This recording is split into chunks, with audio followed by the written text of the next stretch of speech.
give our first in-person testimony, and then we'll switch back to some pre-recorded testimony. But just a few reminders for everyone that's in here, right? Please do not walk past the video, right?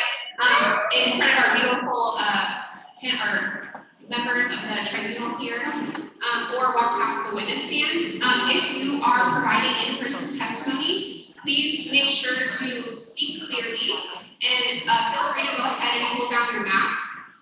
Make sure that when you come up to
Peace and blessings. Good morning, everyone.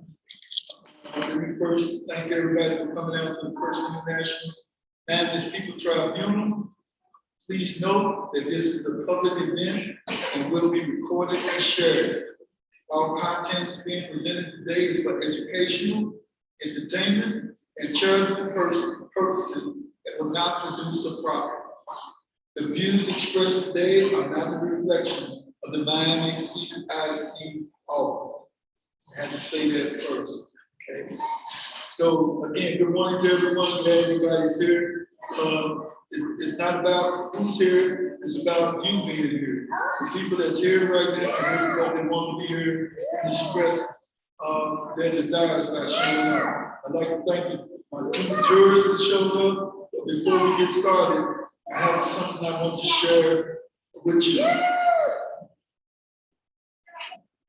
The Oxford English Dictionary first record of the word racism was from a man by the name of Richard Henry Pratt in 1902.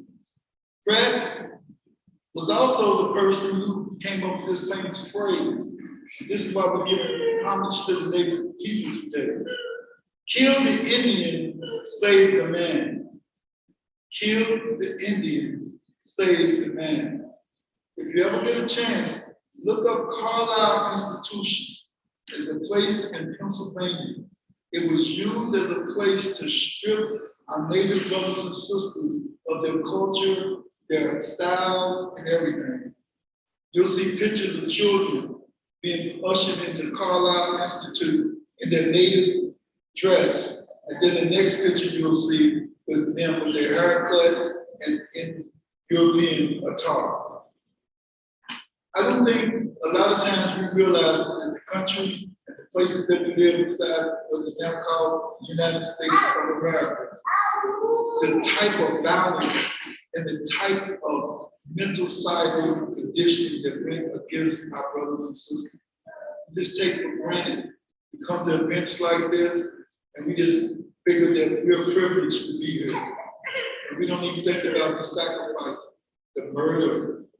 When we talk about genocide, and if genocide is something that came about later, 1948, at the International Tribunal against what the Nazis had done against human beings just because of who they were.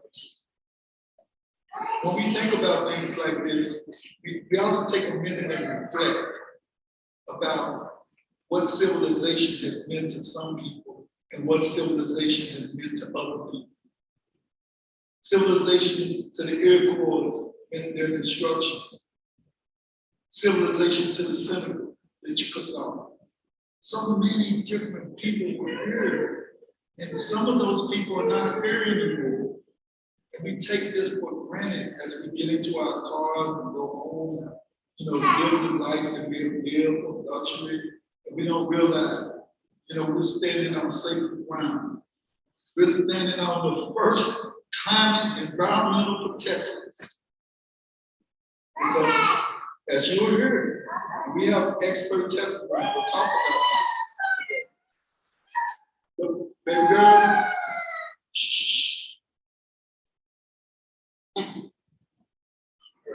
Sometimes it takes a different voice.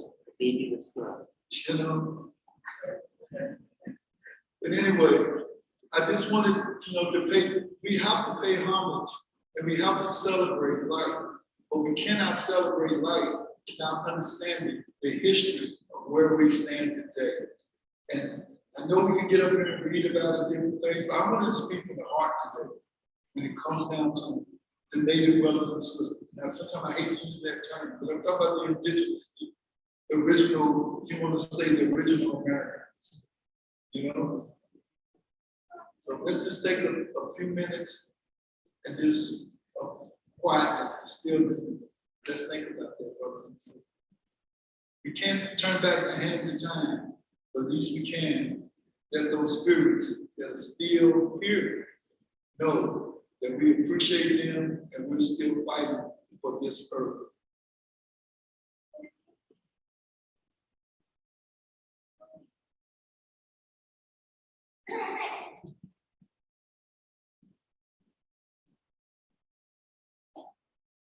All right, thank you. One more piece. I was talking about race, but I think it's very clear because I remember about 5 years ago we had this event on the beach. Everybody knows this is ground zero. If you don't, I feel sorry for you, because this is something people have been talking about for years and years and years. But I was at an event on the beach, because the beach is like a sacred place. You know, I mean, that's where the water comes from. And I asked this question because there was a couple, you know, people sitting around this table, there are tables all over the place. And I asked the question, I said, how many people in this would like to be Black in America? It was a definite tone, nobody had anything to say, except for the only other Black man that was there with me. And he said, I really want to be Black in America. I don't want to be red, I don't want to be yellow. Until we start seeing each other without the color, we will not make progress as human beings. And that's my message for today. You cannot see the color. Your actions speak so loud I can barely hear the words you're saying. You must judge people by their actions, not by their color. So I thank everyone for being here today. I think we're going to take a little break, and the next person is going to be introduced.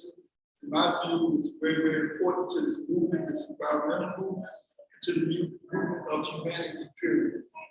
So I don't know, should I bring up now? Or, okay, all right.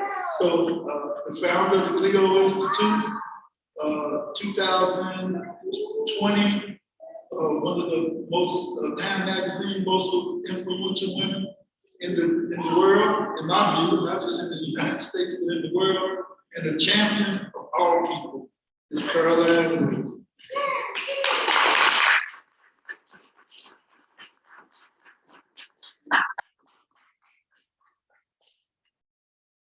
Thank you, Michael.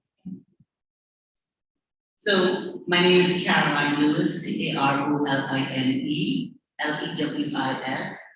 I have the privilege of kind of framing the issues that play here in Ground Zero, and also giving my own testimony to the vulnerability and the inaction I see from the city of Miami and beyond.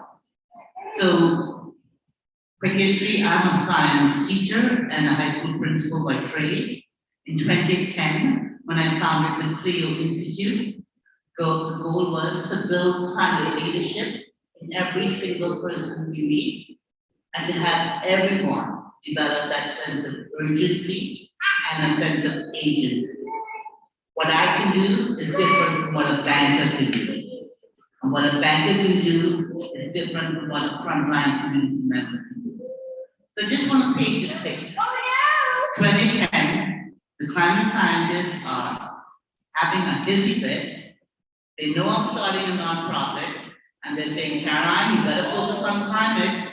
It is a threat multiplier to everything we're worrying about in society.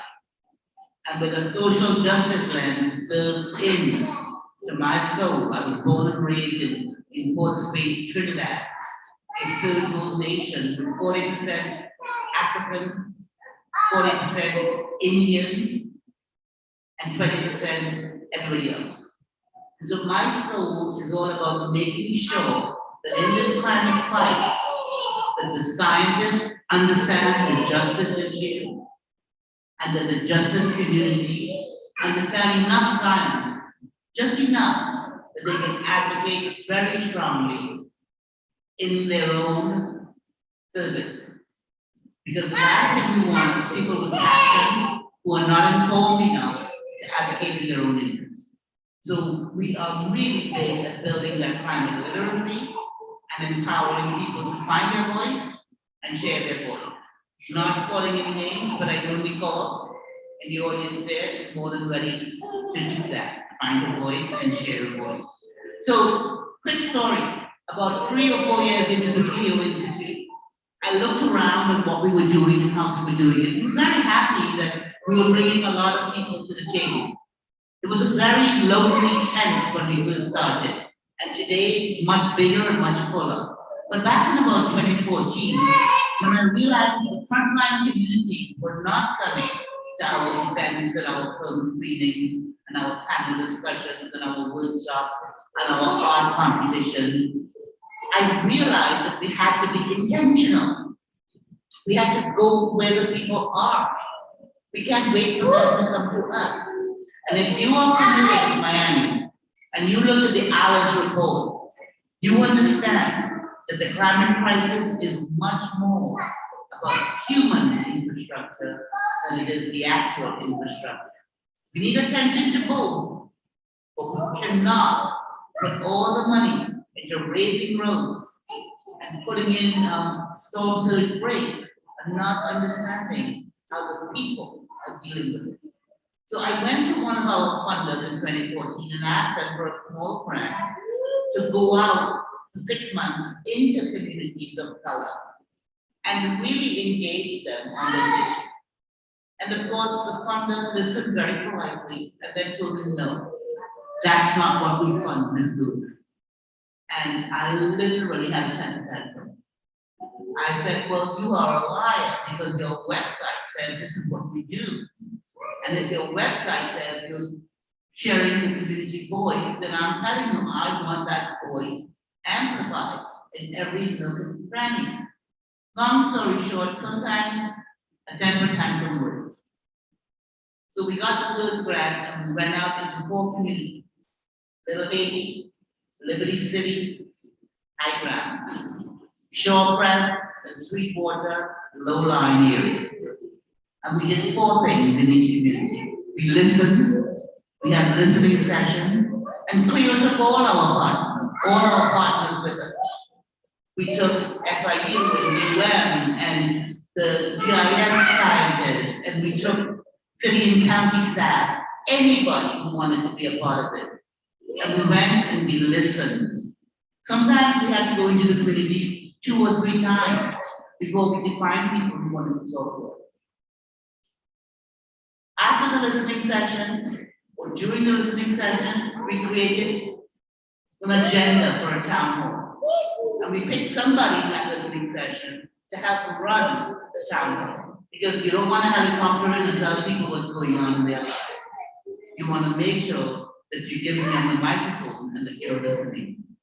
And at those town halls, we had city and county staff, elected officials, and sometimes a true come to Jesus moment when he said, she said issues were coming up.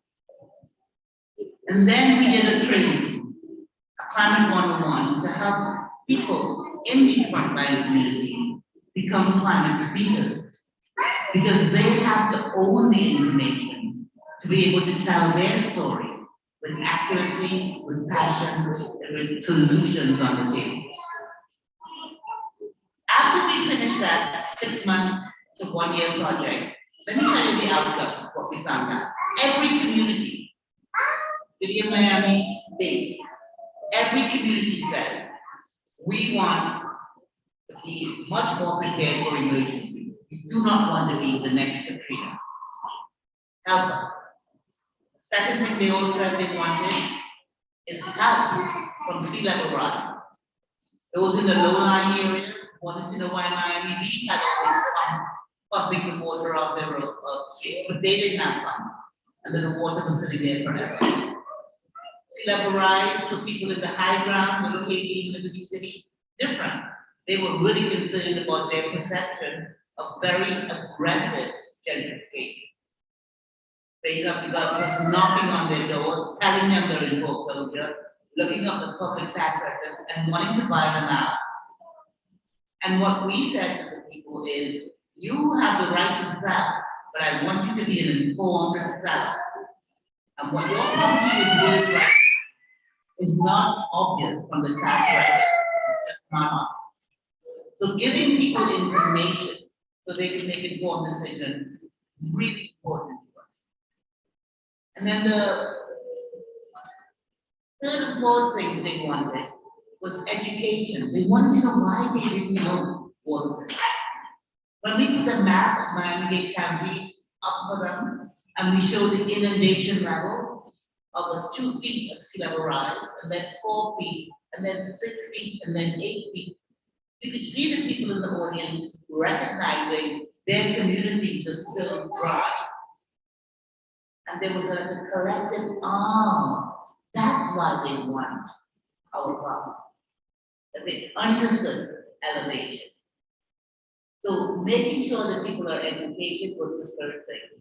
Emergency preparedness, sea level rise issue, more education, and the fourth thing that they wanted, and we have been trying really hard to make happen, is a seat at the table. They did not want the city and the county coming in and telling them what they were doing to help them be more resilient. You can't solve the problem when you don't even understand the problem. So a seat at the table becomes magical if we truly have elected officials that want to affect change. So talk is good, but walking the talk is much more important. And that brings me to one of the issues I have a problem with, and that is homeowners. I want homeowners in Miami who want to remain homeowners to be able to do so very safely. They can. Many of them, 2 and 3 families living in one small house, together are making enough money to make the repairs they need. So when the Miami Forever Bond, included affordable housing and retrofitting of homes up to $70,000 through the homeownership preservation program, we were elated. And being opportunistic like we are, the Cleo Institute is a nonprofit. We have to raise every dime we have to spend. And we can stretch a dollar like nobody does. But when we have an opportunity to work with a group of professionals, there's a group called APT International, the Association for Professional Technology. These are people that want to preserve structures and culture. They are engineers and material specialists. They are horticulturists and landscape designers. They are professionals who look at problems and see a way to fix them in place. And they were coming to Miami in 2019 for their big annual conference. All over the world, APT members were coming. And they said, Caroline, can you help us understand the climate crisis down here in Miami, ground zero? So I did a climate one-on-one for their board of directors of the APT. And their jaws were on the floor. They didn't know a bunch of stuff. So letting them understand what ground zero looks like, feels like. Sea level rise, porous limestone, the inability to put up levees and dikes to keep the water out. And the fact that sea level rise is just one piece of it. It's like the gateway drug to get people to pay attention to climate. But we worry about heat and health vulnerability and food and water vulnerability. So painting the picture for the APT group, they decided they want a legacy project. And they picked Little Haiti.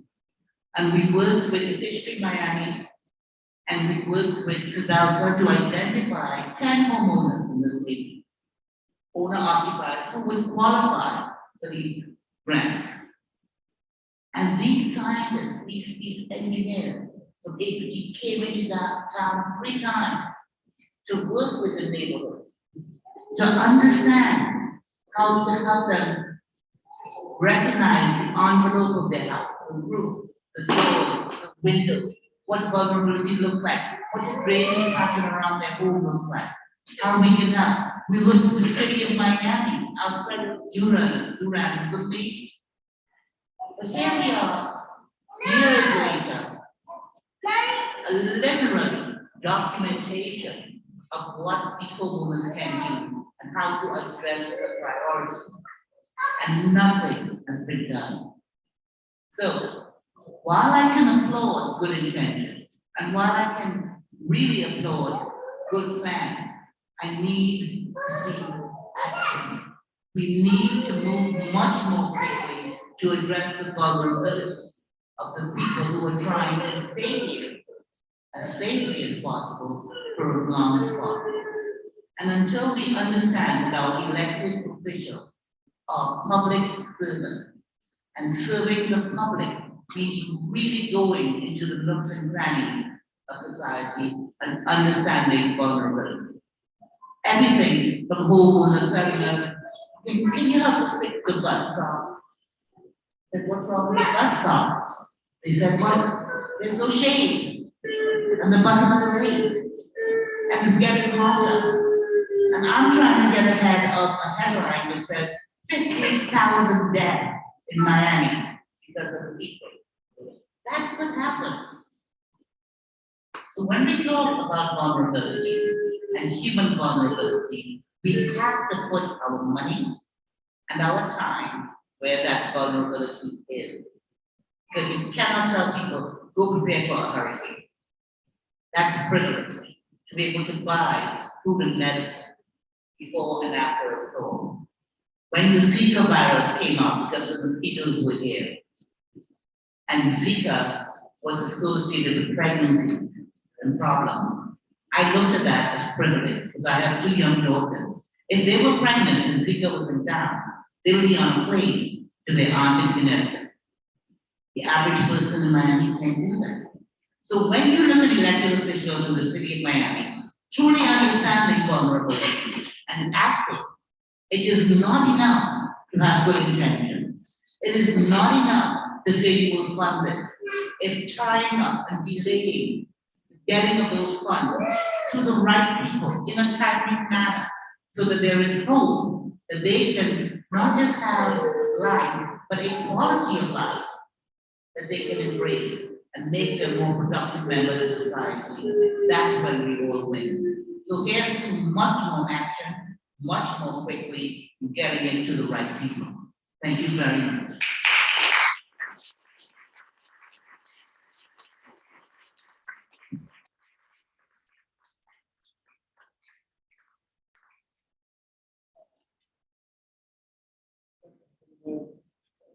That's what I call queen mother. This girl. Oh boy, just listening to her took me back to Irma. You know, before Irma really hit the ground, we were out in the streets. You know, this is how this little company got found contract. Oh, sorry. That's how we got found in the streets, helping people, helping homeowners boil their houses. You know, when I think about some of those days, I get a little choked up, you know, because after the storm was gone, we were going through the community, you know, taking trees and stuff off people's houses and stuff. We go by this house and I seen this tree on top of this car. And I said, you know, I asked one of the young men that was not, go knock on the door and see who it is. And he came back and said, Michael, it's a lady that she would go in and she's been trapped in for the last 5 days. This is what Ms. Caroline's talking about. You know, it's still out to this day. In terms of there's a lot of elderly homeowners in the 80, in the city. They just can't afford, you know, some of these, they can't afford the storm windows and stuff like that. So, yeah, we was jumping for joy windows, man. Well, we want that. But a lot of that money is not being spent. Correct. You know, it's not being brought into Liberty City or Old Town or TIT or any of those areas. So, you know, before I get any more choked up, I just want to thank this girl that sharing that her history, you know, in this work is very important. So people just don't think that this is something that just happenstance happened or rather thought went into the fountain of the Theo Institute. Just when something that just popped up, you know. So we give thanks for her and for her being here.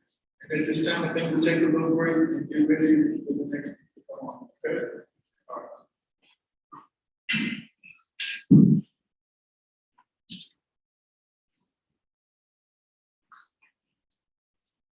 right. So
Hello, I'm Gina Moranto, and I'm representing an interdisciplinary team of researchers that's been funded by the University of Miami's Laboratory for Integrated Knowledge, ULINK. Our team is made up of faculty, staff, and graduate students from UM, along with community partners in Miami-Dade County. Together, we've carried out research on several neighborhoods at high risk for impacts from climate change. In thinking about climate adaptation, and we had been done not only in Miami-Dade, but across the country, we noticed a problem. A standard top-down approach was favored, with the definition of problems and solutions entirely in the hands of elected or career officials and hired consultants with very little input from citizens. The solutions tended to be big-ticket engineering fixes, mostly aimed at infrastructure, and often so much time and energy had already gone into these plans that any input from citizens was minimized. Think recently of the giant seawall that the Army Corps of Engineers proposes to build across some of the most vulnerable sections of the county, vulnerable both in terms of climate risk and other factors. It occurred to us that there has to be a better way to proceed with climate adaptation planning, one that considers a range of vulnerabilities and the uneven risks faced by different neighborhoods. Our method, dubbed the hyperlocal or high-low method, flips the top-down approach on its head. Instead of beginning with government officials, we begin with people living in specific high-risk neighborhoods and with community organizations that have been working in those neighborhoods, sometimes for decades. The idea is that those most knowledgeable about neighborhoods are those living and working in them. These are the people who gain a hyperlocal understanding of the neighborhood's strengths and deficits. The idea then was to co-construct a knowledge base about the neighborhoods, first through photographs coupled with interpretive texts, then using these as a base, collectively determining priorities for action. To test our ideas, we ran a workshop sponsored by the Van Allen Institute Climate Lab and administered by the Clio Institute. We introduced Miami-Dade high school students to Photo Voice, the method for taking images of their neighborhood and identifying issues of concern related to climate change. Refining their images into a set that encapsulated their views, each student then presented those images to the group. Meanwhile, our research team generated maps of specific neighborhoods where the students lived, including demographic and other factors, to help assess the overall risk from climate shocks and stresses. Teams of students then used the design thinking process, which was developed at Stanford, as a bottom-up means of identifying problems and framing solutions. The teams worked with neighborhood maps, envisioned better futures, identified desired outcomes, and thought about the effort and impact of achieving those outcomes. Finally, they presented summaries of the design thinking process to representatives of the city and county. After completing our pilot, we received funding from ULINK to take our approach to the community at large. Working with our community partners, the Clio Institute and Catalyst Miami, and with input from some county and city officials, we identified and mapped two at-risk communities, Little River and Homestead, and carried out the photo voice and design thinking method in a series of online workshops. Here are these maps you can see on the left, Little River to the northeast, Homestead to the southwest, and to the right, a map showing, a LiDAR map showing elevation, so you can see that Little River is partly on the high ridge that runs along the coast, whereas Homestead is almost completely on lower ground. We'd intended to do these workshops in person, but of course, COVID meant we had to jump to Zoom. So here are some examples of images from the photo voice boards of participants. On the left, you'll see the picture from Little River and another from Homestead with their text, interpretive text. And on the right, though they're a bit too small to see, you can see 4 design thinking sheets that they used to move from their images to their set of outcomes, the things they wanted to see happen in their neighborhoods. These workshops, and then an additional set that we carried out in Overtown, Alapata, and Liberty City, also with our community partners and also held online, have shown us that the hyperlocal approach has merit. Each neighborhood facing all the same climate risks we know so well, sea level rise, increased average temperatures, more and bigger hurricanes, and so forth, saw their vulnerabilities and strengths in different ways, and their lived experience and day-to-day demands meant that they prioritized different things. Some wanted more shade at bus stops and more recycling. Others wanted to see mitigation of sunny day flooding or reduction of traffic. Our workshops also revealed that city and county officials appreciated what they learned from participants. Several told us afterward that they heard things in the workshops that had never come up in town halls or in commission meetings. Our team has an ongoing interest in refining our understanding of which factors yield greatest vulnerability individually and taken together, such as depth of groundwater from the surface, a key issue in the face of rising seas that percolate up through the porous oolitic limestone Miami is perched upon, or inventory of housing, some of which may have been built under more lax building codes, so may not stand up to hurricanes as well, or greenness, which can be a huge factor during heat events. The ultimate goal is to see whether we can use mapping based on publicly accessible data in a way that will help communities identify hyperlocal areas of high concern. We hope our entire approach, photo voice, design thinking, and ICRA, or the Integrated Climate Risk Assessment using mapping, will offer ways for people across the county, the state, and the world to analyze and act upon climate risks. Our work suggests that achieving equity requires making structural changes, replacing top-down approaches with those that respect the capacity of residents to assess what is of greatest need for their neighborhoods and envision positive change. Here, I speak for myself rather than the HILO team. As we are learning again and again in the face of climate change, our post-World War I view that there is a one-size-fits-all solution for any problem, a view that certainly has proved advantageous to the bottom lines of global multinationals, must give way to a more nimble, flexible approach, recognizing that different communities have different circumstances and needs.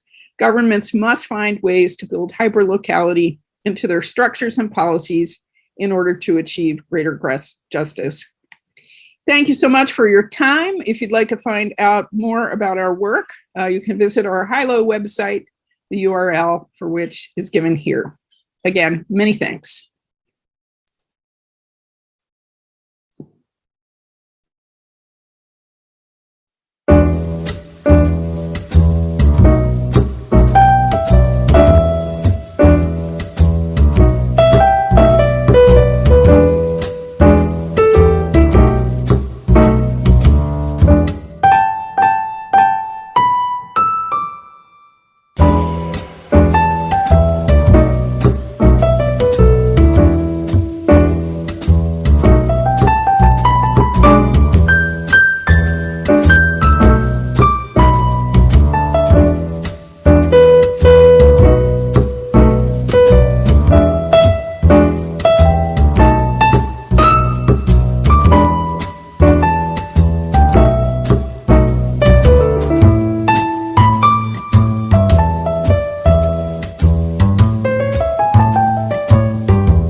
When we talk about certain issues, we put weight on empirical evidence more than we value anecdotes and anecdotal evidence, and that really has to change.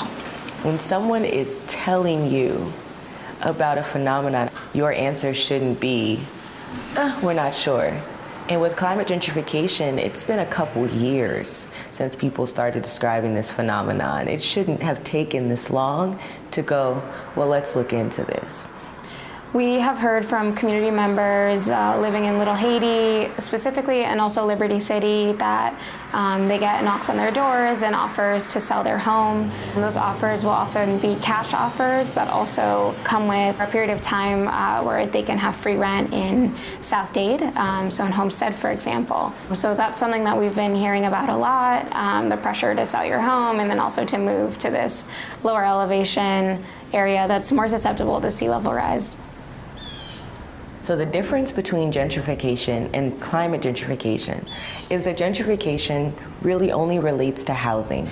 It is definitely harmful, but it's harmful in a way that it can tear apart the fabric of established and really important and culturally relevant neighborhoods. It does not always mean that people will be put in the path of harm. That's where climate gentrification comes in. When you're talking about climate gentrification, you're really talking about risk and level of risk and vulnerability. We know that Little Haiti sits largely 8 to 10 feet above sea level, and Homestead sits 2 to 3 feet above sea level.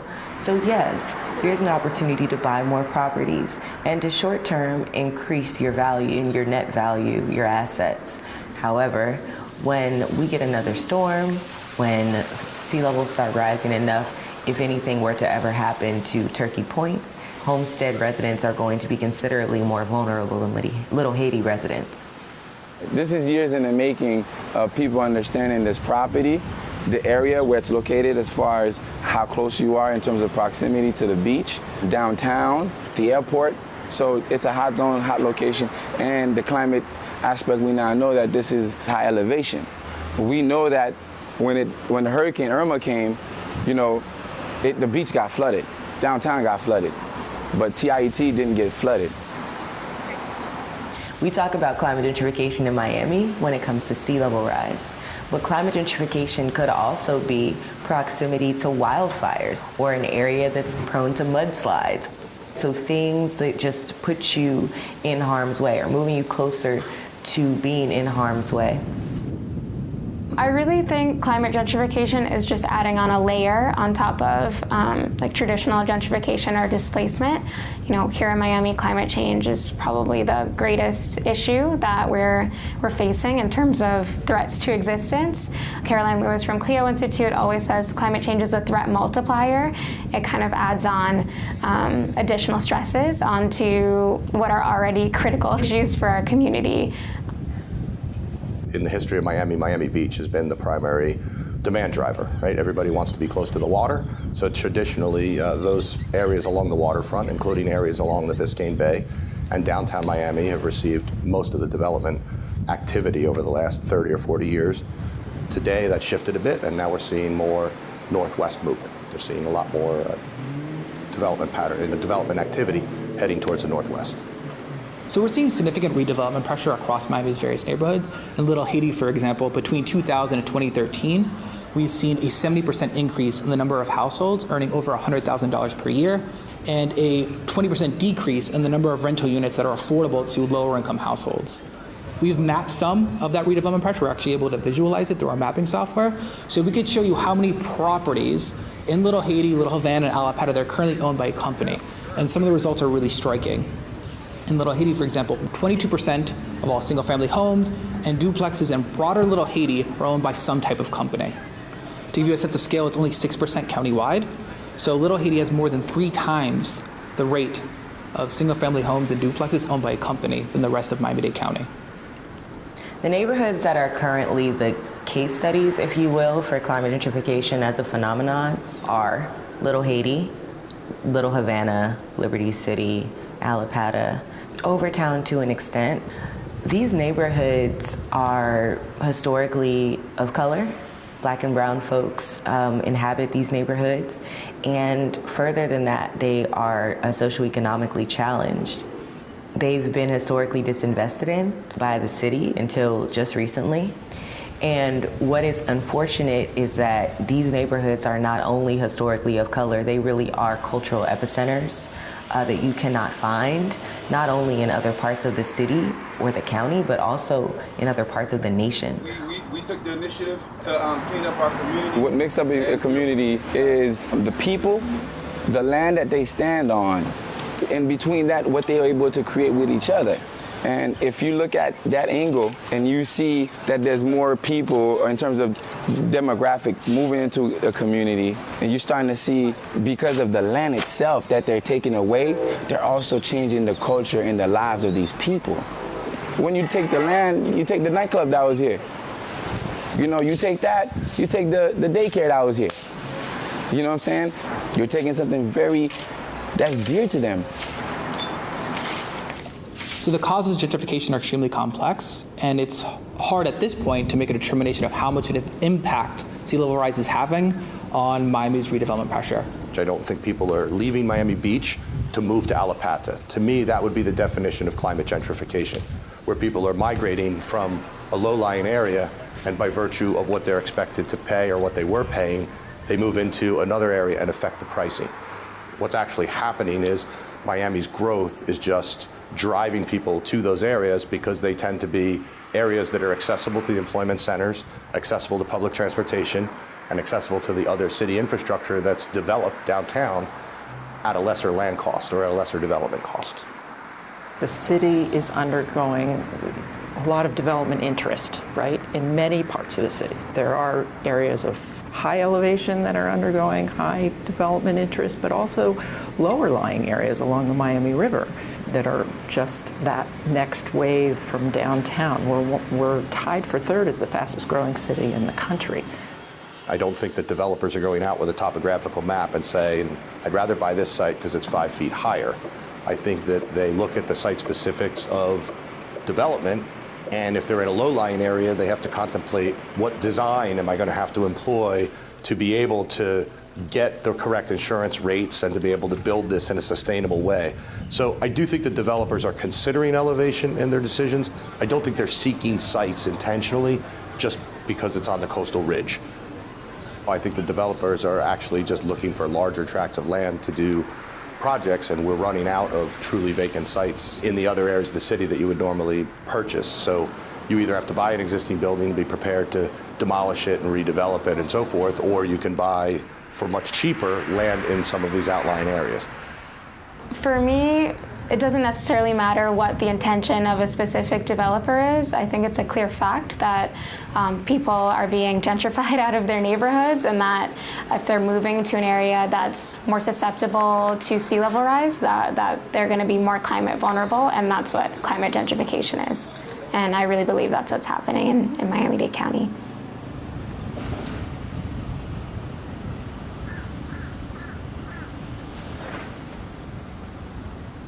The climate gentrification resolution passed unanimously and was largely heralded as an innovative effort by the city. There was press coverage because there has been no other municipality that has committed to studying and understanding the issue. And so to me, that applause that we got figuratively comes with a sense of responsibility to then actually follow through.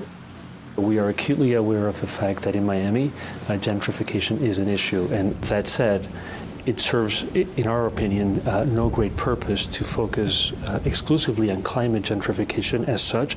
It serves us best, us in the planning department and us in the city of Miami, to include climate gentrification as one component of all the gentrification forces that affect the city of Miami and tackle them as a whole. To go any further into simply trying to isolate the instances that are a result of climate gentrification would frankly be to go forward in a fool's errand. We miss the point if we don't tie it into all the other factors.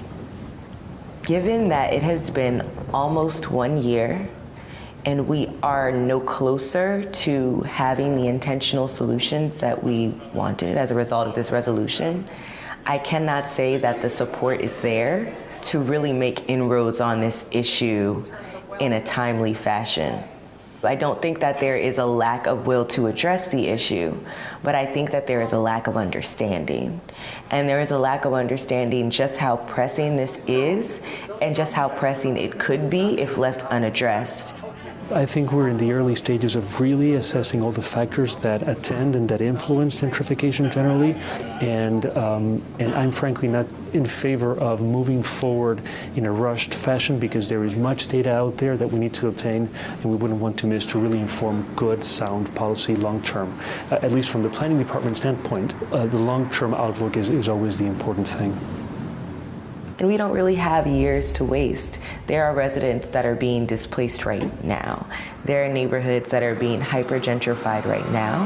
And so we do need timely solutions, but the idea behind the resolution was to make sure that we have at least done the background research to make sure that those resolutions, those proposed solutions will be effective, and to make sure that they are surgery and not a Band-Aid on a stab wound.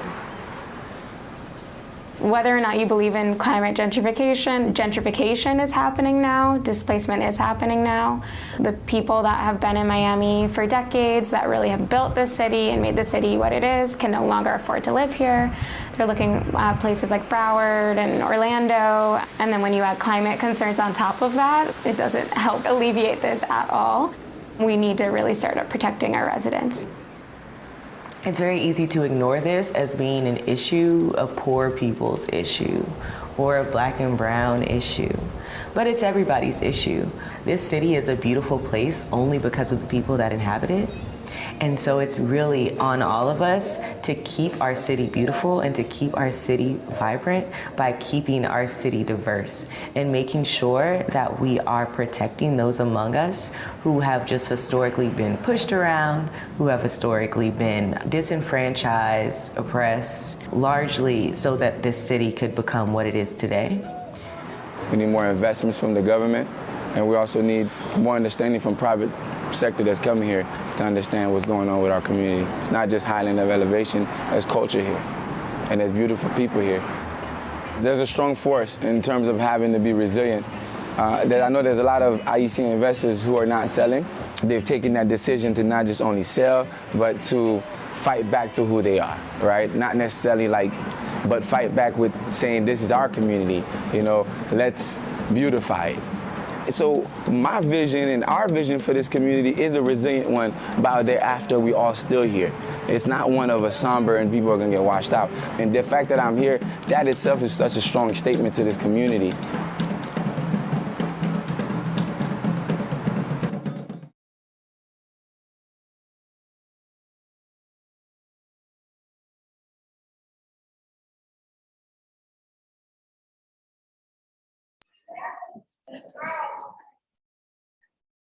Thank you very much. If we have time, I'd love to take a few questions. Yeah. Take a minute. Take your hands up.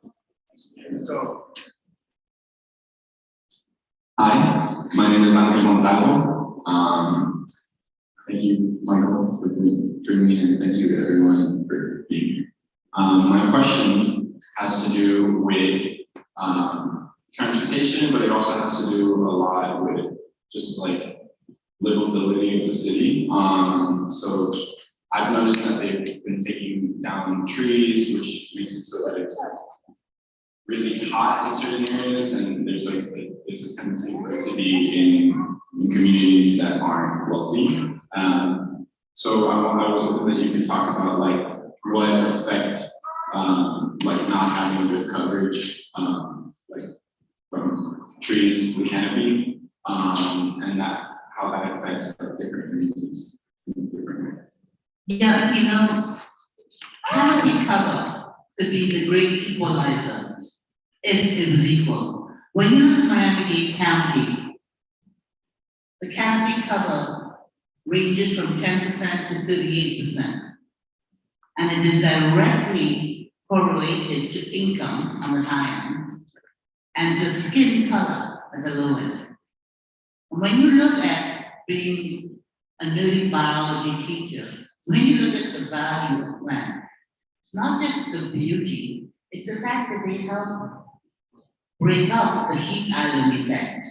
They help improve mental state of people. They help people waiting on buses thrive a little bit more than otherwise. So tree canopy plays a very big picture.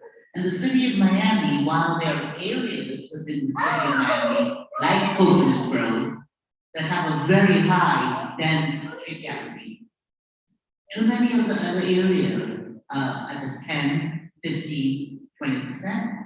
And there was a goal set in 2016 that we would have 30% tree canopy everywhere in Miami-Dade by now, and we don't. So again, inaction, despite making claims and setting goals, is causing us to talk the talk and not walk the walk. So tree canopy is an easy lift. It's something we can all do. We have great programs with tree giveaway, and we need the city to start positioning trees to create this tree canopy. Quick story. There's an area in the southern part of Miami County, not so far south, Pinecrest. I lived there for 12 years. And they went on a rampage planting trees. And the tree canopy there now is the highest in the county. So that's an example of people who didn't just talk the talk, but they walk the talk.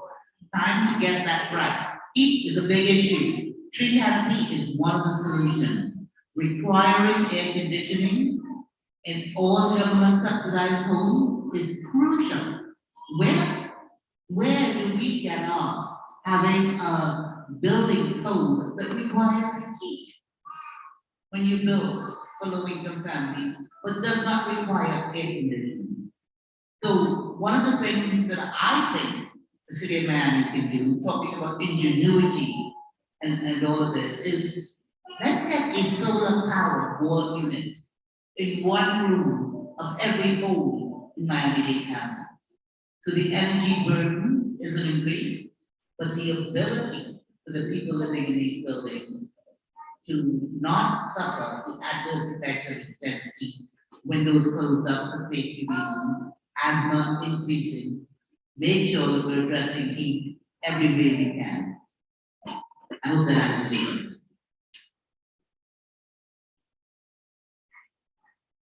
Hi, thank you. Yeah, and I checked in. I was going to ask a follow-up question if that's okay. So, being somebody from the community, I know that most people that I would talk to have no idea about what's going on, and really, they don't really know how to engage with the system. So if you could talk about, you mentioned the city, and I'm not even sure between the relationship between the city and the county, how that's set up, but who specifically can do something about it? Like, how do we address that? And I know that a big part of it is like, how can we increase like political literacy in our communities? I know that you're especially doing a lot of work with that. So yeah, thank you. So it's a great question. I mean, painting the picture of Miami-Dade County is important. So the county is large. There are almost 3 million people living in Miami-Dade County. Within that county, there are 34 cities. City of Miami is one of the 34 cities. And there's a whole big set of pieces of Miami-Dade County that are unincorporated. They don't have cities. The county is in charge of them. So it becomes puzzling, to say the least, when you are talking about the city of Miami, but you have pieces of different county districts that you cover. And sometimes that works against the residents, because the county passes it off to the city passes it off to the county, and what we're trying to do is to make sure the city and the county are talking to each other, that there is a combined effort in solving the problem, and to make sure residents, after we have helped them understand the crisis and share their stories and find their voice, give them access to the staff of both their city and their county, and the elected officials so they can get to show up of the city and the county. So it's literally a jigsaw puzzle of figuring out which city you're in, but we're all in Miami-Dade County.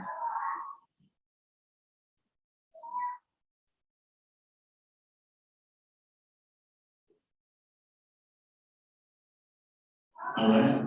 How you doing? My name is Armand Israel. I'm here on behalf of the conference contractor, Mr. Master. I also have been as a cultural revitalization advocate, right? And one question I want to piggyback off of him, and so that you said there's many programs that we can get behind or whatever. Hey, do you know, can you name a few of those programs? Because I don't think a lot of people really are aware of their programs. Well, there are programs and there are initiatives and there are efforts. The ones that I would really encourage you and residents to become a part of are the monthly meetings of the county commissioner, the city commissioner, because that's where the rubber meets the road. That's where you're talking to elected officials. And if you have a good point to make, and we all agree with you, you're not showing up alone. We are there with you, and 80 of us will line up to talk on the same issue. That is probably the most effective way to get your voice heard. On the climate justice issue, understanding the depth and breadth of vulnerability, I would encourage you to be part of our CLEO Speakers Network, where we train cohort of people 3 or 4 times per year. And we put you through basic understanding of your own ideas of what the climate crisis is. We break down the science very simply. We talk about the broad impacts, and we talk about solutions.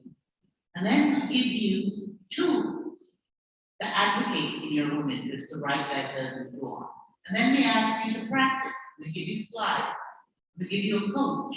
And we tell you, okay, you come back now and talk about the climate crisis with the justice lens, so that you are an informed speaker on the climate crisis.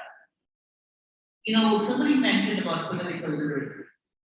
When I started CLEO in 2010, and I was recognized by the Obama White House and all sorts of things, I wanted a mandatory climate 101 for every elected official. And I didn't get it yet. I haven't given up. But the idea that these public servants being paid with my tax dollars don't understand the true depth and breadth of vulnerability is frustrating. I'll give you a quick example. The great state of Florida has a governor, and our governor budget $2 billion for adaptation, raising roads, green infrastructure, all of that stuff.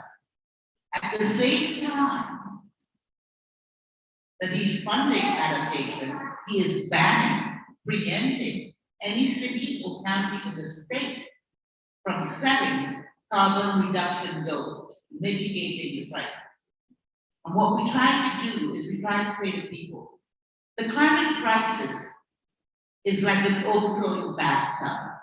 This analogy comes from my friend Yoga Adichie, who is now the ED of CLEO. But picture the climate crisis as an overflowing bathtub.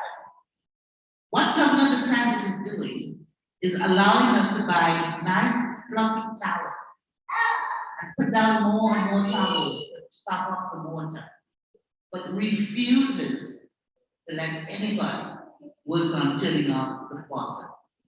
And you will never have a dry bathroom if all you're trying to do is mop up the overflowing stuff. Hope that helps.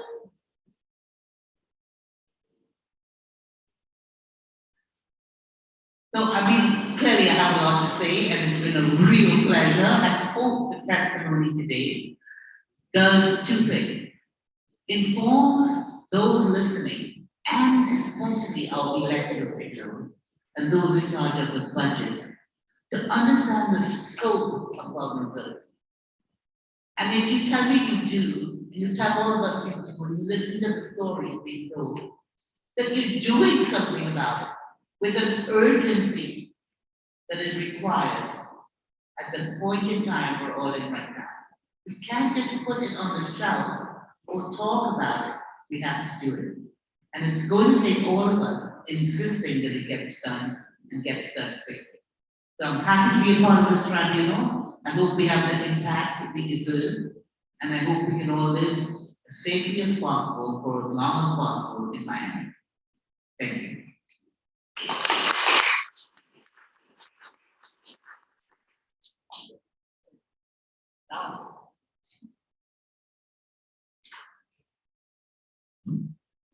Thank you so much. Caroline Lewis, treasurer to this work that we're doing. I think it's also important that we mentioned that we invited all local officials from the mayors, please slow down.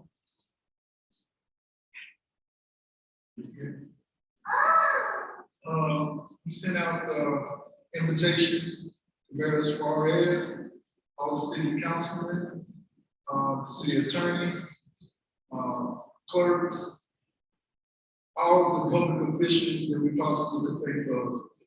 And as you see, we have no representation here from the city whatsoever. And what Ms. Caroline is talking about is so important.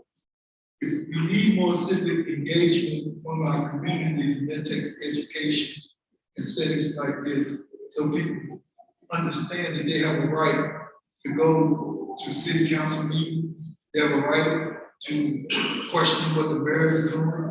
Give you a prime example. 2016, the office of Miami Office of Sustainability and Resiliency was established. Ms. Jane Gilbert was given the job of chief of that office. A year and a half later, the same city officials that we fought with to get that office, let another city manager come in and say, well, you really don't need that office, you can put it up under public works. I was really upset about that because public works doesn't work. All you gotta do is travel through some of these streets in Miami, and you'll see that public works doesn't work. So why would you put an important office like that inside of public works? Well, guess what just happened in the last city budget? Now we have a resiliency hub that's been missing from the table for the last 2 years that we had already established. Now they decided to open the office up and put some real money into it. That happened. The only reason why that happened is because of our ability of what we call civic engagement. Catholics, Clio, conscious contractors, all of us got involved. And we lobbied every one of the city commissioners, sat down with them and explained to them. Ms. Caroline is really important. She says stuff about how it's important to make sure that the city officials really begin to understand how this is really affecting people. Because it was less than 2 years ago that the mayor of the city said he didn't know what is climate gentrification. He didn't know. Well, climate gentrification has been around since before you got in office. So I don't mean to indict anybody, but it seems in this city that there's a lot of collusion going on. Collusion between elected officials and what they call real estate developers. And we've been saying for a long time that it's not right. It's like people are considered like dust, and any old wind comes along, up goes the dust. So I just want to iterate that we really must be civically engaged. If you live in a community, you should know every elected official that's affecting your community. You should be willing to go to these meetings every Thursday there at City Hall, and every Thursday morning, county meetings. Not only those type of meetings, but sitting on these different boards, sitting on a board like the the Miami Forever Bond Oversight Group. Sitting on things like the Little Haiti Trust is important. Arts and culture boards. There's decisions and money being made for people that people don't even know about. So that's what it takes. Civic engagement. People getting involved in the community. Once we have to break this, and we call it like it's a tendency that in this country, people think all you have to do is elect people and everything's going to change. Well, that creates apathy. If you just elect somebody, you don't ever hold them accountable. What's going to happen? They're behind closed doors making deals, and then come back and tell you it's for the good of the community. So one important aspect that we must fight for is political education. It goes beyond just, voting. You must be engaged in your community, and you need everybody. We got to break the savior mentality. That's what we call it. It's like a savior. Vote for me and I'll set you free. No, it don't happen. It takes a community, and it takes everybody fighting for what's right for human people. Okay? So we're going to take another break. Is that okay? We're going to take another break, and then we're going to go back. We're going to talk about some stuff that's very serious in terms of it. Family services, okay? So thank you everybody for tuning in. And we got a day and a half left. That's all I can say. Y'all got any questions? Good? All right, good.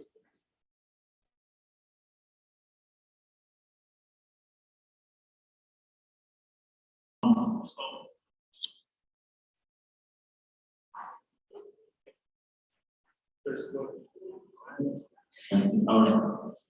When I listened to this, this kind of reminded me of when there was an order, I don't know if we call it an order or whatever, when they came through Miami and they took down all the orange trees.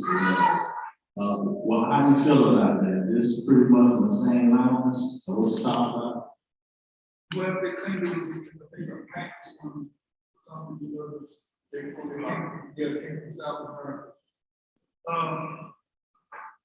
This is the thing, people have the tendency to believe leaders and not do education. We have been taught to trust people that's in positions of authority. And then when we find out, then everybody's upset. It's like you have to be vigilant. It was bad when they did that. I know there was a bad one going on, but they cut a whole industry out. Now, I don't know if people realize when you talk about agriculture, here we live in an agriculture state, most of the food that we eat here comes from thousands of miles away. Thousands of miles away, does that make sense? There used to be a time where at least 40 to 45% of the food produced in America was produced by farmers, right? That's now, right now, we're talking about 2%. 2% of our population actually lives on farms. Most of our products that we get are controlled by big farmers. The same people, who have genetically engineered seeds, genetically engineered the food that we eat. That's a problem because that food in itself is food that eventually is going to make you sick. Because the number one industry in this country is sugar. Sugar's everywhere. Sugar's in toothpaste, sugar's everywhere. But nobody considers sugar a drug. And it is a drug. It's a drug that can just consume you. So we're not natural anymore. We're not encouraged to eat oranges and apples and stuff like that. What is breakfast? Breakfast is a box. Or breakfast is going to McDonald's. That's not breakfast. That's not the type of breakfast that I came up with. But I've seen it change over the last 50 years. We went from the kitchen to driving through a line to get food, fast food. Just think about it. The word fast food, if it's fast, I don't want it. There's something's wrong with it. It's not natural.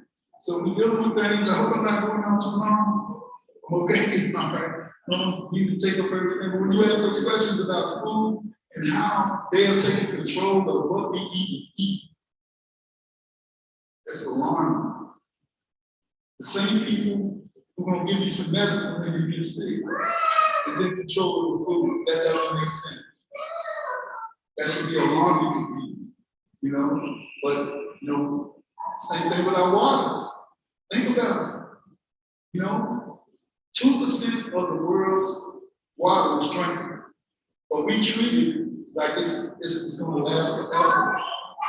You know, and it was just what last year a report came out about Florida's water. Florida and Miami, the amount of PFAS that's in the waters that they use to call themselves cleaning the water. And PFAS, it's in those plastic jugs, the plastic containers and everything. Because it's the chemicals.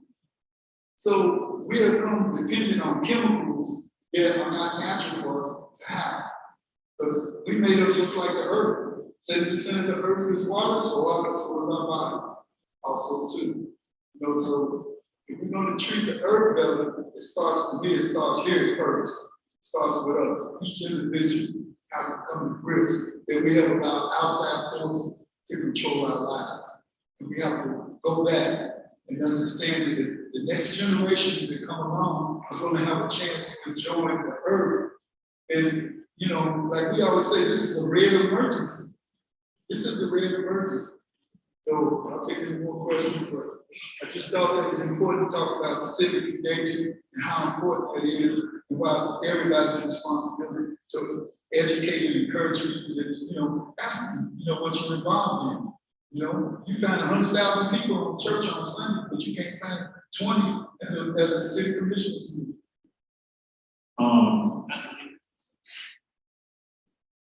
Is right. Okay. So now, you know, just to keep it going on that subject, I agree with that. And me being originally from Miami and I migrated up there now, and me coming back, I noticed a big change because when I grew up here, my granddaddy, they had a garden on the side of their house. So we used to eat collard greens and stuff from the garden on the side of the house, right? Me coming back, I see a lot of this basic skills that the average Floridian have. They don't have them all, right? A lot of kids don't even know how to swim, man. We surrounded by water, and a lot of kids don't know how to swim, never been on a boat. It's weird, you know? Like you say, that's alarming that we need food from 1,000 miles away. So my question is, what's the point of that? What do you think? How did that happen? You know, how can you be from Miami, never been on a boat, don't know how to swim, don't know how to farm, don't know, you don't have none of those basic skills that an average Floridian should have, right? What do you think? How did that happen? In your opinion? In my opinion, it's part of, the domestication of people. You know, a lot of people call it colonialism and all that, but I'm talking about actually taking away the skills, the skills that you're born with. And I see that, I was telling the story, I was born in Louisville, Kentucky, and I came up with segregation, and we don't have to swim in the Ohio River, because we only had one pool for thousands of people, right? But then, now I was like in the second grade, and I just got thrown into the river and I learned how to swim like that, right? But by the time I got to junior high school, we couldn't swim in that river anymore because across the river was Colgate Palmolive, and they had been dumping stuff into the Ohio River. This is what has happened. We have allowed what they call the advancement of civilization to undermine the human qualities of our life. Every person should know how to swim. and I'm not trying to force this on anybody, but particularly in our community, in the African community, it's become a no-no. People don't even encourage their children to swim because they can't swim. And it's happening from generation to generation to generation.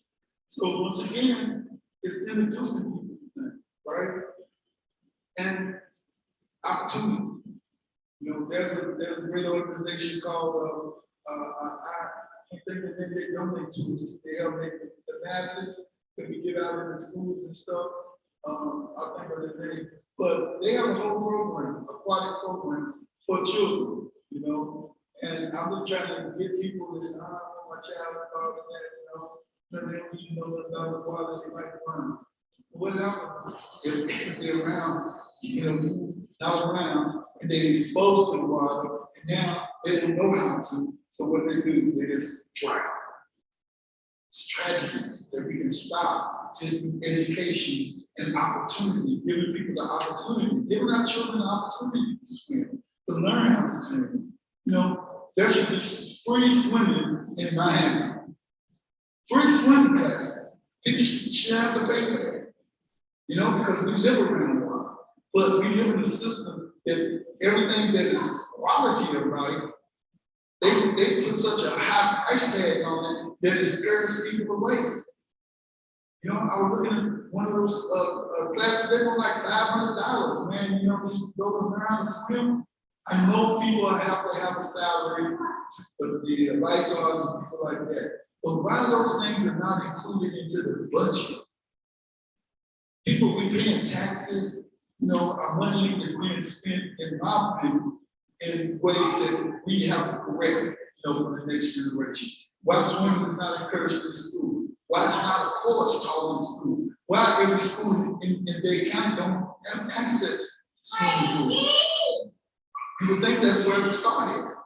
You know, but it's something that's set outside of the education system, and there's a cost for it. You know, we got to start thinking about everything should come down to how much it costs.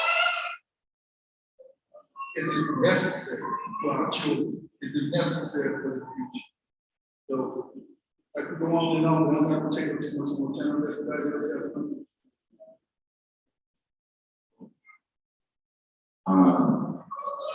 You made a lot of points that really resounded with me. One of the last ones that you said is how we've been domesticated. And much like swimming, growing food. I grew up here in Miami, and I did not know about what it means to grow food and to eat natural food based on Burger King, McDonald's, because my parents didn't practice that. They came as immigrants, and what you have here in the US, with a supermarket. I did an internship on agriculture where I lived on the farm. And part of it is that I would teach, I would bring kids from class and I would talk to them about this is where we grow our farms, these are our pigs and such. And I would hear kids like, oh, like tomatoes are grown on a plant. And that's where we're at, and it has to do with that. I've heard it called domestication of people, where we're so dependent on the industry, the global industrial network of agriculture, that we as individuals don't have the skills and traits to be able to be independent. Not to mention the fact, like you said, we have a very specific type of curriculum. I was raised to take the EdCat. I was educated to take the EdCat. No real life skills, no economic literacy, no political literacy, like it has to do with agriculture. I didn't even know who I was because I didn't have access to the generations like my grandparents and great grandparents because of the situation with their immigration status. So I'm of the theory that we actually have like a huge untapped potential for the way that we can organize society globally.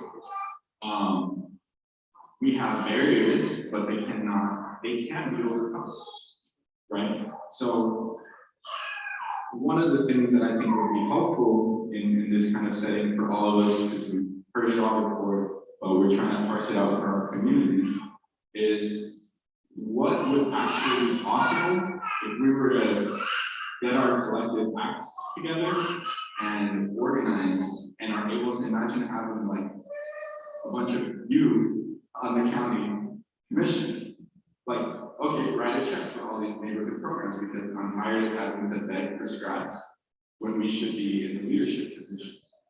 So to have it be more of a positive, what are some of the things that you would envision if we had access to all the resources that the people decide on democratically,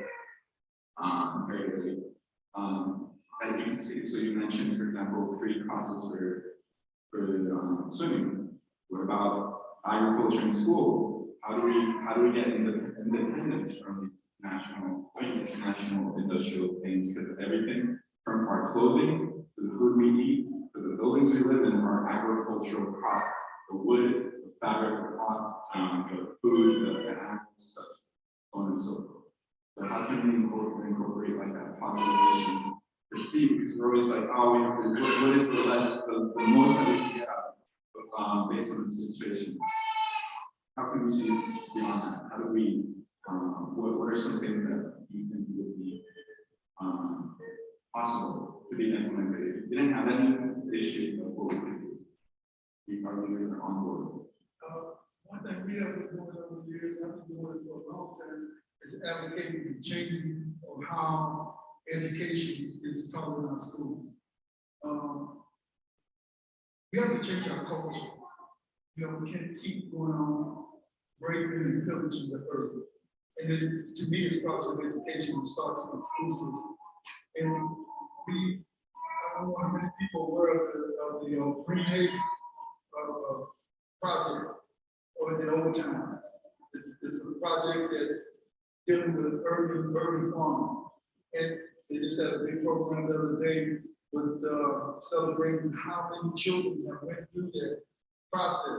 Now, what if we had that process in schools? Because this is the after-school program.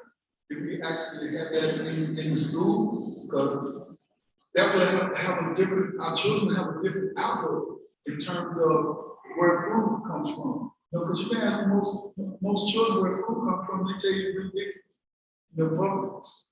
You know, they don't have a clue about how it's grown or how it's cultivated. So I believe that's one way we can start, is that we have to start in our public school system. Our public school system are ancient in terms of how our development. There should be, we need to know math, we need to know how to speak properly, but what about the human things that make life important? You know, that's not being taught in the public school system. We have, we need a class on climate, in the schools. Not just talking about weatherization, but talking about the effects, how the GHGs are having. Our children know, they're not being taught this type of stuff in school. Some schools, I'm not going to say all schools, but generally the public school system is bankrupt when it comes to educating our children on what the future looks like, in 2050 or 2070 or beyond. We're not giving them the opportunity to participate in the process. I try to get you to come here and sit on the jury. Hopefully some will come through. But this is to me, this is the better process in any type of demonstration whatsoever, right? Because it's the education process, and then it prompts people to go out and do something about it. So I think that it starts in the public school system. If we don't overhaul our public school system and get our children on board of what they're getting ready to face. And it also starts with more young people being engaged in, running for the city commission, learning how to be city planners better than the planning that's been going on for the last 50, 60 years. But they're not being encouraged. And the only way you're going to get that is there has to be a filter system. You have to start from the bottom. So when somebody going through they say, I'm going to be a city planner. I'm going to make sure that we cut down on the amount of carbon that we use. I'm going to fight for electricity. I'm going to fight for clean energy. I'm going to fight for the Green New Deal or whatever. They're not learning that in school. So we've gone a long time on this, and I think we're going to take a little break. All right. Thank you for your attention, those that are tuning in. Yes.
We're going to bring the session back into order. This next presentation is about social justice issue. It deals with grandparents' rights, it deals with adoption, and it deals about how families are being broken up, and those people who want to be part of their family are being separated from family. So I'll let her introduce herself. Good morning. My name is Nicole Smith. That's N-I-C-O-L-E. That's me. Thank you. Good morning. I hope you guys have a great day. I'm a little nervous, but very pleased because I'm a great nervous. I have a story that is very complicated. It's very long. I'll make it short. It's been going on since 2015. Concerning 3 children.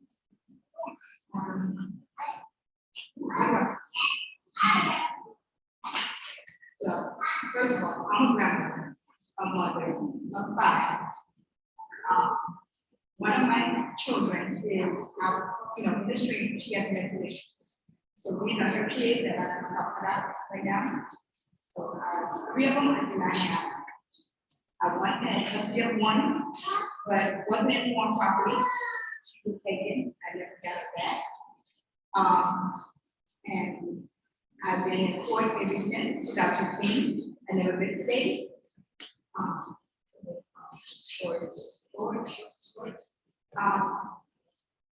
After each child, I tried to get. The order was allowing me, but I wasn't understanding what was it out. The judge put an order on me, but I didn't understand how the system worked until they did the son. She got adopted in 3 months, and I got her to have rights. But I wanted them, so I was trying to make do to let them know that I was willing to do whatever it takes to get them. That didn't happen, and I perseverance, I kept going. To ask, what do I need to do? What can I do to get them back to see them?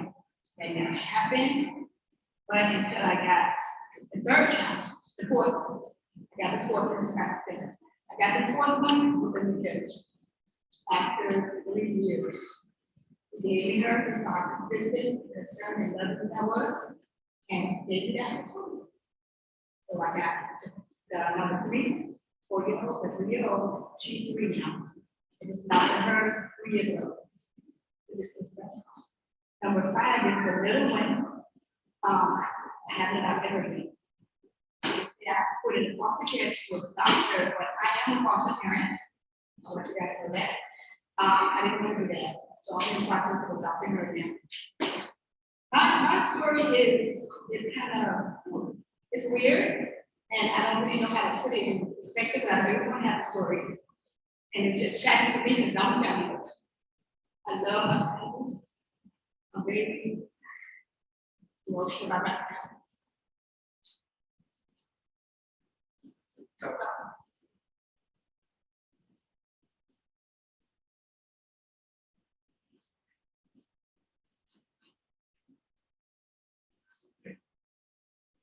if you have been for a long time,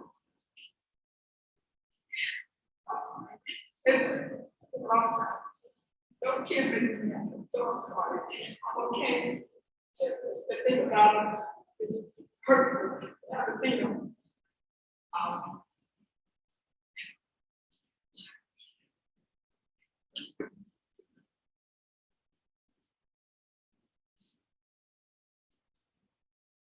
I'm okay. I still have a job. Still persevering. I'm still doing my research and everything myself. I found out different things that I contacted a lot of people about it. So, everyone's living their run around. So I'm really not sure if I'm saying the right things to people. I'm never aggressive. I'm never disrespectful or anything like that. I'm sure. I'm not going to get nowhere. I'm not going to get anywhere being disrespectful or, annoying. So I always try to call and be respectful and ask, what can I do? How can I, achieve my goal of seeing and release. It had to happen 6 years. I've been asking for 6 years. But I'm still here, and I'm still trying to do what I gotta do. I did a couple of researches out. There's something else I can do. I don't want to mention it now, but I want to make sure I can go through with it. I might need some help, but it's hard to find that. Very hard to find that. So my goal is not to give up. I'm never going to give up. I don't care if it takes 10 years, which I hope it doesn't. But I'm writing letters. I know what I got to do. With my brother right here, he's been there 6, 7 years old. The whole thing, the emotional, the state, you know, the good times, the bad times, and I appreciate him so much. We try to get the coverage, events, and you know, full-time worker, and I'm a full-time mom again, and I love it. Okay, don't get me wrong, I love it. But you know, it's a lot of time consuming. I have to spend with them. I'm their teacher, and they're so many years. And they're very concerned. So, you know, I just want everyone to know that, you know, my parents got no right support, and I'm not understanding why. And I would like to write to the state that they're going to know that that's not right. So that they know that we're going to do can't think of a word right now. I want to do some petition. I want to do that, but I haven't done that yet. I'm sorry, I haven't started yet. But it's going to be a thing. I'm going to still get it out there and try to do that. So we get out of Paris will be my life now. There should be circumstances again. If she's too old or she's handicapped, there should be circumstances and limitations to that. That is my mistake. So I'm hoping that they will see it in our way that family means a lot to somebody. You know? And to me, it means a lot to me to keep them. That's all I ever want. I pray for it every day. Everything. I have the room set up in this field just in case, because I know it's going to happen. So I'm bringing it. I'm sorry, guys. I want to be sad and everything. I just, you know, I have a lot of love in my heart. So, thank you for listening. I'm sorry.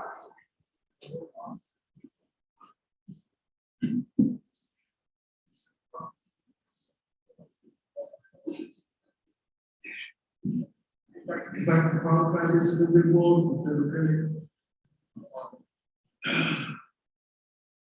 the court system, the family court system, the way it's set up in Florida, and one I can speak for here, that I've seen operate, they say they want to keep the families together, but it doesn't operate like that. And, Family Resource Center, I've had involved with them, and I've seen that they care more about the people who contribute to their program than the people who actually need their service. It's hard to explain. You really have to see how this system operates, because it's not about keeping families together. It's about dividing families. And adoption is something that happens in this country, in my view, based on the United States.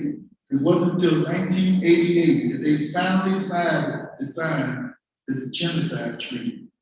Now, when you read that treaty, one of the things that's specific in that treaty that they call genocide is the separation of families, of children. That's a violation of the prevention of genocide. Transferring children from one group to another group. That's in the genocide treaty. But adoption is legal in this country. Now, I'm not saying that all about the adoption itself is bad. What I'm saying is that the process of the adoption, and particularly the process I see here in family court. Here's a situation she did explain. The first child that she was given custody of, they just, gave it to her, no explanation, no, you gotta have this, you gotta do this, you gotta do that, no, this, Well, her son had a juvenile conviction, right? And he was living with her at the time. Yeah, boot camp, that's right, boot camp. He was in boot camp, you know, one of those things where you go through, you know, restores your rights and all those types of things, right? They used that against her to take the child. But nobody explained it to her that you couldn't have this, that person should not be living with you. The system is geared to make people make mistakes, in my view, because they don't walk you through a process. They just throw you, you know, just throw you out there. Then they find 100 reasons to characterize you as unfit. And that's what happened in this situation. And when I first met her, you know, I met her at our job in Publix, you know, in Chicago. You know, that's how, you know, that's the type of person I am. You know, my father and mother, that's how they raised me, you know, to not be afraid to try to talk to me. You know, so that's how we met. Mom was focused on day. She said, hey, come here. And she was looking with a friend, man. She thought that he was her daughter was a boyfriend. So we got to talk. And that's how we became friends. That's how I became involved. That's, you know, she's blood to me. She's my sister. I'm gonna be with her. You know, I hope, you know, we can fight and get the rest of the children at least visitation. At least visitation. But it's a process. You know, so y'all have any questions? Go right ahead. All right, I'm gonna hang in this microphone. 1, 2. It's good. That's good. Oh, It's good. It's good. all right. Okay, that answers it. So, I listen to your story, right? And what comes to my head is this city get a lot of millions and millions of dollars dumped into it. Mental health issues, like to actually help mental health issues. So when I hear your story, the question I have is, where did that money go, and who's using that money, you know, to help people like you and yourself? Because it's like $1 million, and you out of this area here. I'm almost a 10-year resident of Overtown. If you know anything about Overtown, even this building is all medical stuff over there, you know. You got a lot of people walking around with mental health issues, right? And it's weird to me from the level I'm on, because I see all these people with mental health issues, and I know for a fact that millions of dollars was pumped in this city to help mental health issues. But I'm trying to figure out, do we have anybody who was actually helped by any of these organizations with mental health issues? You know, when I hear your story, man, what do you think about that? I mean, was that based on your experience, was there any advocacy that you felt that helped mental health issues, or was it all trash, pretty much? With my daughter, she was coming there. You see her, you would know she had come to work on the app, take it, we let the launch, and that weeks, and then we gave her rights, or if, you know, she had rights to give it to me. I didn't even know what to ask about the loan, you know. So if anybody could put in a note phase or get us help, he said, no, she has one. And I was like, sir, probably about 2 years, asking, and everything, she don't think she has. They just need to have issues. And I know it, I'm sure you know, Sarah, that she does. So, you know, all I'm like is there too. I don't know how to help her. I've been trying to help her for 10 years. Please don't get me wrong. That's my mentality. I love her. I tried to help her for 10 years, but I've been 13 years. So in this case, it's one of like 7 years. So I'm trying to help her for about 8 or 9 years. I didn't know the system was against me trying to help her. That was one strategy as well. And I didn't have to. So while I'm trying to get the kids, see that kids, like what it was talking about, but she wasn't literally. They make that clear. She was not literally. She'll come around and come forward just about a young. And I kind of mentioned that to the dirty ones. He was like, no, I said, what can I do, sir? You know, she thinks I'm home. I mean, I'm on the day, she sleeps outside on a pavement, you know, on the day. I mean, once you want to they corrected it like 1,000 times, you can't see it. So, you know, I'm not sure what's the answer to our facilities, she's mad. They never leave. And I don't understand why, because they tell me the keeper, and I made sure I updated all the other, make sure they get help for her. They still let it go. I don't know, I asked the doctor if there's anything I can do, or what do you need me to do, start some papers to keep her here.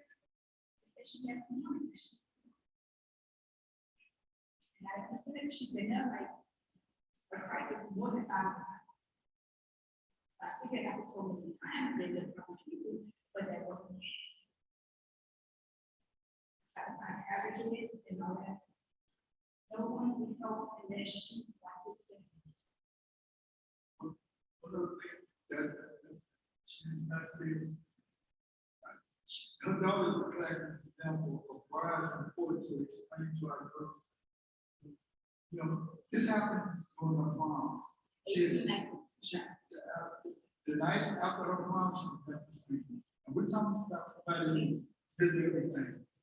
Smart, outgoing, people want, you know, have plenty of friends. You know, people wanted to be around her. She articulate, she had great grades, all that type of stuff. But the night of prom changed her life forever. And go ahead. She also wants to prove that he is a psychologist. He's an honor roll student, gifted, classes, all the life. So I never seen any mental issues in her. Never. I thought someone gave us a no, 18, 19, she's like, acting different. So I really understand how to talk to her and to talk to her. I was like, oh, I see, and then to talk to her. Yeah, I said, good, positive people talk to her. Sorry, everybody's so moving. They didn't come. Because my son said, oh, it must be you. That's something else. It's physical. It must be you. I can say it's a one mistake. But she lived with my sister, and you know, they must have survived. She lived with my aunt, she lived with my cousin. Everybody blamed them wrong. I understand why. But you know.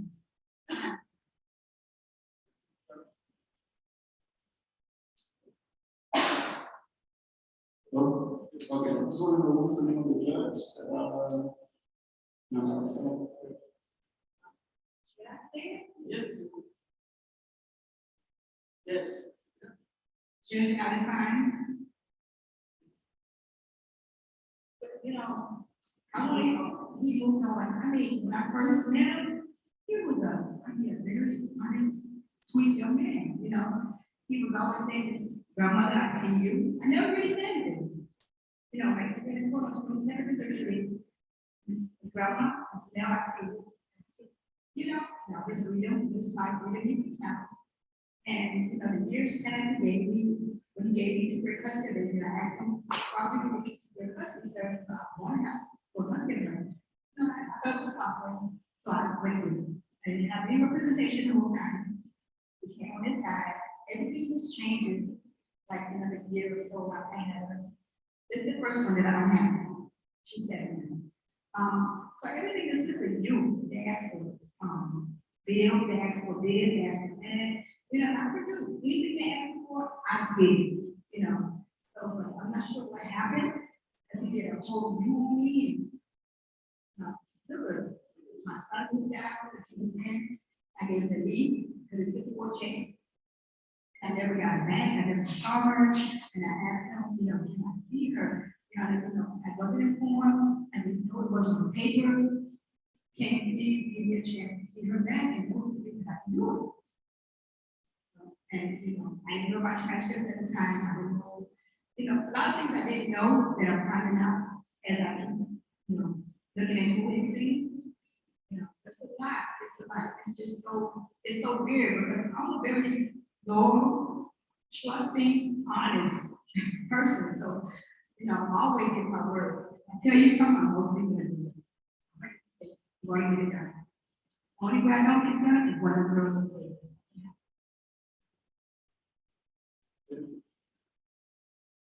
One, two. So basically, my conclusion is pretty much that we never with the money from mental health.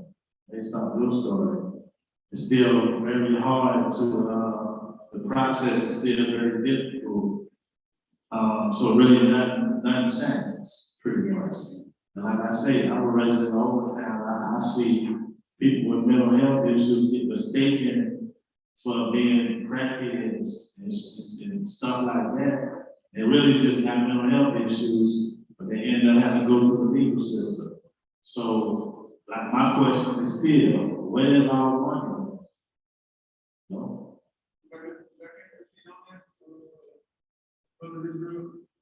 Recently, city commissions just, you know, they have criminalized people, house, I hate the word homeless, the houses. You know, they criminalize people from going out and feeding people also too. You know, you can be cited and be locked up for that. You know, so we you know, as an organizer, you know, we practice some stuff around this, make more issues of this. You know, because that's criminalization. How you gonna criminalize somebody just because they don't have a house, you sleep in them? That's, you know, Miami could be the only city that will come with stuff like that. You know, instead of taking the money from the homeless trust, those different people that got all these money, when you look at their budgets, they spend more administratively than they do solving the problem. That's one of the problems that we have. We have created bureaucracy that gobble up the money that's supposed to be going to the people to help people with mental health, the mental health industry. So a lot of money is being paid on salaries, and very little of it is going to help the people who really need it. So we gotta, you know, we need more activism. I hate that word, but we need more, you know, engagement. You know, fight for people who can't fight for themselves. And I just have a lot of love for this system. It's courageous to have to go against the system and not know how to deal with it. You can't get no help unless you got 10. They'll tell you, the lady told me it costs $10,000 just for a good lawyer for adoption. You're like, wow. Yeah, that's on the low end. That's not even on the high end. So you don't have the money and you're going in there by yourself. The Rosie will look out for the all kinds of dogs and started. Anybody got?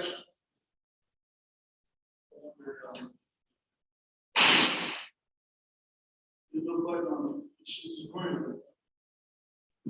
I don't want any grants for that, you know, like $10,000 for a lawyer, something like that. No service for. Sure. Greater Miami Legal Services is there. Got to run around there. There is, you know, yes, we still got that. You know, I want to thank you. You know, we have never got a full name. And if that's your name, but recently, try to go this there. I'm sorry. Yeah. You know, I'm sorry, I changed her the other day because I saw her. And, you know, I met her and she was open arms. To try to help me.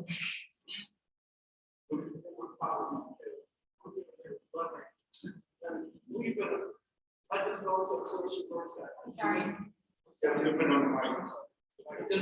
Because I have to testify, and I know what finance and development, I feel a little hard because I've been a challenge myself in housing. So right now, I question and I'm frustrated because here I am fighting for you're experiencing the same thing in that conflict in those legal services or organizations that do get funds, because I find that while they're doing legal services, they're also doing investment in their own not-for-profit agencies. Keeping a tab on those that receive monies to help mothers of persons living with disability, which is an act itself that needs to be, but yet persons living with disabilities and parents of children living with disabilities and Miami Dade is something that these legal services tell you right up front, they don't cover that. So there is conflict.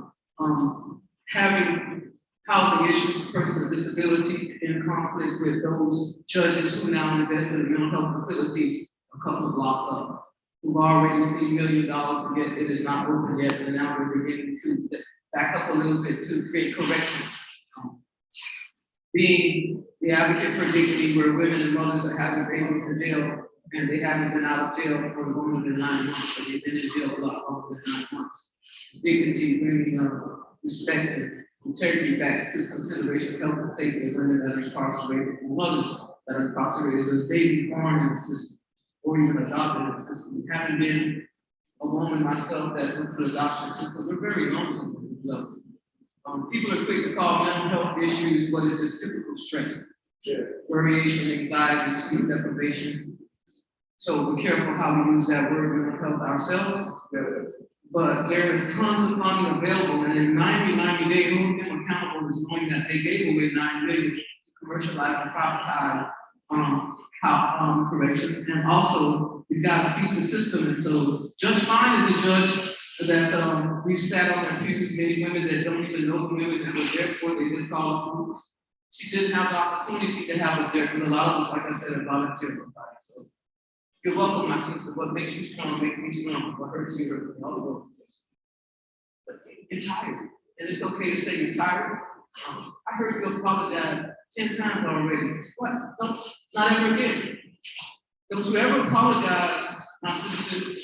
Maybe give yourself a break, because sometimes you just have to let go and lay down, and I'm at that point.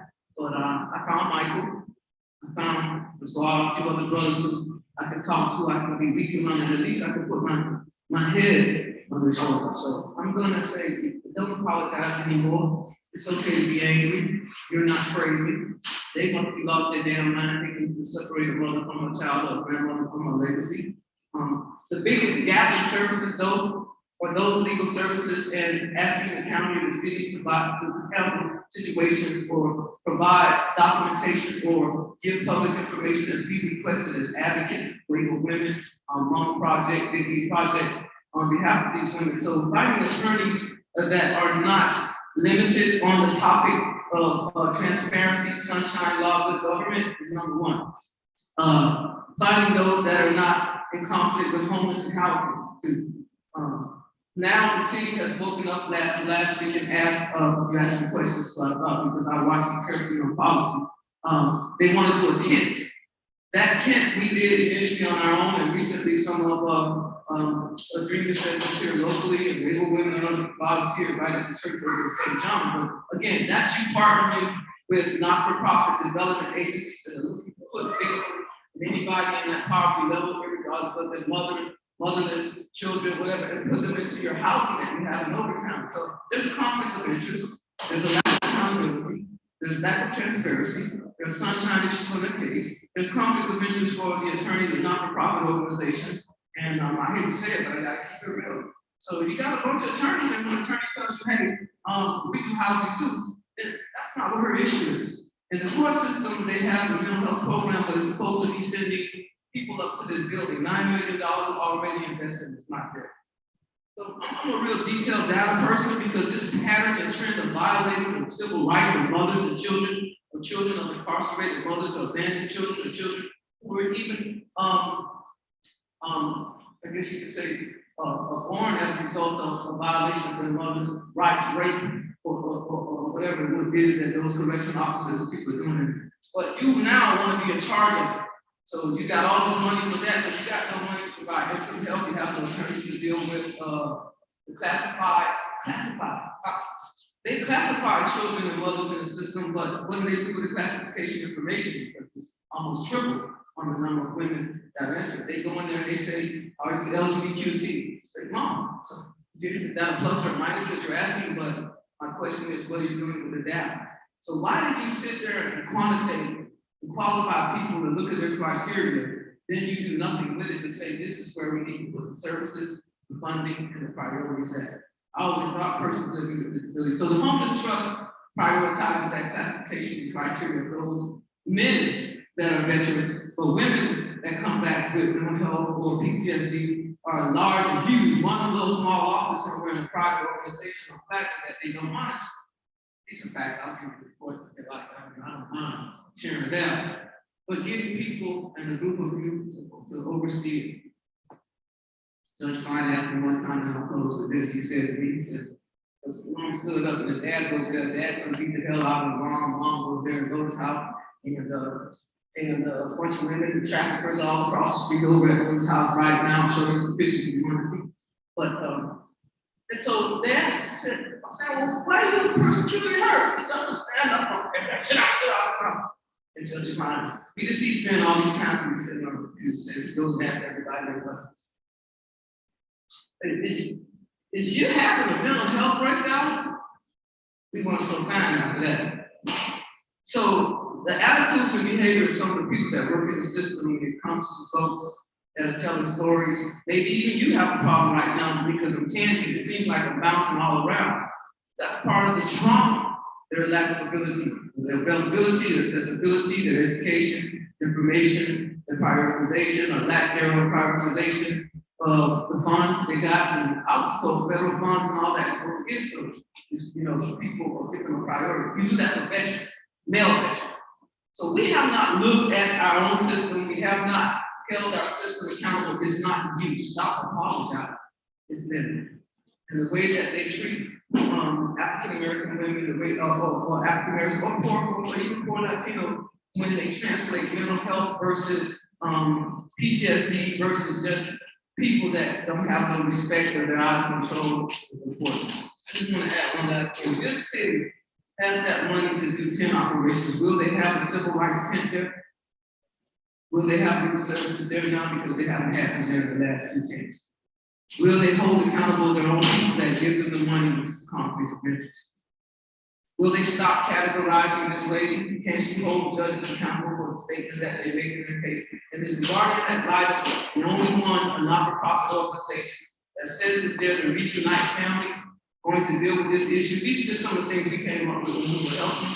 She never got it. Judge already had a big issue in there with complaints from certain African American mothers and mothers with disability who had children with disability. There's a tank load of complaints up there in the building down with children and families.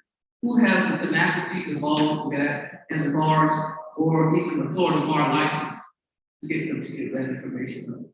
If it was, then you would be asking the city to county to hold some of the biggest officials responsible for their behavior. And this lady here has suffered a great deal. There's an old file, I don't mind sharing it, but I know that's good. You're the professionals to create a new one that's reflective of the same old file that we're stuck at and make a lot. So there's a 10th city coming up.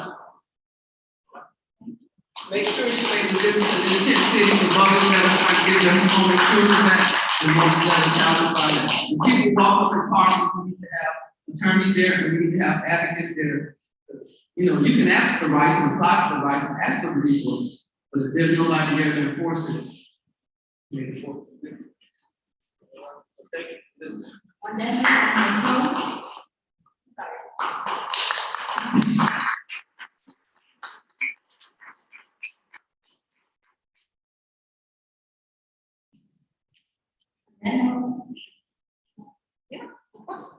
on that note, I want to let you know that I did go to the youth services after that, and they took her. I just want to briefly say it. I did go there. The guy told me to get my son out, bring the lease back, and I did that. It took 3 weeks to 4 weeks to do it because he had to have 4 checks and that. So I did that. I went back to him. I said, "Sir, I have a favor. Please, can you at least get me in the door to see her, get her back?" Ma'am, I don't know what to say. I can't help her. I never forget his name. Robert Devine. And I went to see him a couple of times after that as well. And he just disregarded me. Every time I went there, he disregarded me. I just wanted to bring that up because I still have his card and I still remember that. I remember everything. I have all my paperwork on any issue that happened in court. Only thing I don't have is the transcripts. They try to accommodate the transcripts. And I did hire a lawyer. Nina Terrell. I can't pronounce her name correctly. And I just found out we can go to the court of Birmingham because she didn't finish my case. She didn't finish my case, and this happened 3 years ago. And I asked her, my son passed during the time that I hired her. It took me 2 months to save up the money to get her. There was another lawyer first named Eve. She dismissed herself my case. I found out he was a lawyer, and I found out until like she came to court. So I asked her again. She said, hang it up. I said, well, no one told me.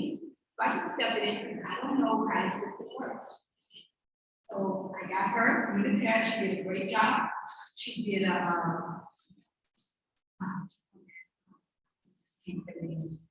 vacate. She did a vacate for adoption. But my son passed after that. During this case. In September 16, 2016, my oldest son passed, he was like 37 right now. He passed, and I emailed her and told her that, you know, I have a recent gift in my family, my son passed, to give me at least a month to pay her. But she didn't do that. She emailed me back the next day, said I had to pay her. I said, did you receive my email? I have all the emails as well. Do you not believe me? Do you need some proof? No, because, you know, please, I want to get a decent burial. Give me a month. I asked her for 1 month. I said, still she dismissed me. She went to the judge's chamber and had her. I didn't know I could go. I wasn't sure that I was supposed to go. I was like patient or something, conflict or interest or something like that. Like I said, I didn't know at the time. So now a lot of things I know that I should have done and I didn't do. So she went to court and dismissed it. It took me at least 6 months to find a lawyer. His name was, I'm sorry, Albert Cantaluto. I can't pronounce his name correctly, but I have his number 9 written at home. You know, a lot of things I didn't know the system would do because I'm very, very humble and patient. As you can see, it's been 6 years. So I have been very patient and I've been doing my research on my own. And I just found out that you can also complain on a judge. I didn't know this for 6 years. Because after he took my granddaughter, he left me with the criminal. Like, you know, it's a criminal. I called the secretary, I said, listen, ask the judge, why did you do this to me? Because I went there every day after that and we took her. Every day I got to work, I went there. Every day I went to work crying because I didn't understand why it's happening to me. I was like, they wouldn't let me see him. The baby wouldn't let me see him in the courtroom. I said, I'll wait until the session is over. I get up about 4 o'clock, the session is over by 5:30. She said, I can't understand it. I said, can I pass my letter? Please just ask them why, you know, what did I say anything wrong to him? Because I'm very respectful, you know, all the time. You know, so I'm blaming myself for a lot of things because I don't know the system, and maybe I made a mistake, I try to fix it. And I did fix it. But whatever order he has in that system for me, that was it. Because after I was still trying to get her back to see her, I found out after 3 years, my daughter had another baby, that I was a kidnapper in their system.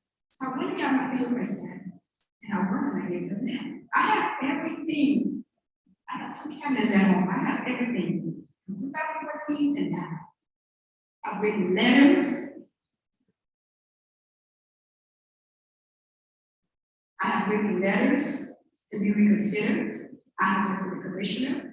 I have called the senator. All of them. I have called everyone that I can think of and emailed them. They said, can you help me? He took my granddaughter, not just cause. I didn't have any representation. He just took her. You know, I don't know if you guys have a dog or a best friend that have been taken from you. And you know that that's good for me. You know how that feels. I couldn't speak. I couldn't eat. I was like 30 pounds. I thought it was crazy. But you know what? All these people did, that man right there, kept me whole. And you know, at my job, I went to work, there's a little boy, little kid that loved me there. This little boy, at my weakest moment when I was feeling the worst, he ran around my apartment. I was on the school special developments. Been there for 16 years. He ran in my apartment and came to me in a hug. That made my world like, oh my God, I'm gonna be okay. I'm gonna get those kids back. He just don't know what he did to me. He gave me a lot of hope, a lot of faith, and I have to see him. Don't do it ever again. I just, want to thank him, his family, I wish I could see him. Because he gave a lot of people strength that day. So I feel okay. Like everything was crashing that time. He just came and just gave me a hug and a kiss. What do you need? What do you need? What I need now is someone to help me write a letter, get my case back open, so I can get that order, and to write a judge complaint. I'm not trying to be nasty to anybody, to be very professional about it. I just want something legally written, because if I write it, I cannot talk to them like this. You have to be very professional and very accountable for each word that you use. And I'm not that liberator. What else do you need? I want to see my grandkids. And they have been babysitter. I asked the lady a couple times, she won't babysitter. I met Mr. Rivas. I went to a seminar, don't foster parent. I went to a seminar recently, and I met Mr. Rivas. He was deciduous. He's an adoption. He's the assignment of adoption. And it was coincidental. He's like, Miss Lingo, I heard that name. He said, aren't you a kid too? And he said, I said, yes, sir. And he gave me his card.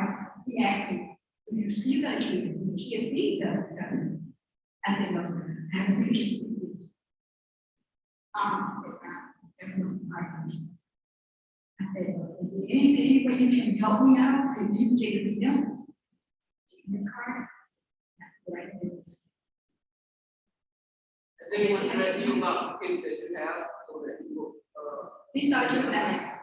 has anyone said you take the kids that you have or warn you that they cause you to lose those kids in your pursuit of remembering that you have to have that? I hope not. That's why I'm being very cautious, because I haven't adopted a baby yet. Paying a lawyer now to adopt her. She's 2 years old now. I've been paying for a while now. You've been paying this attorney to help you with the adoption. Because they wouldn't adopt her to the state, because I put in a foster home first, and I am a foster parent.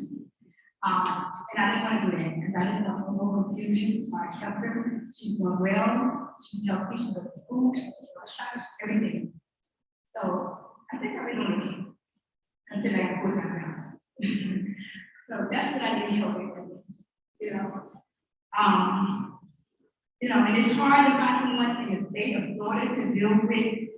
They don't want to deal with a judge, and I understand that, but I'm not trying to be harsh or anything like that.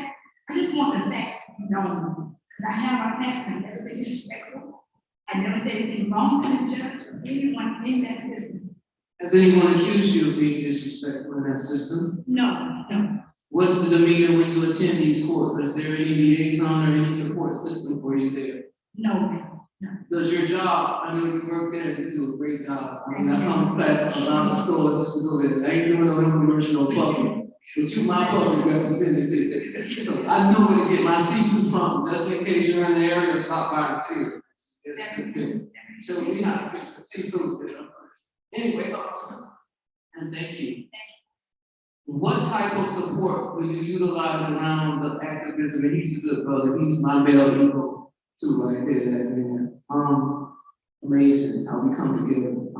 But if you were to sit down and we weren't asking specific questions about how has anyone accused you of having a mental health issue? No. Have they requested that you have any type of mental health or emotional support? No, they accused me of having this kind of issue. I mean, who's the psychologist? Who are they now? When you say that? With the Family Resource Center. Yes. So somewhere in your file, they're saying there is documentation or questioning of your ability to take care of your current children, but you have no legal support. That was taken like 3 years ago. That was for the first child. So I'm not sure how it was stipulated. The lady said everything was great, but I'm not sure if the words in the meeting mean something else to someone else. You understand what I mean? I still have a copy of that. I have copies of everything. So someone provided you with an attorney. You No. want to provide this documentation. Someone said the attorney you had, or they said, well, listen, we have some women and family attorneys or some folks that feel like their civil rights has been challenged, would you feel encouraged enough to say, okay, I don't want this attorney, or I want to question this judge's decision? Are you ready now, or are you too fearful of, or just where are you at with challenging the system? Because, and I ask you that because it seems like you're always apologizing. Like I said, ain't nothing wrong with you. You haven't been looked at as who you are as a grandmother. There should not be a question of your rights and your legacy, but I'm just wondering why, I can imagine what it's like for me to stand up. Okay, I imagine what it's like for me to stand up in front of Judge Fine, like I've done for women for over 37 years. I came out of the foster care system. My mom had 11 kids. I'm number 9. Anyway, I'm up there with class 2. But I was adopted, went through that, became a minor on my own at 16. Been through the foster care system, sitting there watching boyfriends of some of the foster mom rape kids who don't even come close to your character. So trust me, the reason will come. But I know how fearful it is to challenge a judge in the system. So I'm going to ask you this and be brief one more time. It is the biggest inhibitor, it is the biggest cause of stress, and it is the most reasonable fear that this system, particularly people when they do things based on Freemasonry or Robert Rules of Order, they tell you these meetings, but when the judge itself is the one that may be a little off standish or showing preference or prejudice, biasness, or stereotyping, it can make you quite fearful. So I want you to be honest with me, and this will be my last question for you. How afraid of you in calling out a judge or calling out a decision? So the attorneys came to you right now and says, okay, we got your back. We want to see what happened. We're going to ask for the transcript. We're going to provide that information. Are you willing to go forward, or are you going to keep apologizing?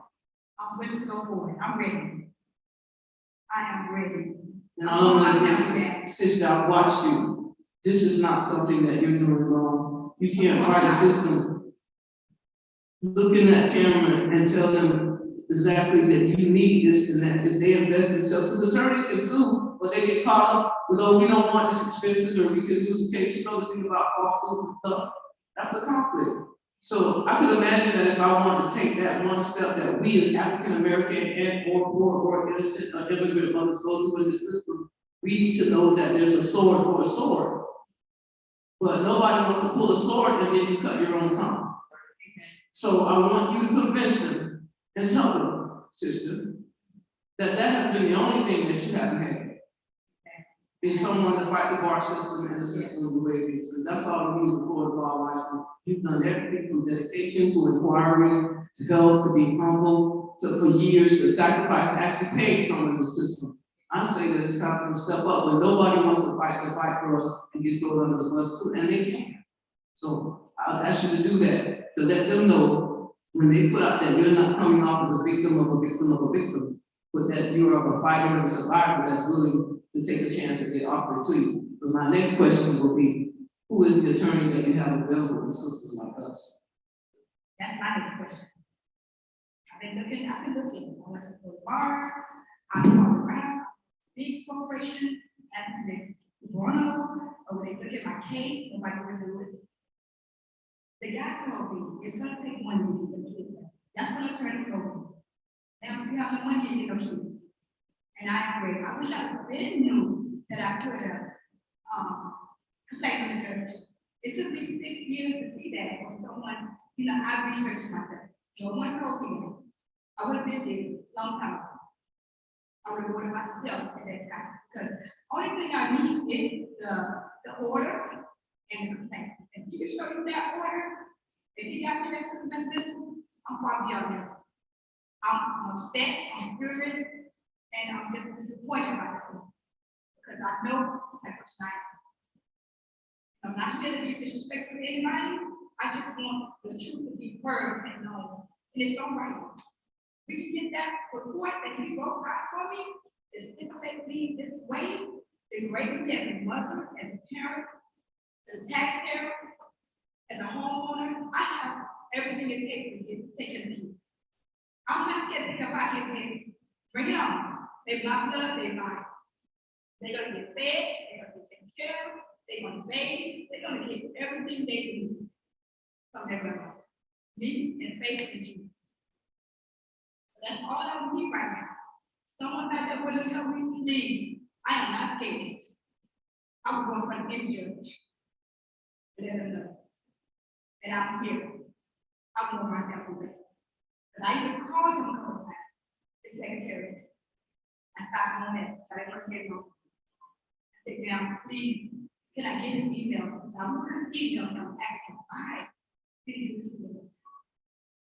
But I didn't. So I am ready. If anyone out there, please know that my name is Nicole Snell. I've been doing this for 6 years, and I am ready. I have whatever it takes and whatever you need. I'm willing to do this because I want my family. Thank you, everyone. I appreciate you guys listening. I'm sorry it took so long, and I know. Thank you so much. Okay. Thank you.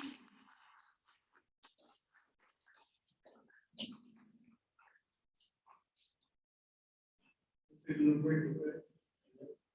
Appreciate everybody and patience with the process. I got nothing but love for you guys. Thank you.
And I'm here to feel a little bit more than just black and white. I am not a plan. I'm here to show you more than just black and white.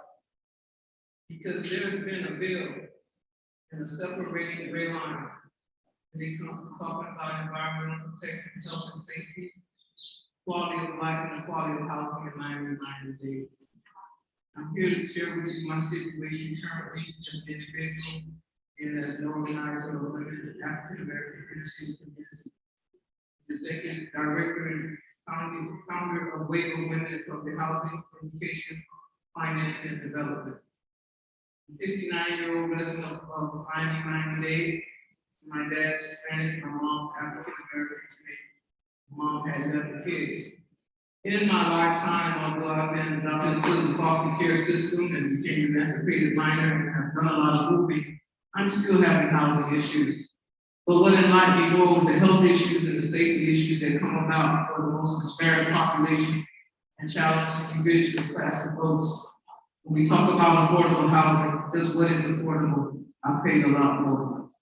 I said remove the black and white because there are laws and rules and regulations which I've been lucky and gifted enough to be great professional individuals, some which are here that have enlightened me and done some studying.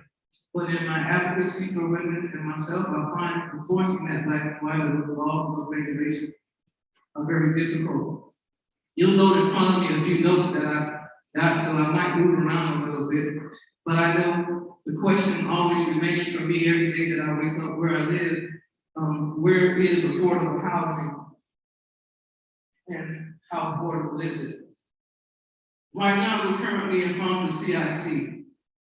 And I recently moved from Overtown on a day, 4th Street, right behind the police department, which when we talk about issues of safety and being an activist or someone who still gets knows like your profession, precedes you out of home. At least they call me out of home, but I am out of Renita Homes.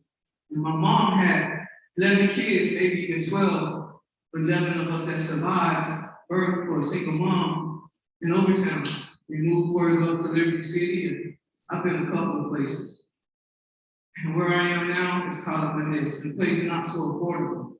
But I want to tell you what I learned and what I recognized as a 50-year-old African American inner city mother. I lost a child 13-year-old gunfire to the same little boys that we fed barbecue to. We did the 48-hour thing.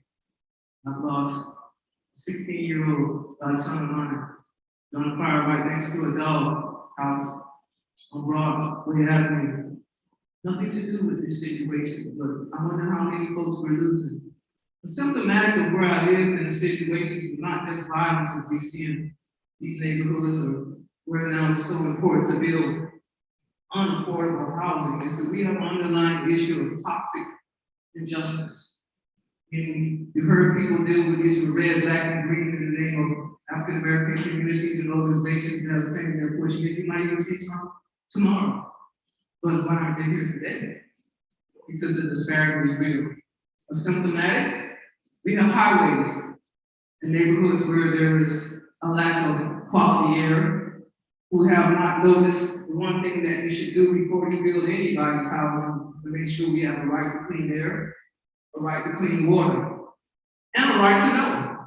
So we're reaching a little higher today and giving you a right to know because I hope you identify with some things that I learned, but not at a cost. Again, I'd like to offer you a drink of water. What's like the city and the county does without giving me my EPA rights. I'd like to offer you a cup of water to take a sip. Because right now we're sitting on one of the biggest Superfund sites in Miami. Sure you want to hold this? I got it from outside the parking lot. Lots of building going on. But there's that highway, the symptomatic of what. So I wouldn't offer this to my worst enemy. Some of that water around here, some of that clean air, some of that mold, some of that building. But let me tell you how I know, because I do a full reports from Durham. What average citizen does that? I'll tell you why I know. Because remember I told you sitting in the Superfund site, this is the CIT coming from both. To the rear of us is an interstate highway, US 1 or Interstate Highway 7th Avenue. Railroad track. But on the other side, people like me African American, we suffer from 89% of sickle cell disease in 99 days. Those of you know what sickle cell is. I've got a niece born with it, brother died with it. We got that like that people die from fentanyl around here. But we were here, and when they built this BIC, we were with the city of Miami. We got $5 million for around for training. We got trained pretty good in class with a bunch of folks that were activists and senators, aides, and stuff like that. And then to see that they're still building stuff like this, the biggest population of folks with respiratory illness, asthma, and disease. This is development. This is resilient. This is climate resilience. And I don't see anybody coming in here today either. I don't see any of the information that we need to do when you talk about air and indoor quality, when you're building places right next to grounds that used to be dumps. So we're sitting on a dump right next to the neighborhood of women and children with the highest disease and nieces who lose their life on a day-to-day basis, one of some homeless people around here in the country. I don't see any signs out there in the parking lot telling you that they had a water issue for years, because this came chemical 2 blocks down and right there next to a school, and they had that wide open and everything up out of there. But you got a right to know. So is it not right to not tell us? Isn't that toxic injustice? Isn't that not telling like murder? Conspiracy to not tell us? Isn't that regulatory, federal regulatory with all this monies that they put into it to house us? We have to have a right to know the build and develop. You didn't know that this cup of water is for you. You didn't know that it still contains everything. That highway has the biggest carbon print that there is. But you don't put the whole statement up and put us in, because no matter what, poor people come, if it's not the blacks that are gentrified out of here, it's the Hispanics that are coming, and you never knew, and you'll never know anyway. Isn't that a violation? They got American recovery money, and they're fracking the hell out of this here, just spreading up, just like that highway did over town. But we have a right to know. They haven't given me that right yet. Let's even more talk about how affordable housing is. You know, all the things that government is supposed to do, hold them accountable. This is one violation alone. So they set this new rule. You know, whenever you put carbon and mold and lead and mildew and bad pipes been there for 30 years, it used to be a public dump, and all this information, they built this. That's why, unfortunately, I had to say to some of you guys, most of the folks that do programs here are not African American. But the city talking with $5 million, $2 million, still trying to find $3 million. They made a major course over that. There's Hopkins go over there right now across the street. It ain't no classes, nobody in classes. They don't want to know that you're murdering us. I can't do it. So when I go down to the county and I have a problem, I want to talk to commissioners like Audrey Edison. I'm banned for 8 years. It's been an 8-year trek. The last 8 years, I've been 12 years from the homeless trust right there. Moved into place 12 years now, problem arrested by police officers, beat, did the Black Lives Matter. Nobody wanted to talk about that, but I was sprayed with pesticides unidentified until this day. They haven't told me what pesticides they're using. But we lost 6 residents in 6 months. They said it was defensible, but they all had preconditions because they were sickle cell. I know, I thought about that. I already have contempt prior to investigation. So this stuff I'm giving to you, as a matter of fact, that's why I really want to thank the attorneys. I want to thank you for making me feel that I'm not insane. But yeah, they sprayed me for 12 years, told me I had to pull everything out of the cabinet. There were roaches. The roaches are there because this was all swamp area. Indicative of places with resilient issues and toxic injustice. And that's why it sells so cheap. It sells as barren land, but the damages are uncovered by the people. Even now, if we go past this line here, this Interstate Highway, this railroad track where there was a mixed village. You'll see this railroad track goes all the way up past McArthur. This was the area that our governor sprayed when they were talking about mosquitoes and dope. You know who provided the spray to kill most of us pregnant black women that were there? And that's a big report on Channel 2. You can take a look at it, contact case science and the other David writers. Got women together to talk about. So you sprayed us for that disease. Look at that when everybody was dying on the side of the road with dope usage. Task force, prominent right here on this street, on the people on this street, we didn't know what they were doing. So before you start talking about cleaning up the lives of homeless persons around here, disbanding the clusters of people that have been testing them right now, everybody will probably substantiate everything that I said for you to begin with a new report. a report which I've asked for and I haven't gotten that. It seems to be this thing, this pattern and this trend of not giving us information that we have a right to know.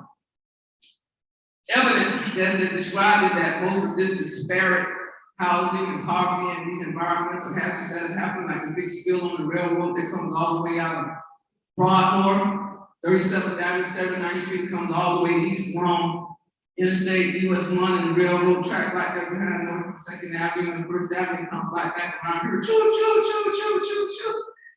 And they brought all that stuff and sprayed it down and laid it down because this is where you should pick it up in the dump. You pass Poinciana Park, which is over there in Liberty City, right next to Scotch. Oh, Scotch. That's where all those folks were poisoned and they're dying, still dying. Big old roaches, just like the roaches over here. Roaches as a result, they're called German roaches. So you spare me with pesticides because I got German roaches. You call the folks over in Scotch saying they need hope now. They need a hope sick. They ain't been built yet. You talk about Poinciana Park, Miami-Dade County, and it's still, it takes 30 years to been sitting there because that's the way you let it go up in the air. We talk about closing schools in our community. When you go back and you pull the test on the schools in the African American community, like Charles Drew, all up around there, test the water wells and get the water wells report, the ones that they haven't hit and haven't been done recently. You know, water wells and lead and cracked water wells. I mean, to know children are drinking out of schools that are water wells that are cracked. Knowing that lead brings down your grade point average, knowing that I have a right to know. So they give the school board the right to sell property yourself and giving away schools, but you haven't tested the children, but you blame them for not being smart as other children. Now you're selling the schools. Now the school board doesn't have to ask, you can ask the school board permission to build in places like this. So the county transfers the ownership over to the school board. But you're not saying that, no, we don't want to sell this property because it's got cracked water wells for children, grade point average slip, particularly black boys and girls, because that's the way it affects you. You never followed my right to know about clean water. You never asked me when you extended this express route. Now the schools in the area are contaminated with water wells, moles, pump, 30 years Poinciana, even a senator killed.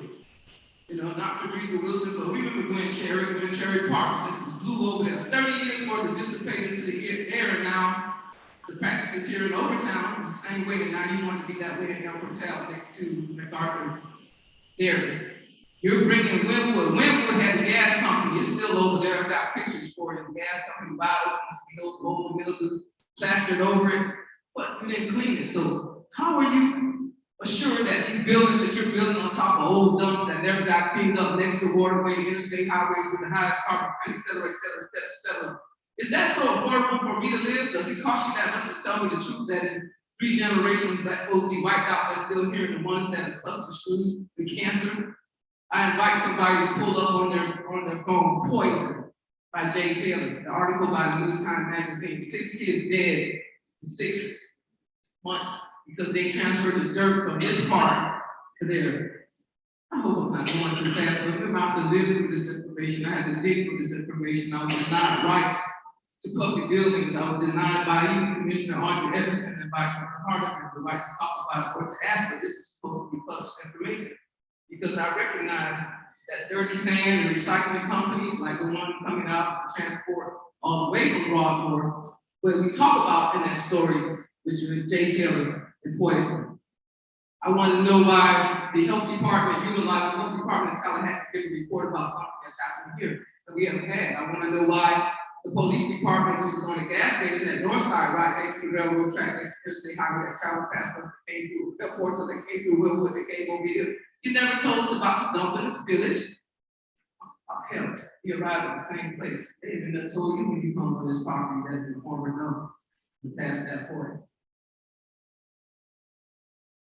So our county and our city and our government is funding with American recovery money, forever bonds, even the emergency rental through the COVID, because most of us have respiratory problems. We're down like hell, senior center, ignorant people, ignorant because they haven't been told, not ignorant or ignored because they haven't been told what they've been subjected to. Oh hell, I should have known that the circle line wanted to move more black people in Miami Beach before they couldn't hardly go off there. Yeah. Because you got that same slip and slide, environmental climate, non-transparent, no sunshine situation, that's Surfside, with coding and permitting, a license for funding. The American Recovery Plan, water spillage money, that's what our senators and representatives in the area, because when I went to tell them about this site, MacArthur site where I'm close to now, the Broadmoor story, you told me there will be justice, they will be held accountable, only got me resistance, retaliation, intimidation, and harassment. I can't even sue about that, so I'm just one woman, but I'm losing nieces and nephews. The Right to Know project that we created in Wynwood, because we got sprayed, our governor provided pharmaceutical to spray us with, but yet we're the ones with the highest respiratory disease right here in our town. That same point we're at now, have you been utilized or abused by not having the right to know? Do you know the air and indoor quality that you're sucking up right now because we're here? I'm going to take it a little bit quicker into mine because I don't want long. It's a lifetime just fighting this. So I moved when I asked about all this building going on here and almost 12 years, same place. I moved to a private property. I was in there 2 weeks of water, heater busted in the property. Mold and mildew exposed itself in the tile, so I call it black mold problem. I suffer pulmonary disease, cardiac disease. Trying to survive cancer. When I was sprayed over at the Great Place of Loyal Management, I was told that I had to take stuff out of the cabinet. German roaches, and told me you had German roaches. You built this place on the swamp. I'm done. But I'm not gonna, can you tell me what you sprayed me and my dog with? The dog turned orange and my ovaries and swollen up. And I'm 59, I don't really need them no more to cover up. Don't I have a right to choice? Don't I have a right to know? You got it sprayed. You can spray cancer, it can come back real quick. Nobody's hearing me right now, not the legal services providers. Nobody's hearing my call. It's been done such an injustice, but then now you don't want to renew my lease.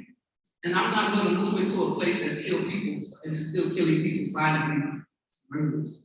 Not to tell people where they live, it's murders and take rehab. It's murders in crack communities where people are already having a disparate amount of respiratory disease. It's murders. It's contemptuous. It's a lie. It's not real building, it's not according to the regulations. But now I'm in a private place and you're getting the money to be there, but I got to clean up stuff they're spraying with me that they still to this day, although I made a sunshine request, not telling me what it is. And you got 4,000 people over there. That comes in, he sprays it. You got to respect it. I said, well, sir, what is this? No, everybody, you listen to him and then I'm being attacked by staff. Staff doesn't even really speak English, I don't speak Spanish. I'm not racist. I'm not prejudiced. But I'm just looking at these differences, but yet nobody's keeping it 100. It's like they're conspiring together to poison me and not tell me.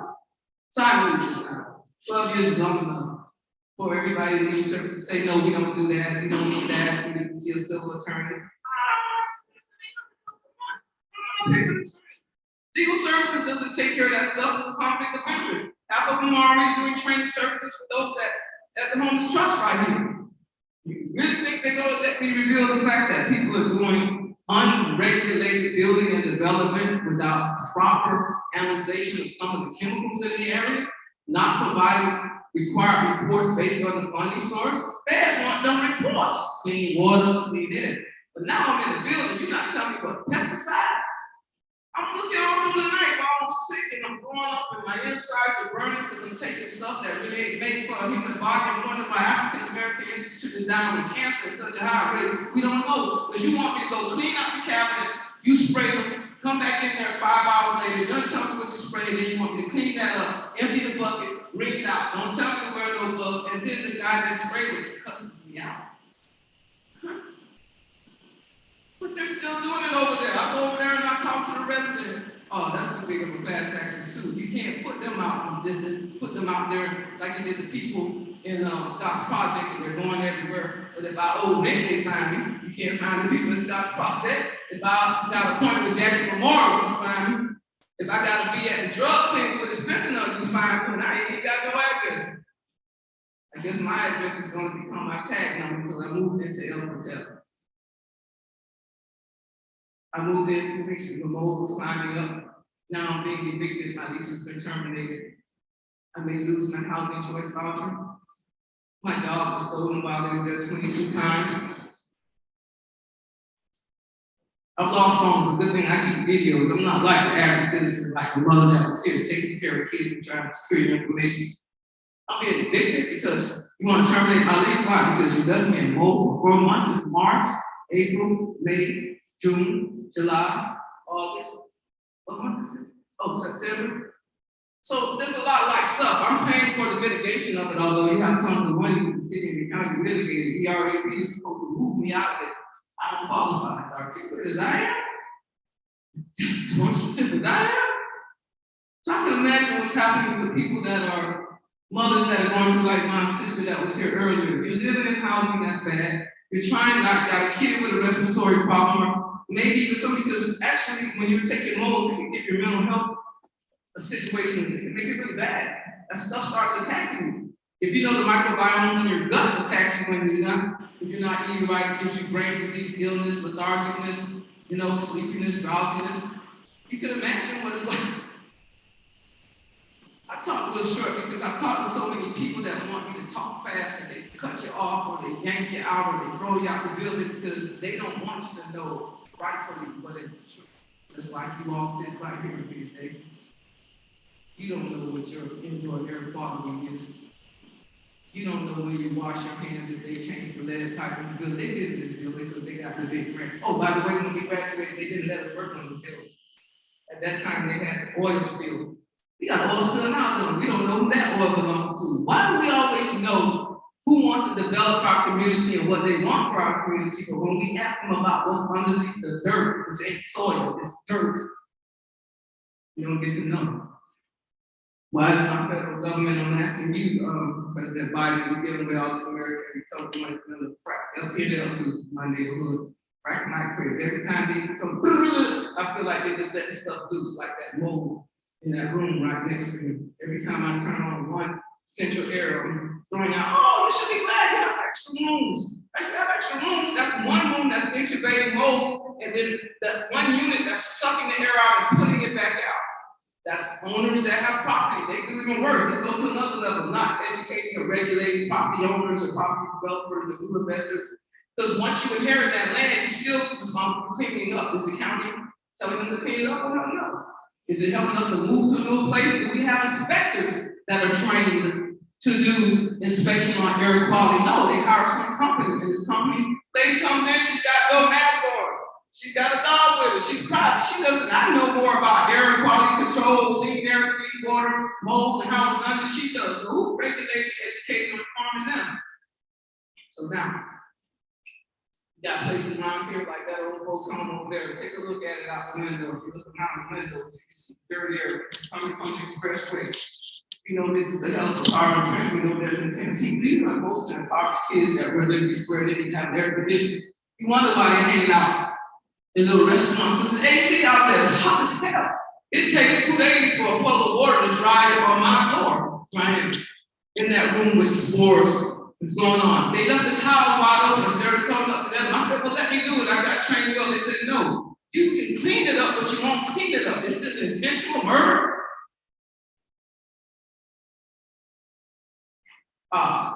And for those who are my European neighbors now who are coming and moving into Linwood, are you going to move into L4, Northeast 2nd Avenue now? Because that's right next to the MacArthur Dairy Farm, one of the biggest super fun sites there is. I don't see one sign. I don't see if you're going to expand that highway to MacArthur Farm, Poinciana Park, Scott's Project. That'd be great if I trusted some of the not-for-profit groups, but more of them are planning more buildings, their husbands, subcontractors, and contractors. Where's the integrity in this thing? This is intentional murder. This is profit by ignorance. This is violation of federal regulation. This is wrong for me. And I'm not saying, I'm not going to apologize.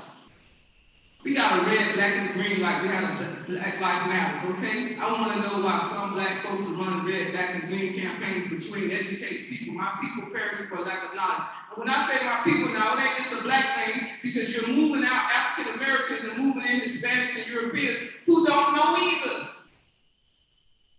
You're not building up. This is toxic injustice. harassment. This is knowledge, this is fact. You've seen me describing, I've even filed some cases with EPA that haven't got a response from them, and you cannot force a landlord to deal with mold and mildew. Since when?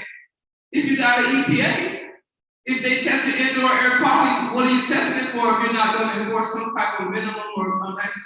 It's contradictory, it's ludicrous, bullshit. I can't breathe. When they say I can't breathe, if it's an African American woman and a mother like me, please do not put me over my children. You painted over the mold and the mildew. You send some dummy that doesn't speak my language to come and inspect the place. You look, she's looking more at the radar markings, which I call wear and tear. Then you're looking at the mold markings. You could pass by, like I said, this building over here, just stand when it's raining and smell the mold come out of these buildings. That's why they want to sell federal property. Ain't nobody stupid around here, but you're killing me. I can't breathe. My children can't breathe. So that red, black, and green, that thing that they're funding, where is that money? Why are you helping the red, black, and green advocates, and how are they helping themselves? And some of them acting real black, but they ain't getting out of green, but they don't see the blood, that the red blood that's being spilled on them. That's the common thing. So I want to know, are there people that will keep the law, keep the regulations? Are there people that are going to tell mothers that their kids are playing in walk? I mean, look at Coconut Grove. How did the dirt get all the way from Aventura to Coconut Grove? You got to be out your mind. You actually carry dirt. All these places located in parks where children pay Coconut Grove, and now that you have, what about the people that were sick? You let them put that in Liberty City right there, or in the park, you want to put a 9-month no line stop, but I stood there. I got dragged out by the police for Commissioner Everson. How in the hell do you have all this on right next to a health center? You gave the health center workers protection insurance, but the people in public housing all around here, they still don't know how much gas is up there. It's still over there on 22nd Avenue, 54th Street. I mean, I'm bouncing around. Every time I drive through my city, every time I go home, I can tell you where the carbon print's at, where the mold, where the gas is. I can put it in black, and I can ask you in white or black or whatever the case be. Color. The bottom line is a lot. There's too many gray areas between enforcing the law and getting out the law. Okay, so the police department got a new police department. Commissioner Montesine said either you're not going in there. The owner of the recycling company that put all that old, all that leaking stuff actually Flagler's wife, who happened to be the wife of the chief officer to the mayor. He's no longer there. I think his name was Jack. His name is Jack. So now that's a Flagler people. So that train, Flagler, you own a recycling company, put all that stuff out there, and now their parents and three generations are both down over there. Baltimore, because Mendigal lives in that area. Still waiting for my phone call back from Representative Mendigal. Commissioner Montesine gave us 2 bicycles to the other ladies, so they kind of backed off of doing what needs to be done. Now, I won't slam anybody. I try to be a fact finder. I try to offer the opportunity to resolve, and we can put together in the city. The attorney we got, attorney was Terry Chris, she disappeared too. I was at City Hall, right? I think the name was white. Generational cancer. You built Broadmoor, they put another building right there by the Metro Rail. You put the Metro Rail there, so that's another tracking and loosing and fracking and digging, and it's murder. Liability. It's intentionally not disclosing pertinent relevant information to keep women and children safe and healthy. And the same thing inside the situation where I'm living at right now. Just evict me. Oh no, I sent them a letter saying I'm withholding the rent, which I have to do, but I'm telling you why. When I'm buying vinegar, I got educated. One big difference over there, educated vinegar and bleach, and I don't use the same mop to spread the mold. So basic stuff that could at least protect you in a way and help dissipate, get a chance to save your kids from respiratory. Remember, we're most to spare 89% of the respiratory illnesses as well as sickle cell right here. This is where you're doing the railroad track, the same railroad track. It's learning. Yeah, wake up people. This little thing I'm saying, it makes sense. You have to sit down because it's taking a lifetime, and now it may take my lifetime because I'm just an example of women that don't know. I know, I read, I've been taught. What about them that don't know? What about them that take the mop up the mold and turn around and mop the children's room? Do they know that 2 out of the 5 children over there got sickle cell? Not a trait, I'm sickle cell trait. Thank God I got a lot of other things that are challenging me during this COVID time. I'm even feeling swallow that's going on this mic. I want to make sure it's well clean. So that's all I want to tell you, bullshit.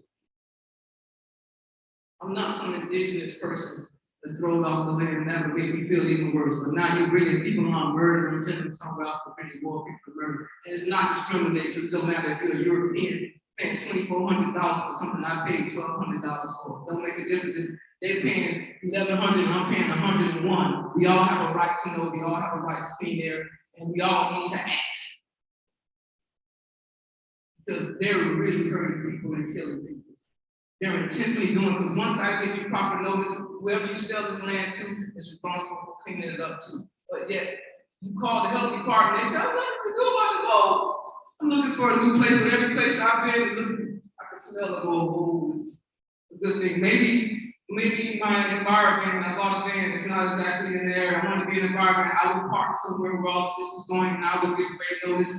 This van is my new address.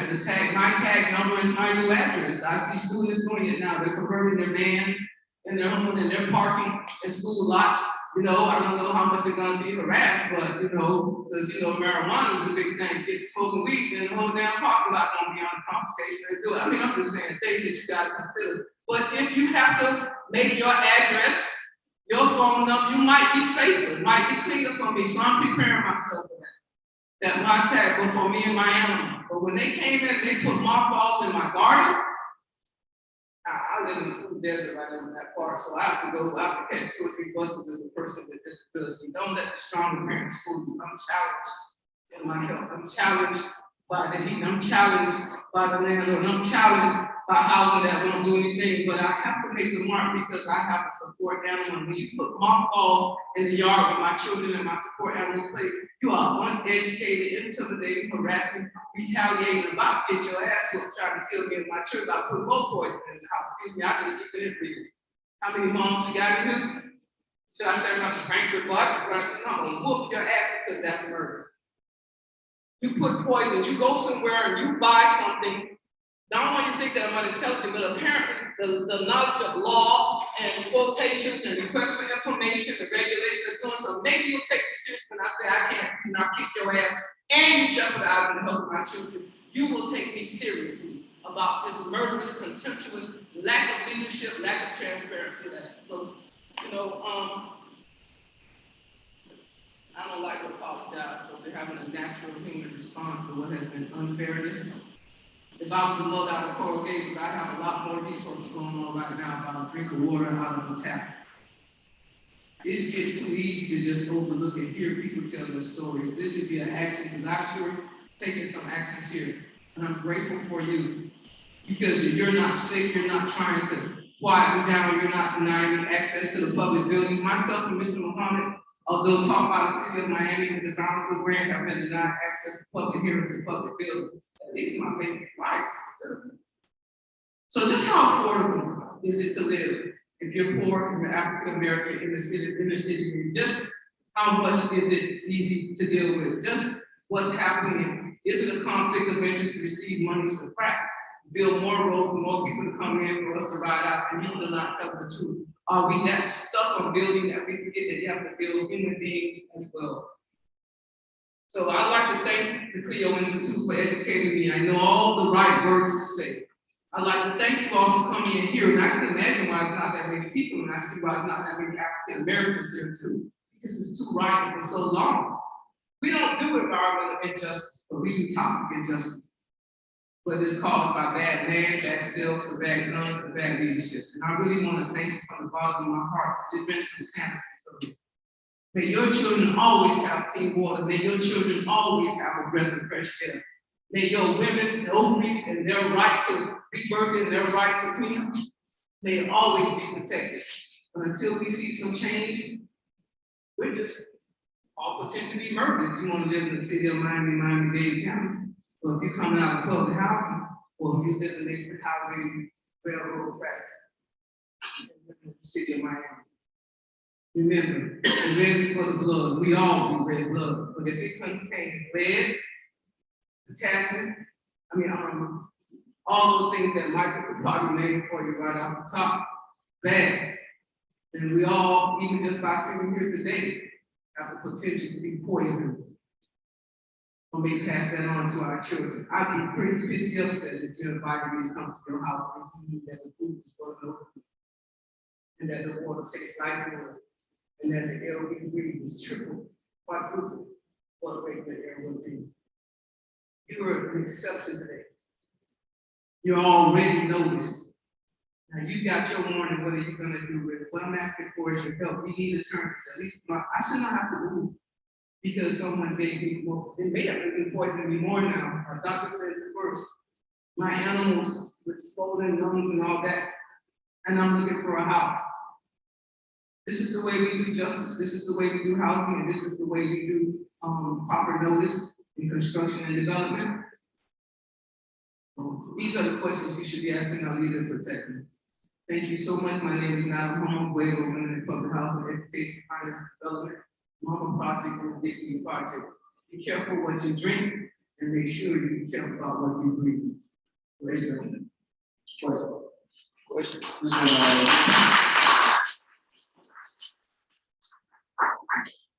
Thank you, Sharon. Thank you. And here, you just definitely need more clearance.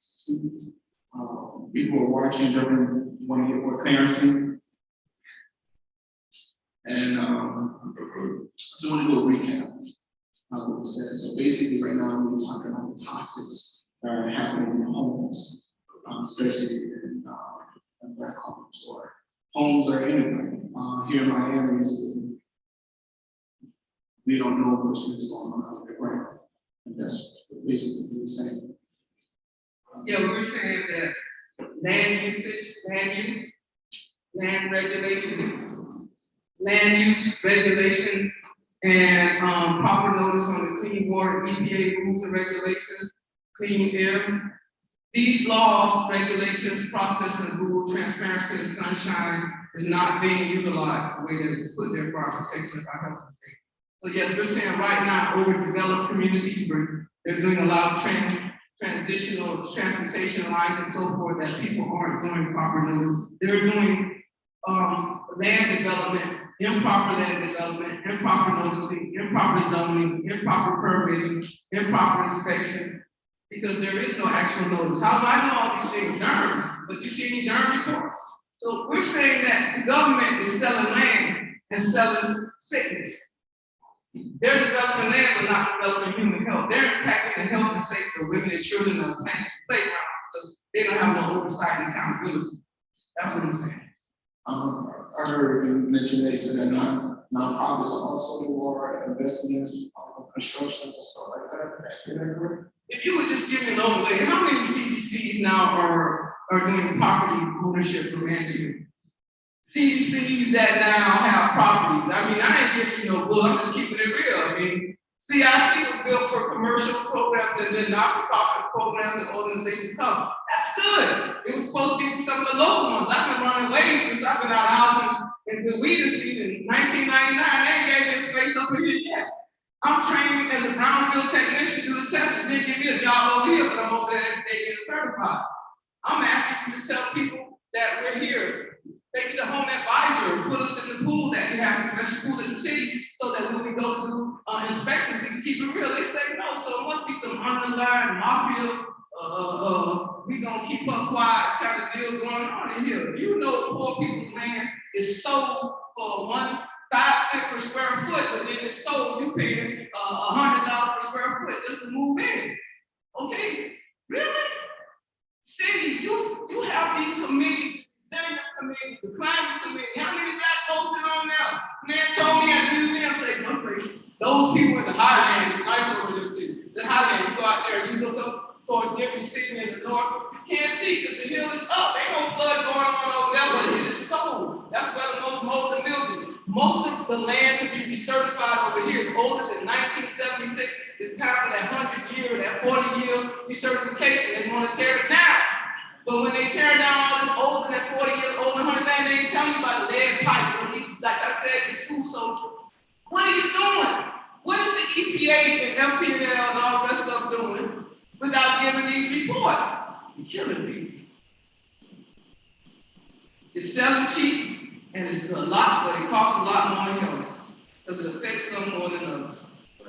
And that's what I'm saying. That's irregular, that's imbalance. You know, I cannot say, get the hell off my land. If this land is where you bury me or where I walk around like the living dead, then it's still my land. You kill me on this land. You know, you ever seen the movies how the spirits always come? Spirits are hungry this land over here. You've been killing folks since the city of Miami had a dump right here. Right here, walk out the door, you're still a dump. They put batteries, stuff from the army there. You never told us that. It's been less than 30 years since you had it there. This came that we got it right next to a school. Is that regulation? Is that safety? Is that health? Oh man, come on, man. What, we in Japan somewhere? Germany somewhere? Oh man, that's what I'm saying, bro. This city has got money to clean the stuff up it doesn't. It's getting money to deal with creating more situations like this. We're not checking it. Okay, just stop me. I mean, really? It's murder. Murder. And you said that because of many complaints, so would it say that you retaliated? Retaliated because you know if you're going to evict me, you got to give me proper notice. If you move me in to a place and I would expect you both, and now all of a sudden you got all these problems, now you got all these pictures, why are you terminating? You saying we get you a lot of them. You know, you have a pulmonary disease, you know, you have heart disease, you know, you're battling. They don't want to see me. They don't want to see the cancer in me. They don't want that. But yet, you were telling me I got it on my limited income, move out, you're trying to cover stuff up. Now do that to a bunch of people. It's intentional. Are they really? Yes. Yes. You're allowing your city and your county to use your public monies and federal funds to say that they're creating affordable housing when this costs us a lot more in cancer than African American inner city women, or as women or Hispanic women up there behind the railroad track in Broadmoor, that 6 kids dead in 6 months, and all those kids that got sick out there in the parks and Oakland. It's enough to show you that people made a mistake. If I put my garbage can outside right now, with everybody watching, and it's out there. They've been putting garbage in black community, moving people in the building over. You know what I mean? Great. I'm to the last question. So we just restate your output to us. Can you just once again? I'm a 65-year-old African American who was battling cancer and repeat over 60 after being sprayed with unidentified pesticides and properly managed by the city and county and subsidized with federal funds. I am the person that did the investigation on Broadmoor poison where 6 kids died in 6 months and we still have cancer in the report from the Florida Department of Health. I'm the person that made a complaint on Linda Park and I had suffered respiratory disease. I'm still suffering. And hear me breathing like I'm breathing now.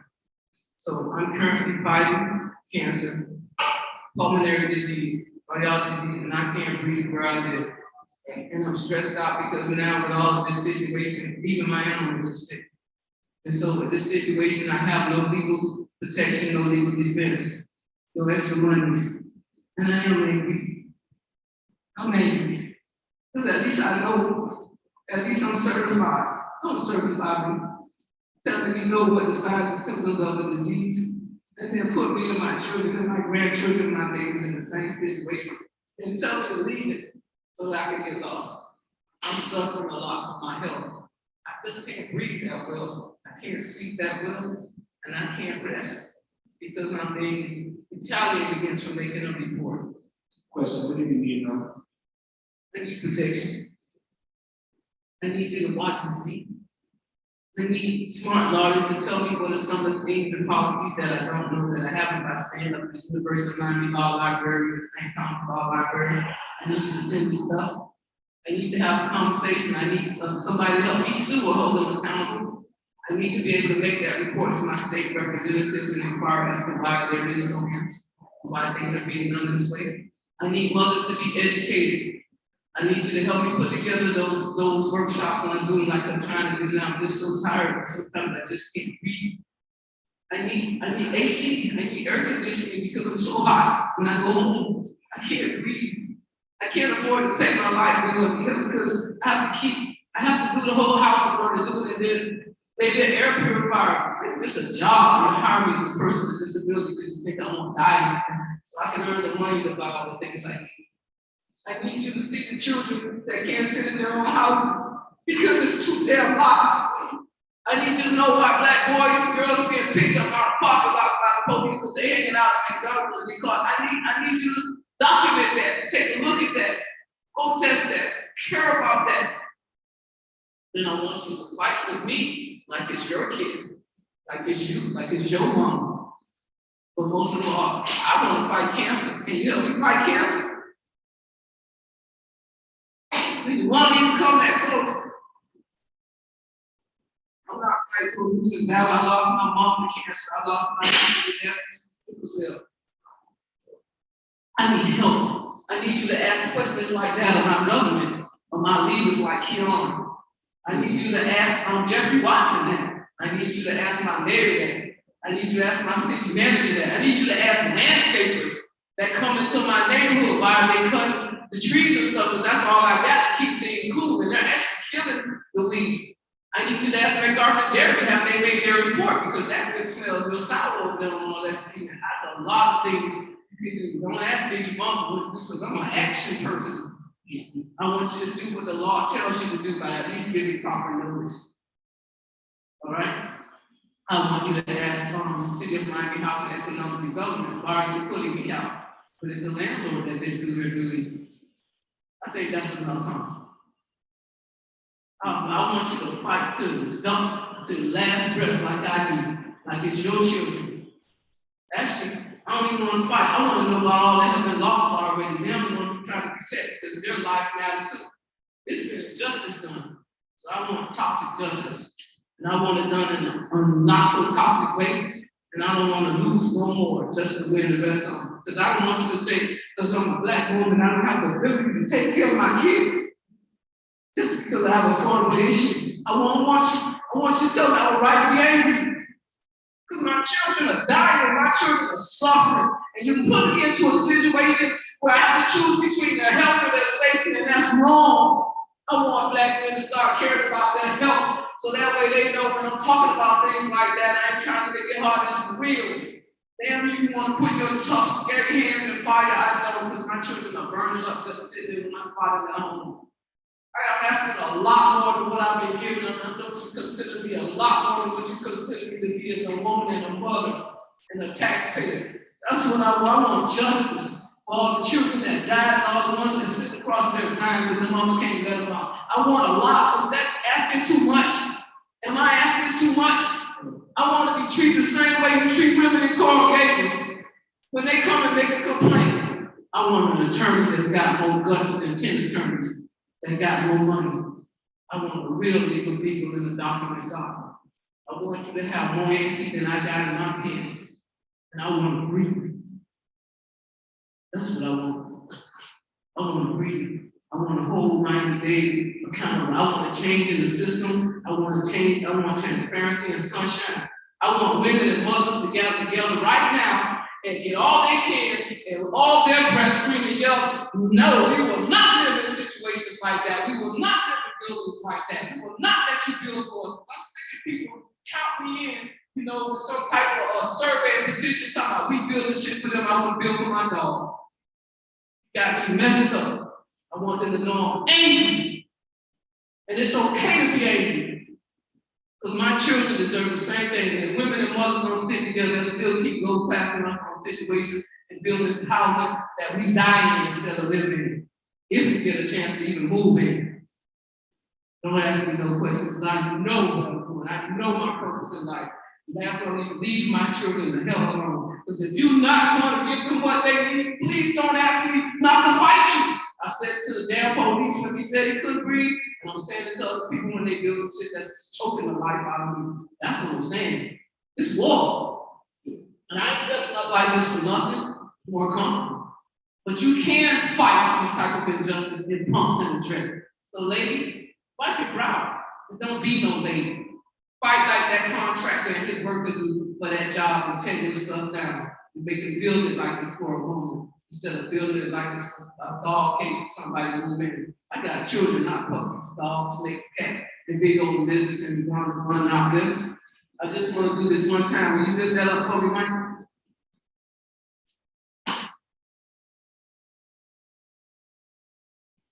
Just pull it from the bottom right there. This is my front, my backyard. I want better housing than this type of crap. My choice, my tag on the highway, a homeless trust, a railroad ticket out of here, or that green dollar stuff left by everybody else around here. That's a hell of a choice, ain't it? For millions of dollars, I want respect. And I want you to know, you can tell them, I'm coming. I'm gonna bring you some of this water. I'm gonna bring you some of this knowledge. And I'm gonna bring some of this air. And I'm gonna choke you with stories and examples that even your own mom or your own wife wouldn't want to hear. Then I want you to move out of my way. Because if you can't build something right for them and their children, they're gonna build too. I think you got to. Another thing, I'll say to my lawyers, and that's it. I want you to change. Used to be lawyers had ethics, practice law, because you like arguing, you don't even argue anymore. I don't know where they get these things. They give me a pay of $300,000, $400,000, they don't show me nothing. I got lawyers and paralegals and those of us that are in prison, the murder in prison, that do more legalese and do more analyzing and syntax than some of these show. So I need you to get out there and start volunteering for some pro bono work, or you need to speak to lawyers and attorneys. Anybody can talk about housing and eviction, that little technical stuff, because those right here that are beginning to show themselves, they want to talk about making change and policy that is right. I need policy enforcement. You're gonna have to let some of these people go. But sooner or later, by the time we get to age, young attorneys here in Miami-Dade County, you can't afford it. You can't afford it now. They want to put you in the parking lot. And in the parking lot, ain't nothing but toxic comes up out of all that gasoline and all that. So don't think that you just can't keep it 100. I want you all to think like you are mothers with bars. When I say bars like police have, I want you to police your name, police your community, and police your children's future. Because if you don't, just like COVID, it will adapt. Sickle cell will not just be for African Americans. Respiratory diseases will increase. I want you to act like it's right around the corner from you. All right. Pro-gators, you got it. Out there, I will in a minute, let it go.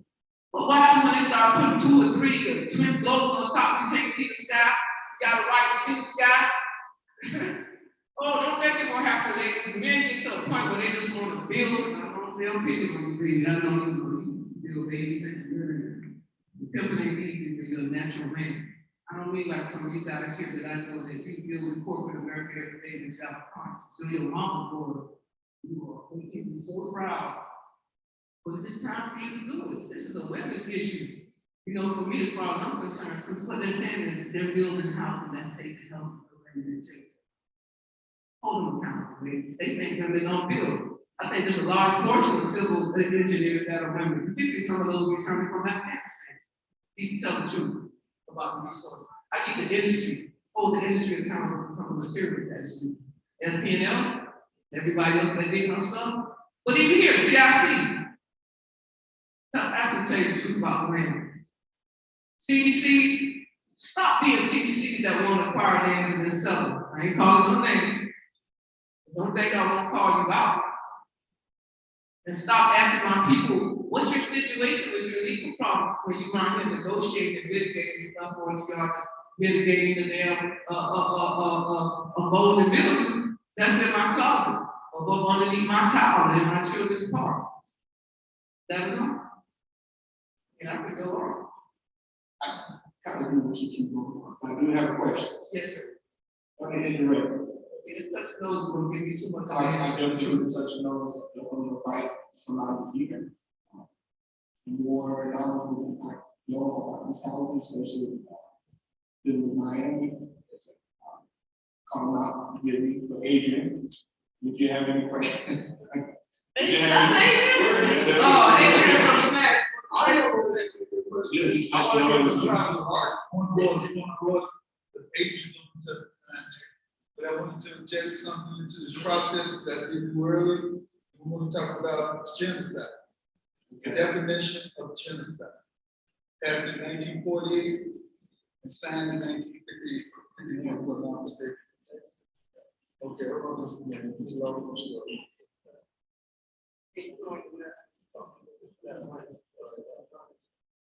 This one.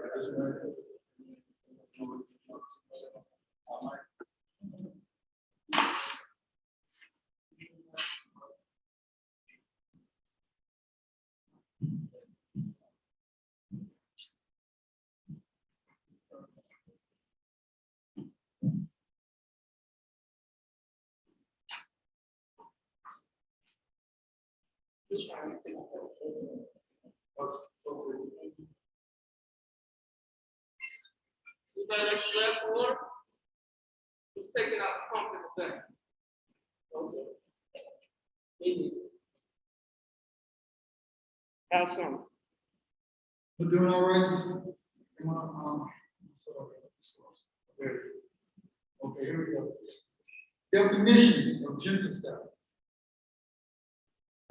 Any of the following acts committed with intent to destroy in whole or in part a national, ethnic, racial, or religious group as such. A, killing members of the group, causing serious bodily and mental harm to members of that group, deliberately inflicting on the group conditions of life calculated to bring about its physical destruction in whole or in part.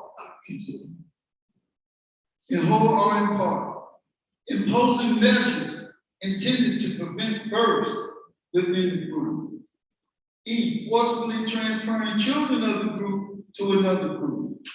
Everything that's been said here today, we're talking about genocide, y'all. And they even escalating it as we go along. When we talk about what they're getting ready to do in terms of criminalizing people just because they're homeless and they created the situation, we got to be upset about that as humans. The fact, I was very upset that the county budget, they took $25 million out of the budget that was supposed to go for affordable housing. And how can people celebrate and say, oh, what a great budget was passed? I'm sorry, man. To me, that's genocide. That's inflicting conditions on people. Everybody deserves a house. I don't care. Housing to me is a human right. And it shouldn't be about the exploitation of people to get housing. People should not be forced to have to live on the street. I hate the word homeless. I say houses, because if you got a house, you have a home. You can build a home. You can make a home. You got your own peace and harmony for yourself. So I want y'all to consider that when we're talking about what's going on in the city of Miami. We're talking about a genocidal process that's forcing people out to make less than $50,000 a year. So with that, Brother Adrian, you got the floor. Come up and introduce yourself. We need to put another wrap on this.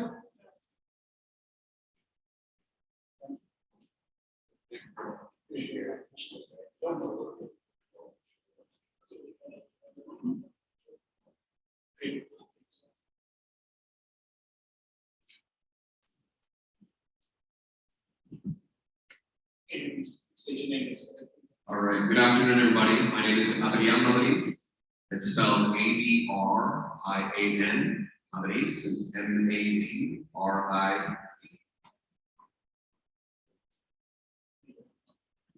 What happened, sir? Smash.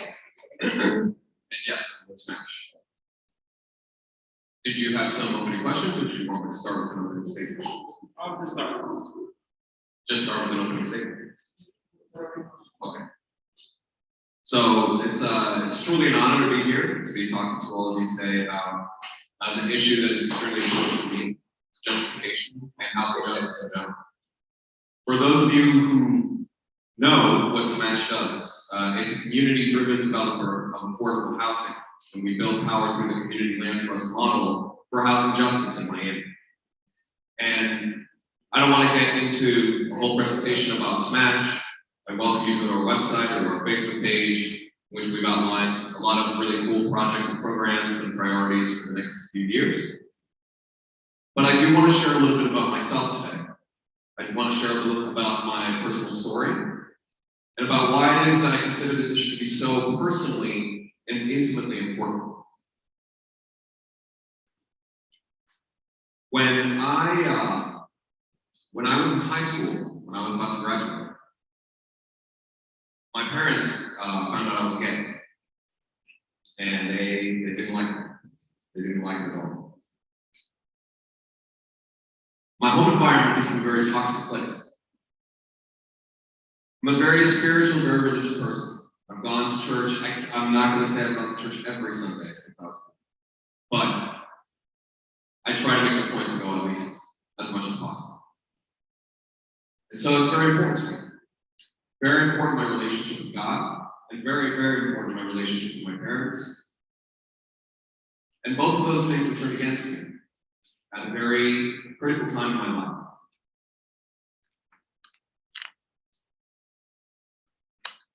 My parents started going to this church, and I think that it's important to name names, so I'm going to name the church. The church is called Alpha and Omega, and it's located in Southwest State, like Southwest Side, somewhere around there. That church is very different from the church that we grew up in, the Catholic Church. And they preach a number of different things which I know to be extremely destructive and violent in their spirituality.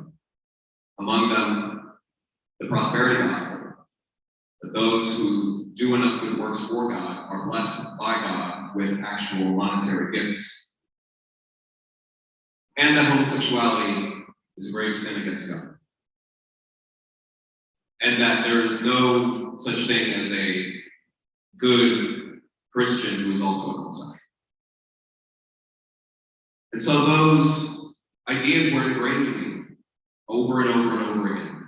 And this was a period of time where I was transitioning from high school to what I thought was going to be my first year of college. And this church made it their mission to convert, to change. So I went through conversion therapy. My parents took me through. And I went to encounters and conferences and saw Christian psychologists and all the whole gamut that usually goes on.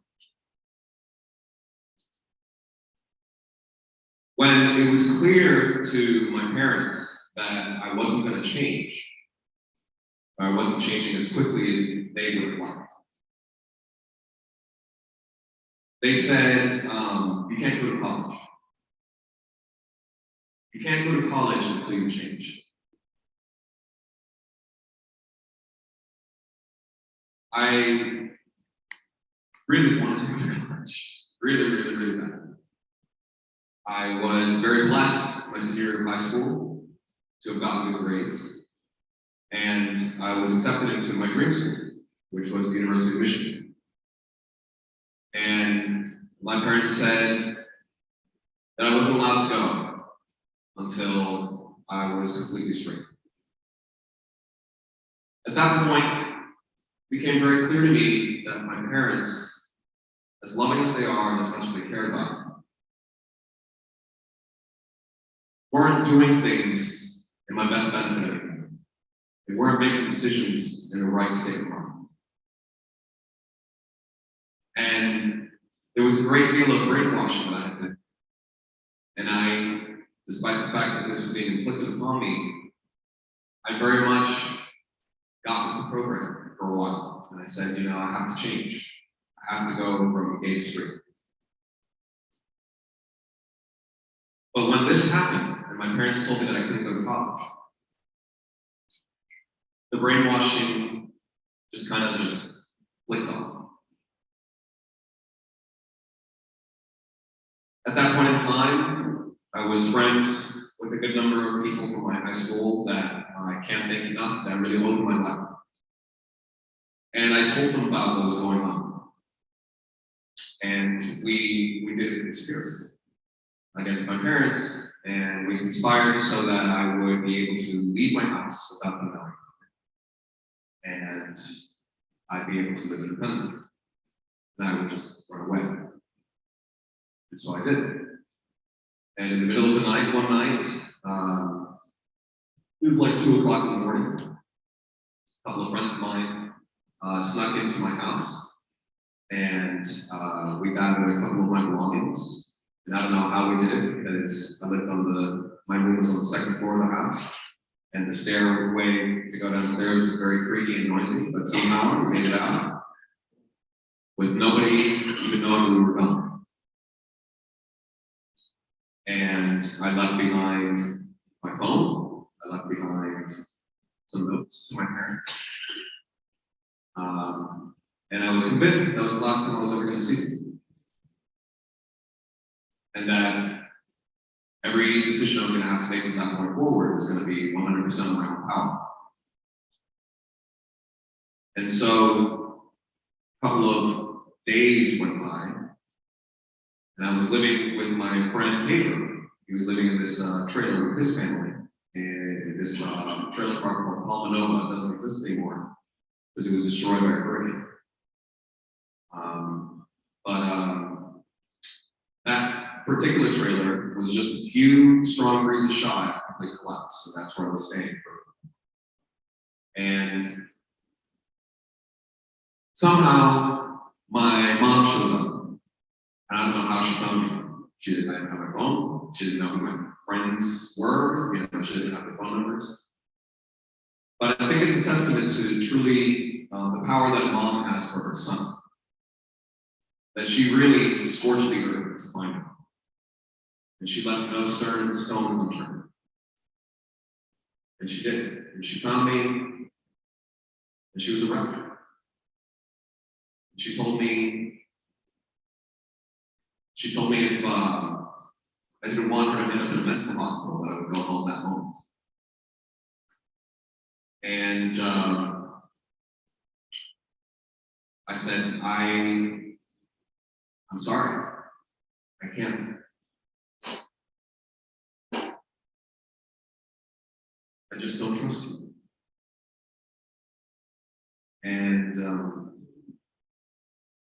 we came to an agreement, we came to a compromise. She didn't want me living in the trailer, so I went to go live with my grandparents. And by this point in time, the school year had already started at the University of Michigan. And so it was very clear that I wasn't going to be going there for that. But for those 6 months in which I would have been in my first semester of college, I had an opportunity to work through a lot of these issues and figure out for myself what kind of a person I really wanted to be, what kind of relationship I wanted to have with my parents.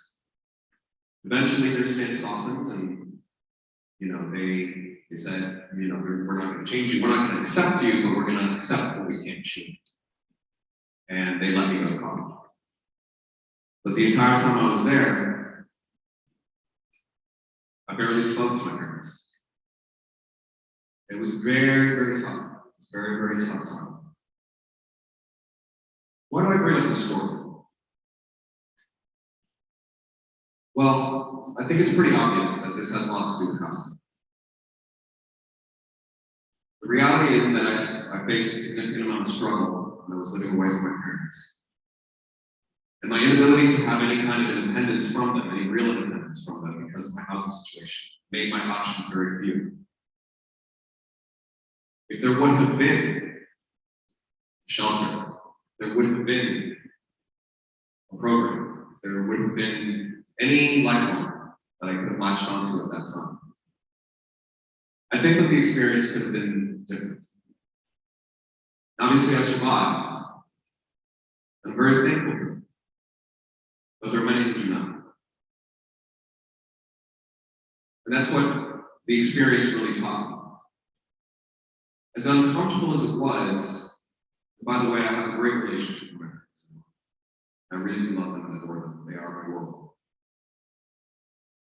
But the experience taught me that this taste of housing security It's a drop in the bucket in comparison to the maelstrom of problems that people have to face, especially here in Miami, the richest city, the richest country in the entire world. It makes no sense. There were things that I saw when I was growing up, just when I was going to high school, that already started to really challenge my acceptance of the status quo, my acceptance of the conventionalism. I'll never forget this one time I went to go visit a friend of mine in high school. This was after she had dropped out of high school. And I went to go see her and her boyfriend and her 4 kids. And they were living in an apartment that was probably the size of that seating area right there. Like if you were to just throw a box around that. So imagine 6 people.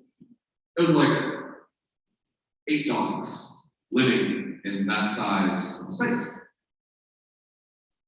I'll never forget that there was literally so little room in the place that the children had to share a bed on the floor with the dogs. That was where they slept. And you know, for them it was, you know, it was fun or whatever. At least they told themselves it was. But it was very shocking. It was very shocking. And I wish I could say it was the last time I saw it, but it wasn't. There's another experience that really marked me, which is one that a lot of people know about now, because I share this one usually first, as the first experience, which is when I was working as a housing organizer at the Client Worker Center. And I had to knock on doors in Liberty City and ask folks what their housing challenges. And I'll never forget this one woman. Her name was Jamina Grimes. She just opened her door wide and said, "Take your pick." And I'll never forget the conditions that I saw that day. There's a video of it if you want to go on our website, if you want to go over to our YouTube. The amount of black mold that was on the walls, especially in the bathrooms. The rats, the roaches, the pestilence, the disease that was just so present, it was in the air. Like you were walking into a block of just mold spores that were everywhere. There was nothing in that apartment that you could breathe or look at that didn't remind you of death and illness. And if the sight of it was bad, let me tell you, the smell of it was truly awful. Having to be in there for more than 5 minutes was longer than I could bear. Imagine having to live in that every single day. Every single day. There's a feeling of peace and calm that we all get every single time we go home. I hope. Anyway.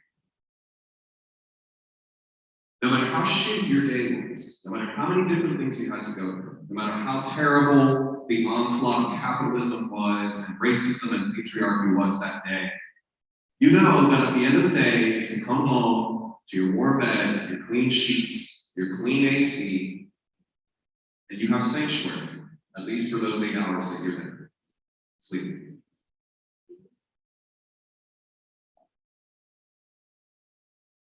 Now imagine not having that. Imagine that you go throughout your entire day and you literally have the whole world against you. And you are struggling to do the hardest thing you ever knew, which was just to survive, to make it to the next day. And you can't even go home and get a break from that constant torture.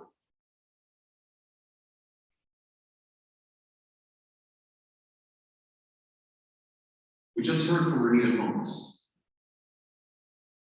who is a sacred human being among us here in Miami, truly. And Michael Clarkson, also. Just absolutely a godsend. The things that you have seen, the things that you've had to experience, from the bottom of my heart, I truly am sorry.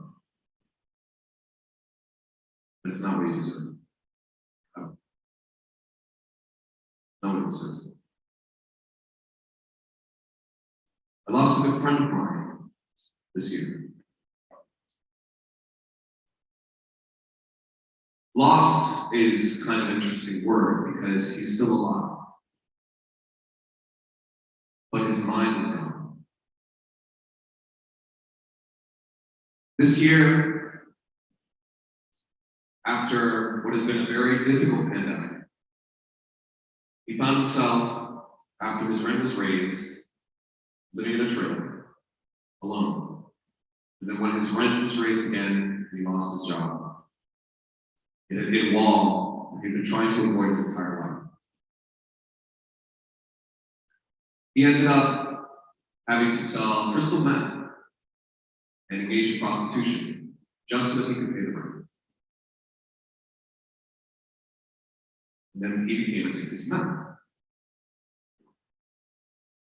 And then he was evicted from his home.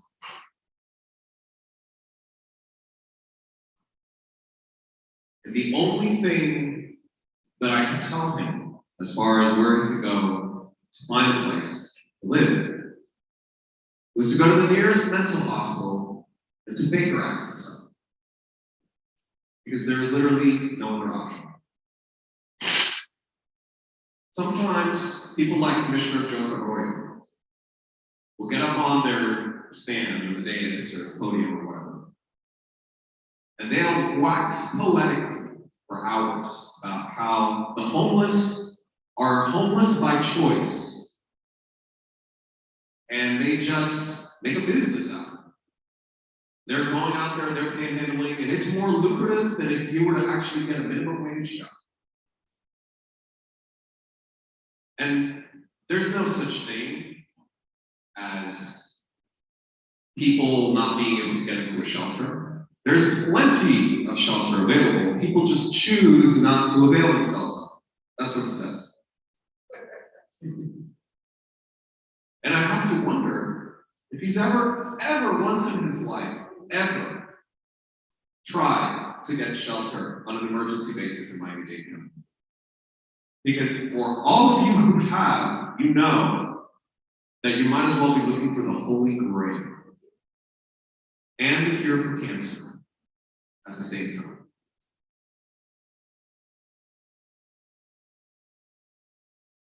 So I told him to Baker Act himself, because that was the only place where I knew he would be able to find housing.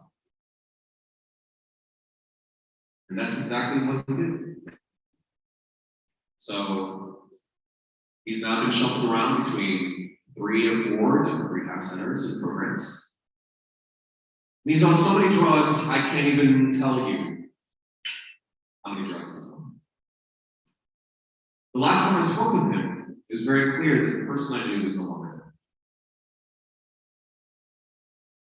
I don't know if I'll ever see him. I really hope I do.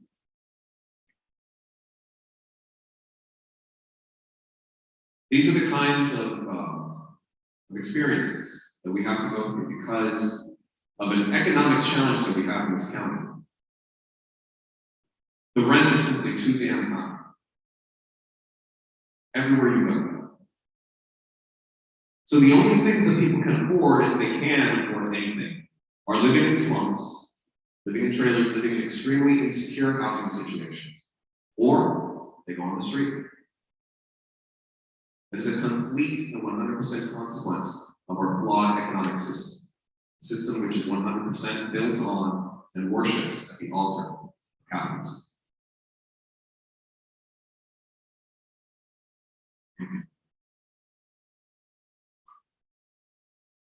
Sometimes I wonder, what is so bad about gentrification? Think about it for a second. We all in this room, I think, at the very least, if you're here, agree that gentrification is a bad thing. I'm certainly one of those people. But why? Why is the displacement of people from their neighborhood of origin, from their ethnic roots, why is this such a bad thing?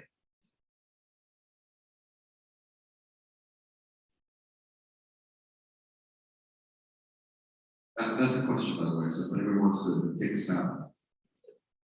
Feel free, go ahead. Hello? All right.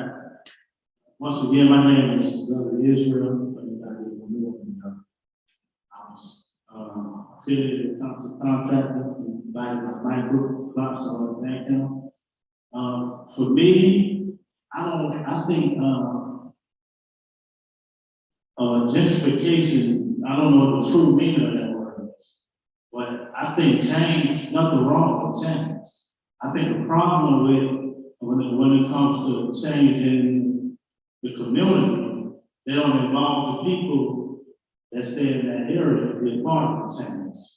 It's a forced change. So maybe that's what gentrification is. Maybe it's a forced change that don't involve the people that stay in that area. And it pretty much destroys the culture of that area. That's something I don't think about. So that would be my answer.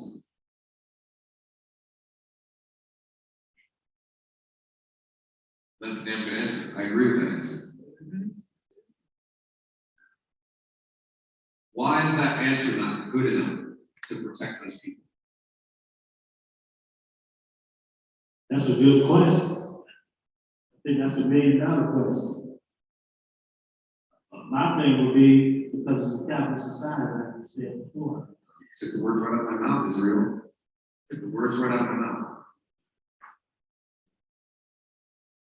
I've been thinking a lot about why capitalism, besides the fact that it's the stratification of people based on their income. Why it's so bad? And I think one of the things that people often miss about capitalism, besides the fact that it's an economic structure, is that it's also a cultural structure. It's the cultural and widespread and ease of adoption of the idea that you can totally deprive somebody of their home in their own neighborhood where they've grown up, not only their lives, but their parents' lives, their grandparents' lives, and their great-grandparents' lives. Named 6 generations deep, simply because my property rights supersede your human rights.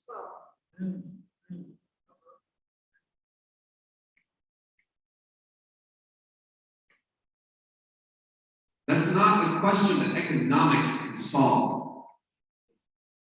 That's not a dilemma that economics can solve. Because if you look at it economically, if you look at the GDP growth of the area and the data and the statistics, they do this all the time. They say, the elected officials, look at all of the good I brought to this neighborhood. The incomes went up. The amount of people who work went up. The amount of people who are receiving social programs, benefits went down. Clearly, all of those are good indications, right? But obviously, you look at the weeds and realize that you didn't do anything to solve that issue. You didn't do anything to lift people out of poverty that are in that neighborhood. All you did is you replaced all of the poor people with rich people from the other parts of the city or from other parts of the country. That's all you did. And I'm not saying you, I'm saying, you know what I'm saying.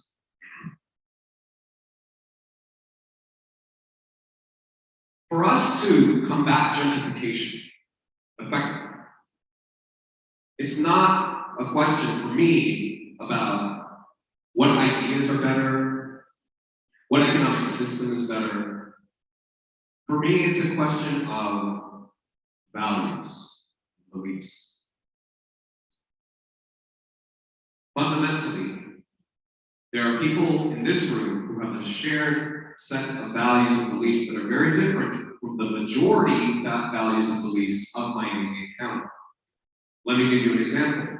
Raise your hand if you believe housing is a human right.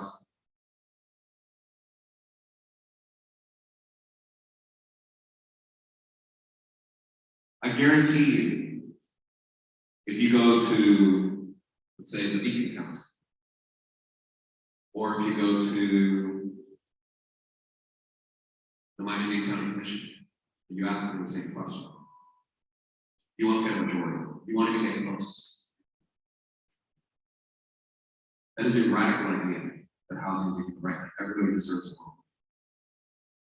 that gentrification is wrong because it uproots people from their neighborhoods of origin, because it places property rights before people. So if we're going to get rid of, if we're going to defeat gentrification, we absolutely have to do it understanding that this is not just about policy or economics. This is about changing people's hearts and minds and transforming every cell in their body so that it no longer holds so strictly to this belief that I can totally put profits before people and go to sleep just fine without a shred of guilt or remorse. Instead, every single cell in your body needs to eat, sleep, and dream the idea that housing is a human right. It is 100% about values and beliefs. So, I obviously can't, prove that empirically, that statement that is. But that is what I believe. That is why I believe so strongly in what it is that I do. And that is why I believe that we really do have to go beyond just the production of housing units, subsidies, all of those different things. But we have to embark on a very serious campaign of making sure that every single person in our circle and in our lives shares these beliefs, is transformed. And you might say, transformation is impossible. You can't change somebody's mind. And I'm asking you to believe that you can, because it's only that way that we are going to achieve. I don't know how. We can talk about it. But there aren't enough people who think like us and hold these beliefs already that we just have to activate during election time in order for us to get the change that we want. We have to engage in the extremely difficult work of transforming people to a belief system and a value system that we believe is just and righteous. There is, in my opinion, no belief or value more righteous or just than the idea that housing is a human right. And we need homes for all. You have a question? Don't mind. Yeah. I think some of us sit there, but we got this. I'm sorry, I can't hear you. Open the conversation a lot. It's like talking to the government. So you brought up words. I try to use logic, and the day-to-day I ask myself, what's your real intention? And you talk about values. So the question comes to me, when you said, well, the experience comes to me, when we talk about teaching leaders or officials or questioning about what is policy or what is fair, the word ethics makes people squeamish. So does ethics serve, or is it considered, or need of ethics or changing policy ethics or practices of ethics? Do you see this as a way when we question the ethics or look for the existing ethical policies of ethics and good government?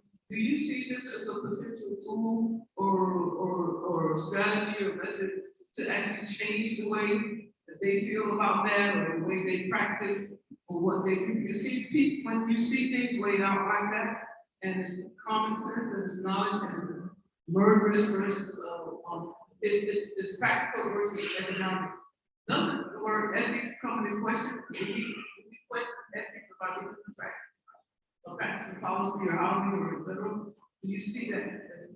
Just use the word ethics and tell me what you see the changes that we will be question the ethics. This is at its core. Oh, I'm sorry. This is absolutely. Oh. This is 100% at its core a question about ethics, which is such a rare conversation to have when we're talking about policy, when we're talking about legislation. We never talk about ethics as the justification for this policy or for this particular action. We always just say, okay, well, how much is this going to cost, right? And if do we have money for it? Oh, what does the city attorney have to say? You know? The city attorney says it's bad and we can't do it. Have you ever analyzed whether or not the city attorney is an ethical person?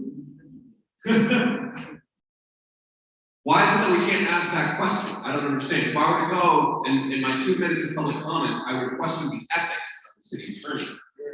Okay? They'd be like, that's not germane to this conversation, and also, get out. You know? We never talk about ethics ever, and it is 100% a question of people's ethics. So, that I think that this conversation, more than anything else, is an opportunity for us to finally talk about the real root of the problem, the actual root of the problem, which is not, does this policy cost too much? Which is not, does this legislation have precedent? Which is not, does the city attorney work like agree with this? Is this ethical for us to be doing this, or is it not? The question comes to mind because I'm a firm believer, and I know you're a firm believer. I know Michael Clark, those guys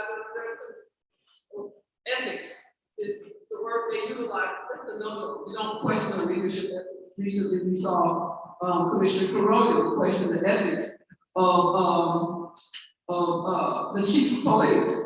But I'm going like, these are two guys who get challenged on their ethics all the time. But no one challenged the city manager on the ethics. So I'm just giving an example in Miami. When you question people's ethics, expect some retaliation, intimidation, harassment. When we talk about what is the value of life and doing what's right in Miami-Dade, this is what you get. You get challenged. If you are not part of a great group like Conscious or this supporting organization, you get walked outside. And then you tap. So you asked about the city attorney. Real life, I asked the city attorney on the day, well, what did the Department of Justice say about chief of police? Was there something to address the 8 bodies of the 8 black folks that were boys and men that were shot in the 8 months? Can you tell me how much of taxpayers' money was paid to this mayor of Tampa to give a report that we never got? And is it okay for the chief? Can you tell me what is that Department of Justice said the chief had to do while he's here? Okay, and can he talk about an open memorandum of investigation on a commission that's not challenging his existence? So all this conflict of interest. Yeah. Okay, so when you ask me, is the city attorney ethical? Does it matter to me? Is the city attorney the city's attorney? Or is the city attorney the attorney of the people? Is it ethical for the city attorney? See, I've asked questions in a little way. Is the city attorney unethical in her practice as an attorney, but not saying, oh, is she doing her ethics by not telling, yes, the city did wrong. Yes, although it costs more, they had the liability of doing this and that way. It's not the value of how much it costs, or how much it's going to cost the people. Because they afford the taxes, or that they afford to die if they move here. So I want you to not question so much, or we learn the city attorney, but is the city attorney the city people's attorney, or is it the attorney of the city official and the city who may have done something wrong? If we ask the devil for a glass of water, are we supposed to ask his wife who poured it, was the temperature of it, and still drinking? I'm just saying, are we going in circles by asking people who already work for the enemy to answer the question of whether they're right or wrong?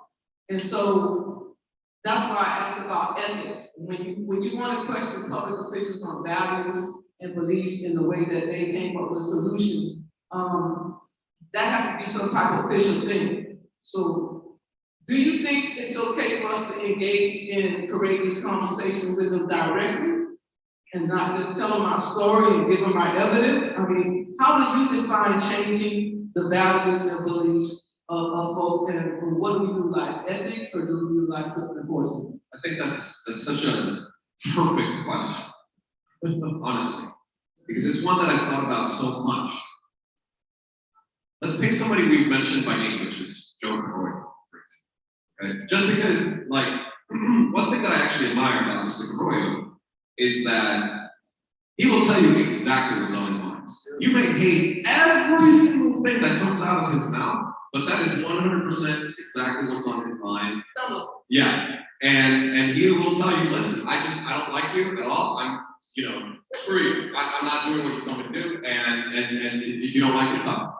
And something, there's a certain kind of elegance in that because there's so many people who literally lie to your face all day, every day, and they'll be like, oh, I'm totally your best friend, or even, we're a family here, okay? Like, what reason do you have to challenge me, okay? Or to act aggressively towards me, right? We're a family here. And you know that nothing could be further from the truth, right? But let's take Joe for a second. What would it take to convince Joe Arroyo that housing is a human right? That all of these sweeps that he's ordering the police to do against the homeless, that criminalizes homeless people, this anti-camping ordinance that's up for hearing here on the 14th, okay? That he's the sponsor. Okay, what would it take to convince him? You know what? I think I might be wrong.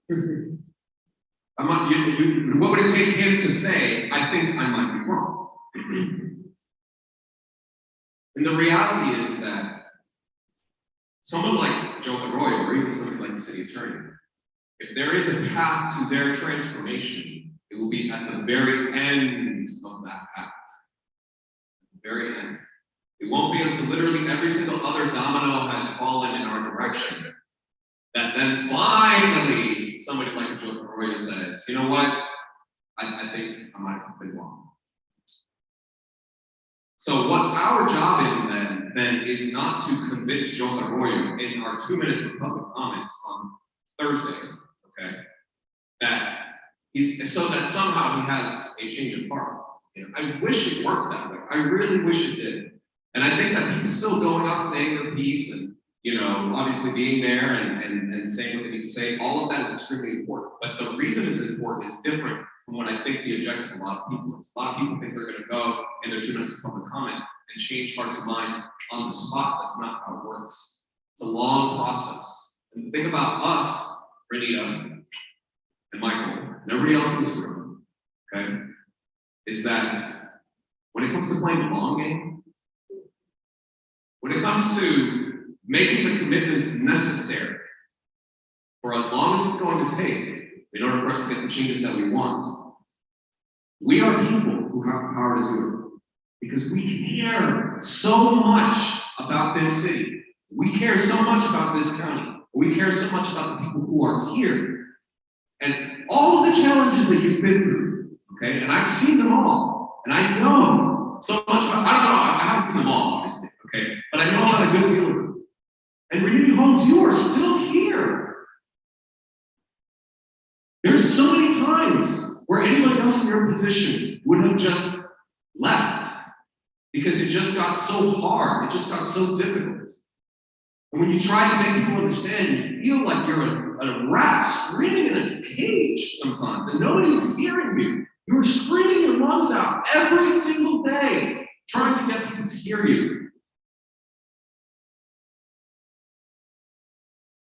And you're still here. And I think there's no greater testament to the fact that you love this place more than that. Adrian, I love the children that I love to hear. I know. That's actually why I'm still here. I don't know what to do with things. I love the children. I've got kids. They don't have to do it. And if I leave, they have nothing. Some of them are already poor. But not everybody's built like you, okay? And you know that. There are people who, despite having those kinds of obligations and responsibilities, they still make the decisions. But those who stay, it's really true, they will be champions. If we think about Joe Arroyo, not in terms of what's going to happen on October 14th, 2021, what's going to happen by October 14th, maybe of 2030. I think we have a path to victory. But it is going to take a long time. This transformation process, this building power amongst people, this going to people, building relationships with them, and having them become leaders and build relationships with the people that they know around this idea that housing is a human right can only happen with time. And it can only happen if we make the dedicated commitment right now that this has to be our job, essentially, our responsibility. We're not doing it in the same way that capitalists will tell you to do a job, like you have to do this with fire. We're doing it because it is our vocation, it is our calling. It is why we feel we are here on this earth. Because we want to obviously make housing really right. We want people to have a home. We don't want anybody to ever have to go through what we've been through, ever again. So we got to build those relationships. We have to have those transformative experiences with people. What is a transformative experience at the end of the day? It's nothing complicated. It's you sharing the story of who you are and why you believe this is important. And if you do it enough, and you do it in the right way, then the person who you thought was never going to change all of a sudden is starting to see your sidewalks. And a few other people also come to that person and share similar experiences with the same level of care, with the same level of love and intentionality. Then it's very, very possible that that person will say, you know what? It's not just Renita telling me this. It's not just Michael telling me this. It's not just Travis telling me this. It's not just Adriana. It's quite a few people. Maybe I should think about this. It's not just random people. It's people that I know. It's people that I care about. People whose opinions I absolutely value and trust. I bet you, I don't know if you why, but if we got Joe Arroyo's mom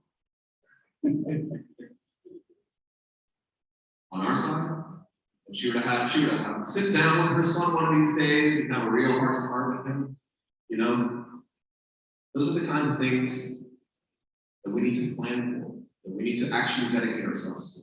And nobody's doing that. I mean, I don't know how many times, well, I don't want to say nobody. I don't want to say nobody, okay. But when you think about the kinds of enterprises that get investments and that get real resources and support, this venture of transforming people, of building power in this way, it's very, very, very difficult to take to scale in the same way that, say, a political campaign can receive billions of dollars overnight just to get out the vote in the last 2 months before election. How many times are we going to call for that? How many times are we going to think if we just pour another $1 billion into so-and-so's campaign for governor or for, congressperson or whatever, we'll finally get the votes necessary to put one of our team members in charge so that they can finally do the things that the other people never did. And then even when we get our people there, the people who we swore were going to be better than Jesus Christ himself, we're so surprised and shocked that they turned their backs on us so easily. Why does that happen? Because elections, if you play with them the right way, you'll get the outcome that you want. But is it truly a reflection of the base of power that is going to be now making decisions in your community? How do you challenge a Christian without having to have it on the agenda? How do you challenge? Okay, some of us are experienced lobbyists and organizers. Okay, how would you do not regulate? I mean, like Travis. No, Patrick. What would be your courageous conversation? But mostly Adrian, because I know you're organizing them, and I see you with that icon. I see Michael as an eagle. He's with you no matter what speed you're doing. Okay, he's leading, but that's typical for Michael to be challenging or even considered threatening if he answered the question. I've watched what it's like for him to walk into a place and see a little Commissioner Corolla, so Michael just don't say nothing sometimes. Hurt people, and bully people feel bullied. Even you sometimes have walked in a place and believe it or not, I sit back and look at their faces. I know what I get. However, my question is, what's gonna be the change of status quo? So, I'm thinking this, just work with this. How would you challenge him to fill your position? Ask Commissioner Carollo before the cameras got up there. I beat him. I saw the cameras went up. Commissioner, I've been here for 5 hours. I just want to hear what you're going to do about 8 black lives in 8 months. So the newsman comes up and points it to him and points it to me in our conversation. And we talk about this later. I said, but Commissioner, how does you being challenged by a man by giving a memo if it's an open investigation? How does this come forward? 8 dead bodies, and all this other stuff, department. Don't you feel like you cheat 8 moms when you say get rid of him and don't find out what's happening? So how would you challenge, or how would you encourage, or how would you demand change or openness to a courageous conversation with somebody like the Lord? When we have a courageous conversation, we used to have circle conversations, and I was like, you tell your story, or he'll do this 8 hours or 9 hours while you're down there. When the most important people don't get to talk. So what would be your transitional change or your transformational change, or what would be your action to promote that type of conversation and change? Because I'm concerned that you got Michael, you got me, you got Adrian, you got your team. When it comes to those officials and holding them accountable, how do you teach those hurt people that it's okay to have a conversation with you or be wrong? You would just step to them instead of a pledge and ask them to make a pledge to better practice whatever comes. What would be the move? They know the true stories. They got a mom, and I did ask them that day. Don't make me talk to your mom. That's my favorite mom. You understand where I'm coming from? What would you do? If Joe can roll your stuff up here today, or you had a what would you do to even the conversation? Because I will let you know how you and Adrian and Smash did that together.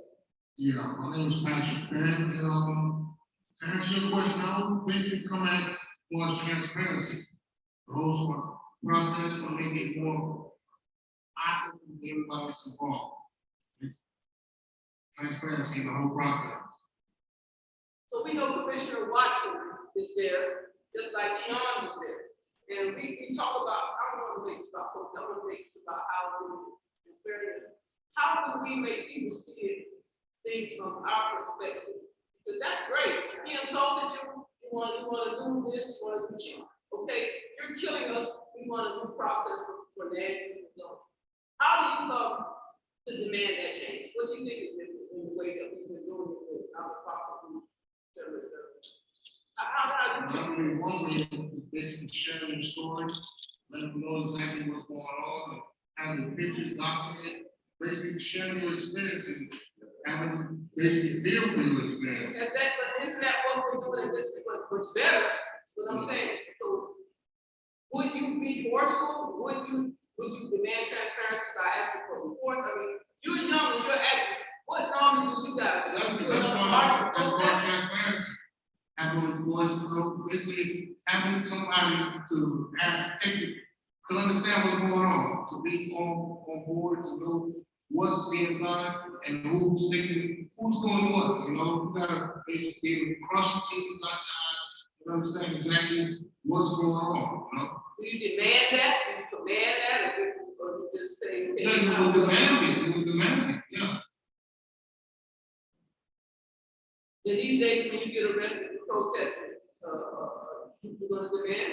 Well, you got to demand, because that's the only way you're going to get anything done. You can't just basically sit back and wait for it to be done. You have to demand what you want, and transparency and different things, because these are people that work for the people. And we're the people, so you let the people know, you let the people on the entity know what the people want, and that's what we want, so there can be a change in that fashion. Take a step, Travis. I want to hear what AW says about that. I mean, I've seen different methodologies, but the old school, how they've been practicing, and some of you all, it's a little bit different. When we talk about changing police brutality, we saw Black Lives Matter and other groups, red, black, and green, on environmental come forward. But what we see being practiced in other states is more actionary than California. But But what we see being done in Miami is a threat of being arrested if you demand or a threat of being put out. So I just want to know how you see we can do more of that or change. What do you see with that? Because Joe Biden don't play. He think they cheat. What you gonna do, young man, when you find out that, or you tell them, I need you to do better housing, or I need you to give me more reports on environmentals, or I want to know where all that weatherization went. How do you do more than just walk up to the mic another turn? What would you do?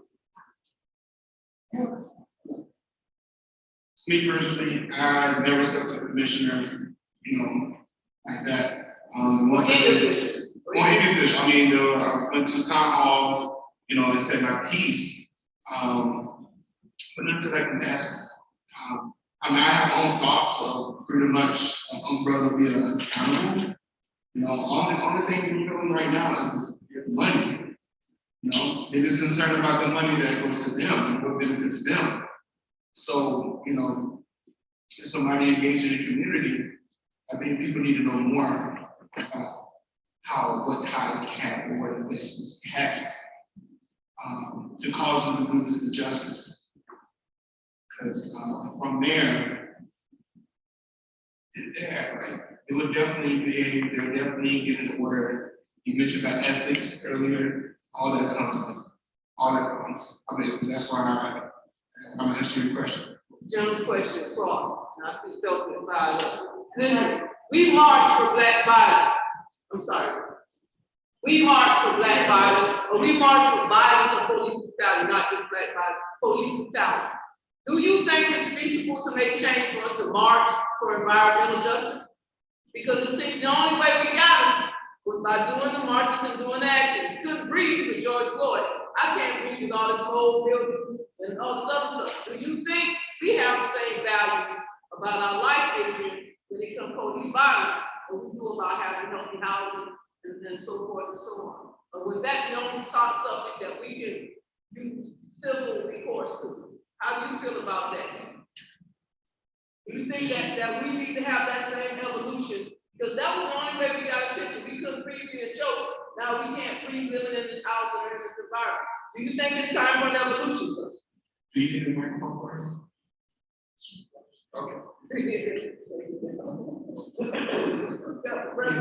Good afternoon, everybody. My name is Carlson here.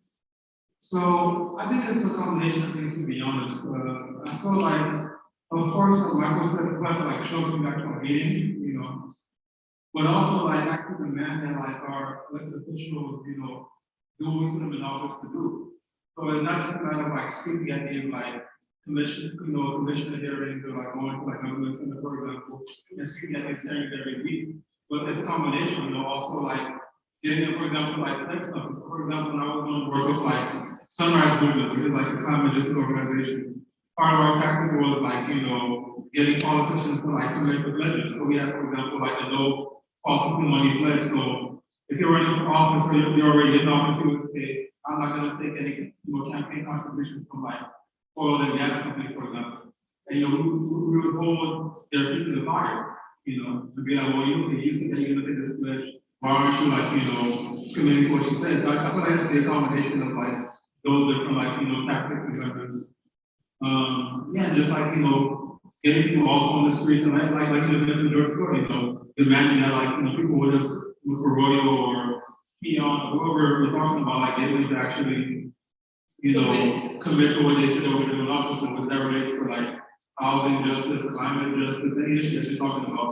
So it's not just like the one fantasy, like one solution solve all problems. It's like a combination, like going to these meetings, being out in the streets, getting politicians to like commit pledges, and like doing like a combination of like these different tactics.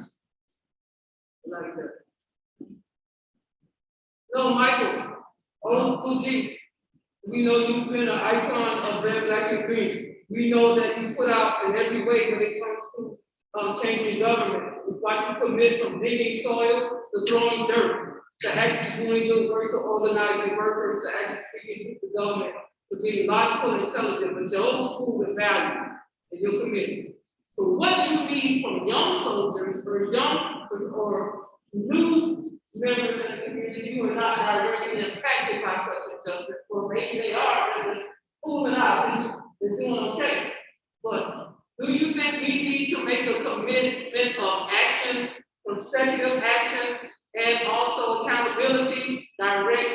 the face or these are the actions they took on the court part. What do you think are the new ways and hope that needed? Because I honestly believe unless we set our own table, we're going to be able to come in and the stroking of the microphone. And I don't want to do the same thing. Cancer grows in me every day. I ain't got time to get too many court courses with hope. Tell me what I need to do to make people see that this is a death-defying act I'm doing here. This is something I need and I demand to command because I already know that. But tell me what to do or what long-term committed pledges, effort, or time I know more. Tell me what you need from the young schooling generation, and they need to tell me what they need to do as a mother. You know, bond money or lay out flat something because I don't see being a student homo no more. I agree with 2 minutes. No, I ain't got time. It's a joke for 2 minutes. One reason why, Adrian opened that door. we push the idea of this tribunal, and this shouldn't be the last time we hold the tribunal. The people must understand, we the people mean something. It's not cliche. We the people are the most powerful people on this earth.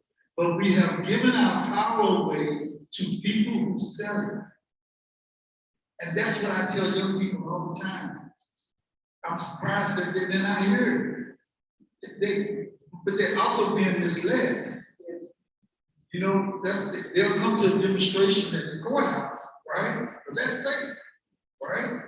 But to come to a demonstration at police headquarters, City Hall, or really have a demonstration, or come out and actually have a demonstration when they get ready to start arresting people who are living on the street. I agree with what Felton says, a combination of things, but we must encourage people to build a movement. And it can't be an ideological movement. It can't be a movement because my personal ideology is different from your ideology, and we can't work together. We have to find something that is common. And what is more common than anything? You said it over and over again. Human what? Human rights. Human rights. The rights of people outweigh the rights of government and government officials. And until we bring that back, I mean, it was just what, a little over maybe 60 years ago that segregation got kicked out. And the country has been segregated for over 350 years. But it only took what? A movement. The rights of women. We still fight about this today. The rights of women's bodies, they're right. But we still got men making decisions for women's bodies. We have given our humanity away. I'm not going to preach on this long because I know, I hope I say your name right. Mr. Behind Fredock is here to talk about climate injustice. And I'm so proud. Did you want to close out anything, my brother? No, I think I've spoken more than enough. Thank you all so much. Give thanks and we appreciate you so much for the work that you do. You always got my support. I always push people to you. And you just a guide in life in terms of how important it is for this right. Mr. Leon Gray, I hope I said your name right. You come forward, please, sir. Talk to us today. Well, Mr. Leon is coming forth, and I'm going to have to listen. I really want to listen to him, but we've been close with Adrian. So, Adrian, are you saying that an idea or an action such as making a pledge to combat toxic injustice or climate injustice is something that we collectively do? I remember you hosting in a church. It was huge. I still got the pictures. Correct. I call it courageous conversation, but it was basically a round table. Is it possible to get your group, who's expert on this, create a round table for courageous conversation and invite this courageous, outspoken lady that has influence to sit down in a circle, and his mama too, and have a conversation about what we see as justice for my children and his children, or his district and my district? Do you see that possible action coming? Because I'm appealing to the humanity of the law and I'm commanding their attendance and I'm giving them an equal plate. Do you see it possible for you to assist us I would love to make that. I would love to make that. Oh, okay. And regarding the pledges and, you know, what's the best way to build power, I think that Felton is absolutely right. You know, the reality is we don't know how much power we built unless we figure out a way to track it, okay, to evaluate it. Pledges, it's old school, but it works, okay? You gotta get people to sign their commitment to your, not only your policies, but your beliefs and values, okay? And then after the pledge is signed, that's equally important, that's more important. Because if you're not constantly building relationships with those people, you're not furthering, developing their leadership, and making sure that they understand this pledge, this wasn't just a piece of paper you signed, okay? This is your indicator to us that you're now part of a greater movement and you want to see the movement to succeed, okay? All of that is super, super important. Last thing I'll say is we are going to be starting our own pledge, a pledge to the Housing Justice Agenda, which we're going to debut. I believe it's the first Thursday in November, and I want to say it's November 4th.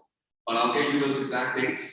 But that is one of the things that we have planned. We absolutely have to get everybody on a pledge in some way, shape. I just want to say that you expose homelessness of young folks. You know, a lot of folks that are young and homeless. I got two in my little mobile sport place right now, but at least they're safe. All right. And I got some prostitutes I bring them in. It's not always safe, but it's better than just getting their head started. But we create a relation. I don't see why, Travis, we see each other passing inside.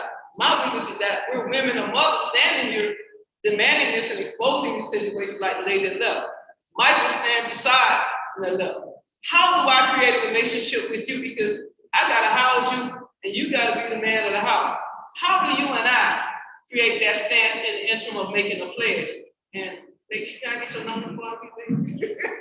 Because I need to have that relationship with my young men. Black Lives Matters, we were out there, women and mothers, women veterans out there, and we had no black men around us. I don't want that to happen.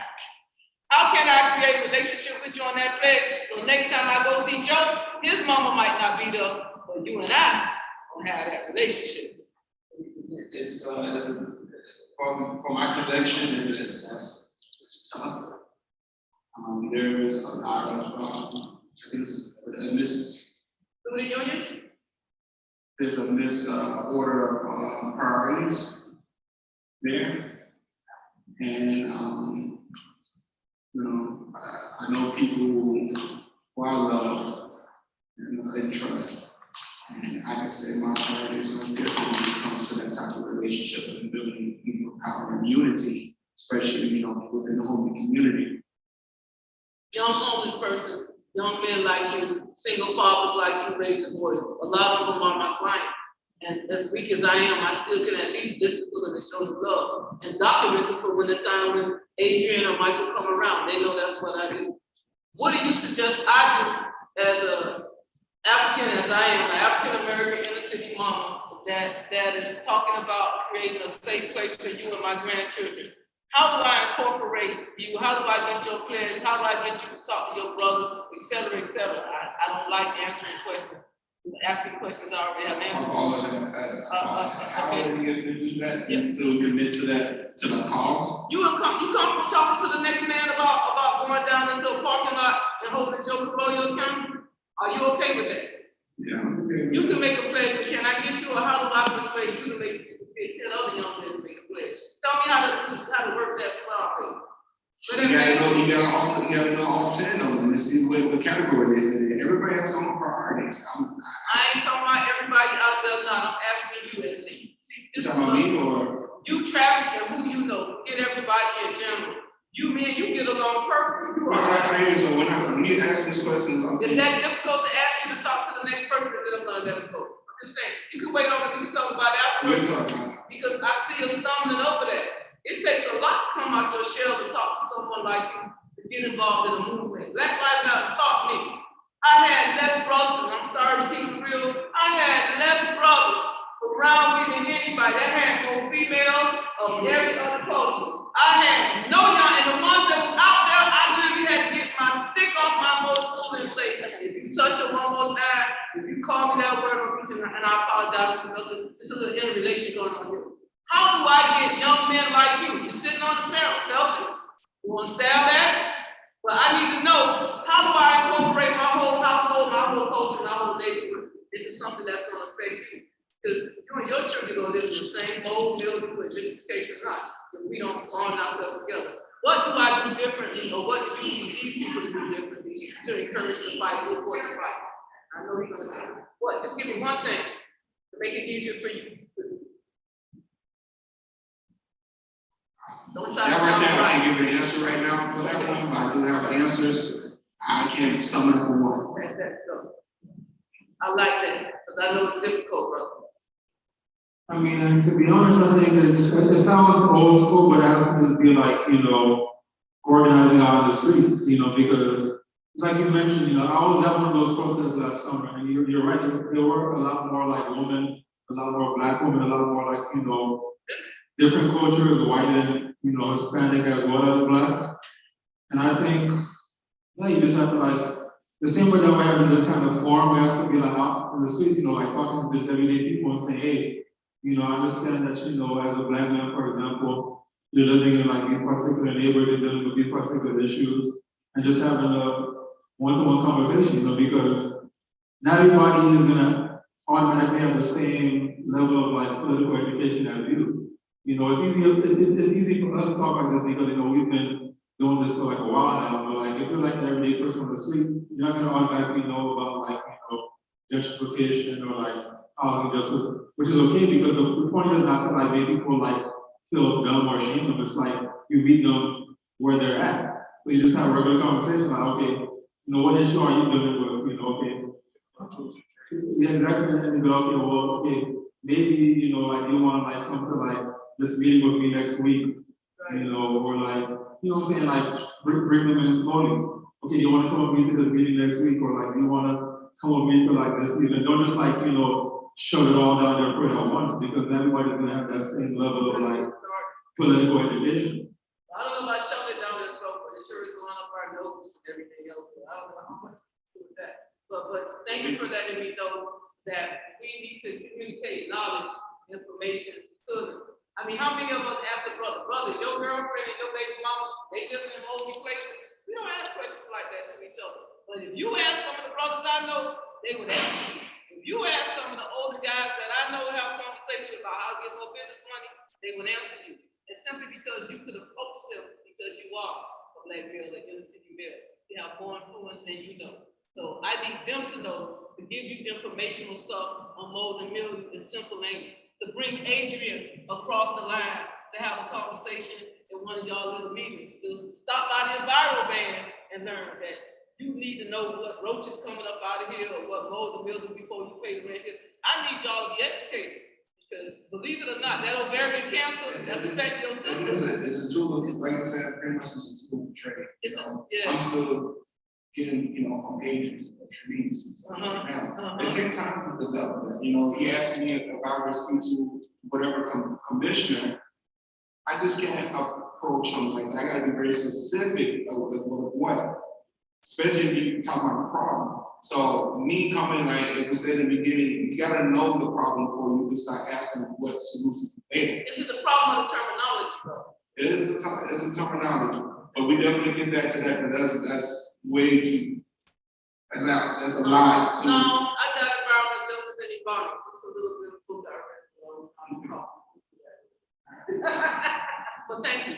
But thank you. I just want to help Adrian with his movement. Thank you. No, it's not my movement. Our movement. Our movement. Our movement.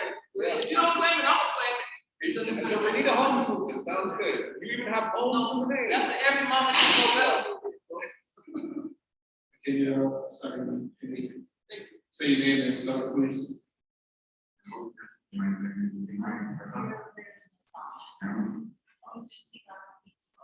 Just gotta speak out loud, project your words. So my name is Mihai, M-I-H-A-I-P-R-E-A.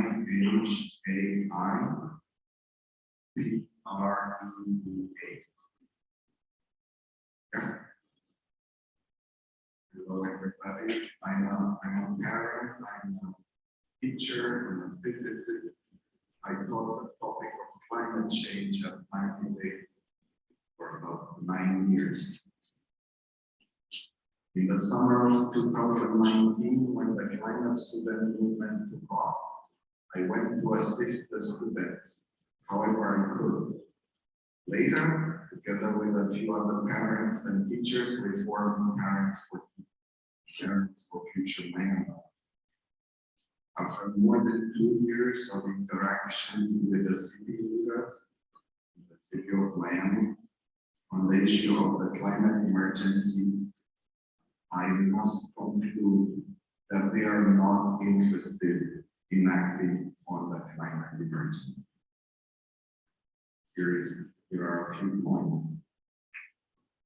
In November 2019, under pressure from young activists from organizations like Fridays for Future and Extinction Rebellion, the city of Miami declared a climate emergency in which it recognized the threat of climate change and the need to combat it. In it, the city commits to citywide climate emergency mobilization efforts. The city further commits to educating its residents about the climate emergency. I attended a commission meeting where the climate emergency resolution was voted on. In my remarks, I mentioned an article published in the Proceedings to the National Academy of Sciences. The National Academy of Sciences was established to provide scientific advice to the government. If there's any source of scientific advice our government should be listening to, the National Academy of Sciences isn't. Here's the main idea of an article from 2018 called Trajectories of the Earth System in the Anthropocene, published in the Proceedings to the National Academy of Sciences. Our continued use of fossil fuels and emissions risks tipping the Earth system towards a state called hothouse Earth, with serious disruptions to ecosystem, society, and economies. Back in 2018, one of the authors of the study explained it like this: another 5 more years of inaction and we will be done. From the passage of the climate emergency resolution in November 2019 until the summer of 2020, the city took no action I am aware of. Last summer, that would be the summer of 2020, following the major fish kill in Biscayne Bay, Mayor Suarez took the initiative to invite community groups to a monthly meeting called Mayor's Resilience Action. I, along with other parents and students, have joined. It is a monthly meeting. The city urges us to come up with actionable ideas. Since last summer, we have proposed all kinds of things, asked many questions, and the city officials have refused, stonewall, reflected every single time. Seeing that we're not getting anywhere, we have started putting our findings in open letters that we publish on Twitter. You can find them by going to parentsforfuturemiami.org. Here are a few things that we ask. We ask that the city reach out to the population through the city's social media channel. Mayor Suarez assured us that we can enlist the city's own media department to spread the word.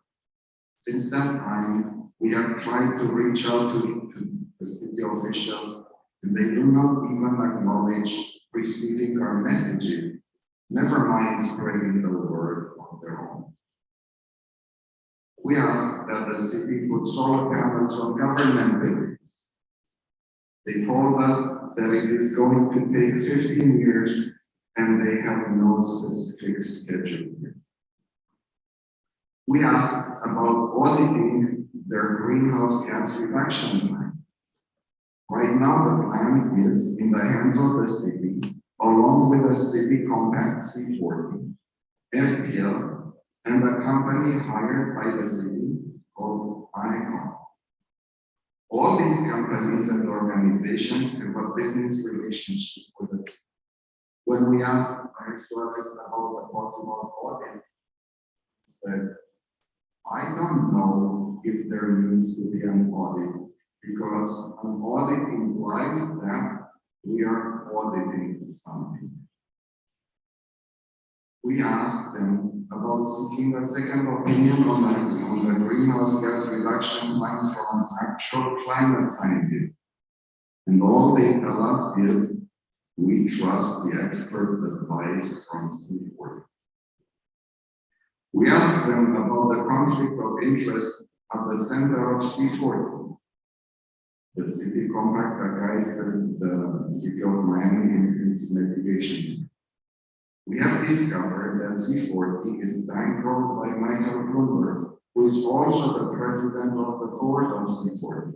He also happens to be a fan of fracking and invests in it. Mr. Dodd, a resilience officer with the city of Miami, told us C40 is not Michael Bloomberg. We asked about the scientific basis of the city's greenhouse gas reduction plan, called Net Zero by 2050. About Net Zero by 2050, a climate scientist wrote recently that it has two deadly flaws. One is net zero, and the other one is by 2050. After much back and forth, they finally gave us the name of the document where the plan is explained in terms of its climate impact. It is called Deadline 2020. And in it, we have discovered the secret. In order for the city to decarbonize at the slow pace it has proposed for itself, and still claim to be in line with the 1.5 degree Celsius target of the IPCC, the city relies on negative emissions. That is, the city is counting on the young people today and their children to clean up the atmosphere of the emissions that the present generation of the decision makers left behind. When we asked them about negative emissions, Mr. Dodd told us his opinion.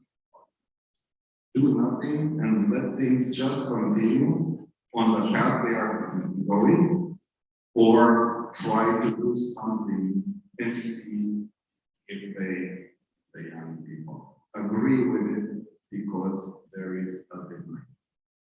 So these are the two options that the city considers. Do nothing or do something. And they consider doing something to be doing. Last summer, I asked the mayor about the climate mobilization on the scale of World War II, which is mentioned in his climate emergency resolution. I asked him, where is the mobilization? And he told me that he doesn't know anything about the military. So, they refused us every time with one small exception. When we asked that they put a banner on the homepage about the climate emergency, just like there is one about COVID-19, they gave us a little win, in that they added a link about the climate change somewhere on the homepage. If one follows that link, one can now even find the climate emergency resolution. After a while, they took it off. We made some more noise, and then they took it back.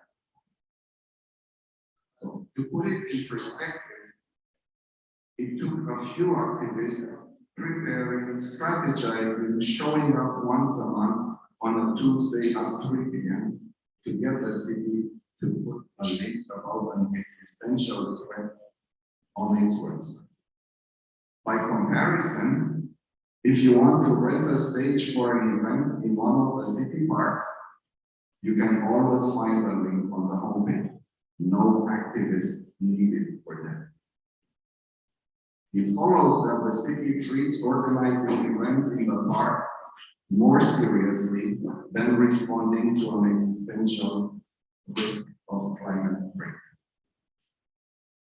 This leads me to the unfortunate conclusion that the city leadership is not interested in acting on the climate emergency, in doing what is necessary to protect us and our children from the ravages of climate destruction. The most basic duty of any government is to protect its citizens' lives.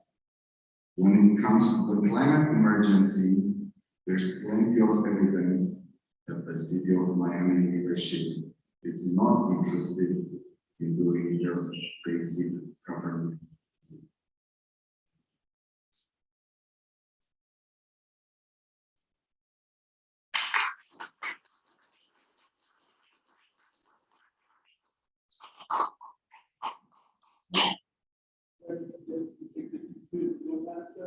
This is part of evidence. Appreciate you. Absolutely. Got some questions?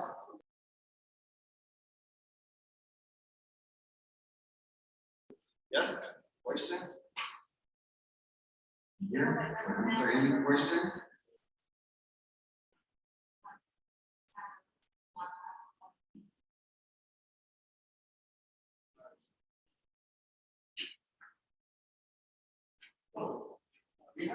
Yes.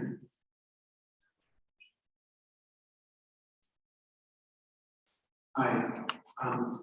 Yeah, that was excellent. Thank you so much for your advocacy and activism around the city of Miami.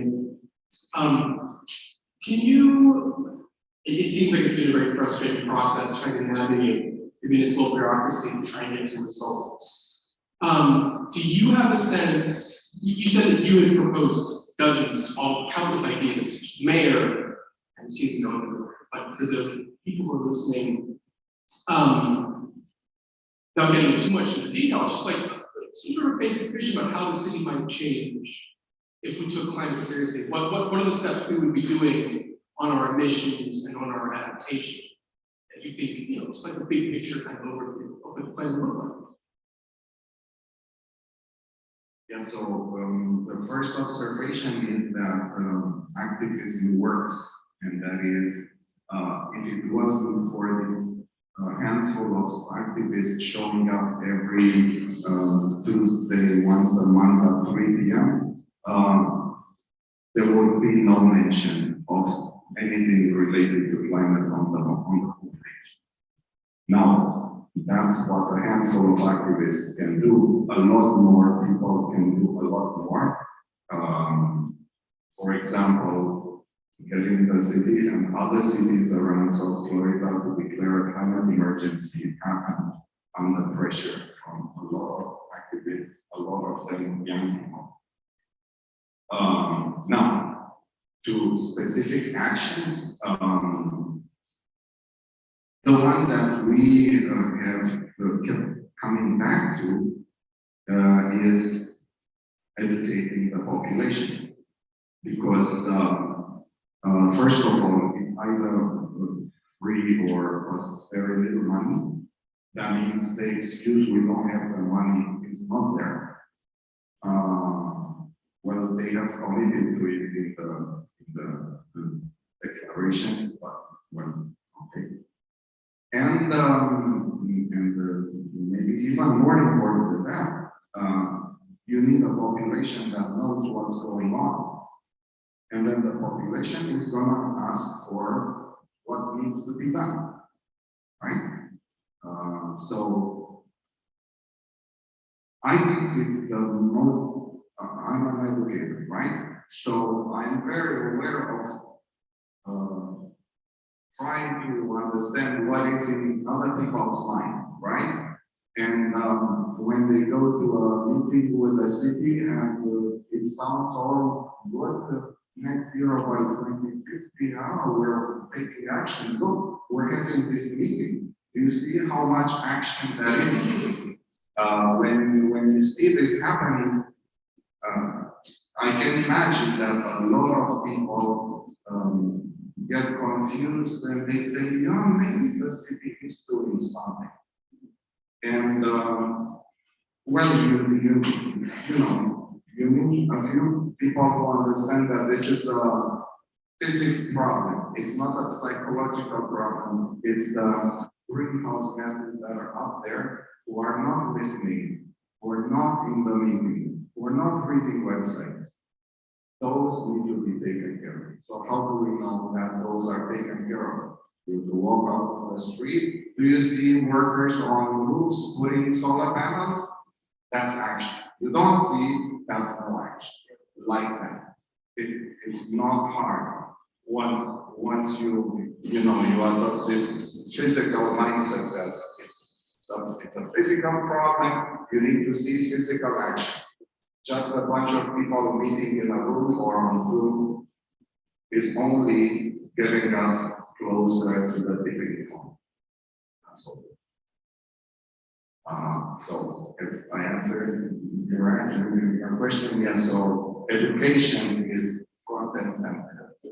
And I don't see any explanation, any excuse for keeping this silent.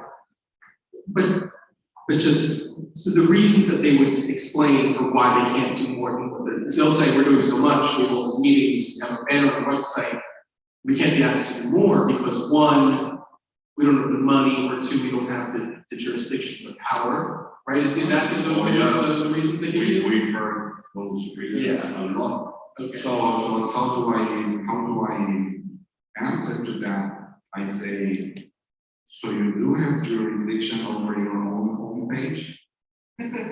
Yes. Yes, but it doesn't cost anything. The person who is managing the website is already paid by the city. That money is spent. Yes. So why is it that you need so much insistence for some activists just to keep something about like food? Why is it climate change, which people have heard over the past generation, and not climate emergency? Why not mention the climate emergency, which is our problem today? Our problem is not climate change. Our problem is we're in a climate emergency. Basically, in normal language, our house is on fire, right? Well, why put it at the bottom of the page and not at the top, right? So we compared it with a health emergency, the COVID-19, and early on, September, October, and they agreed, yes. Why don't we learn from the COVID emergency, health emergency, and apply what we learned to the climate emergency? And they said, what a great idea. So we said, wonderful. Do you see that banner at the top? It's a red banner that talks about the COVID-19 health emergency. Let's put one about the climate emergency right next to it.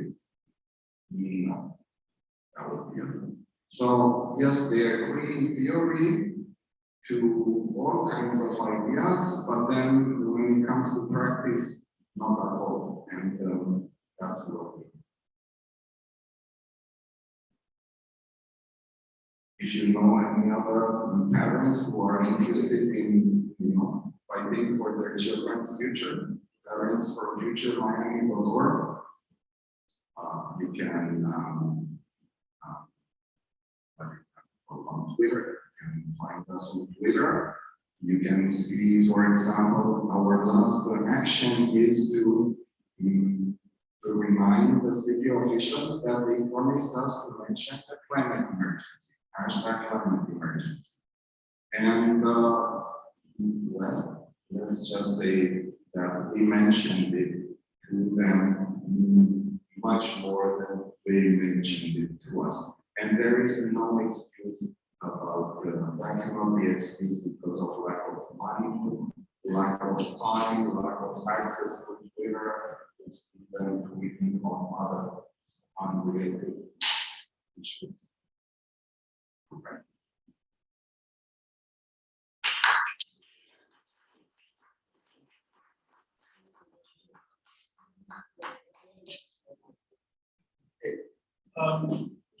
Thank you, sir, for prayer. Steve just hit me with something that I haven't had a problem with this morning. What's your question? When you go on the city manager page, when you go on the city manager page, used to bull. But when you go on the city manager's page, you have to, it's like fighting through a maze of push buttons to even get to climate change in the city of Miami. You would think that when you went to the governor, it would be the first thing that pop up, but it's not. If you got time, bear with me, I'm gonna go through it again. Think it's a good idea, Steve? Go through that whole process again. Let's see what happens. Okay, city manager, pop it up. Pop it up. You can do it yourself. You have to scroll all the way down. This is terrible. That was before.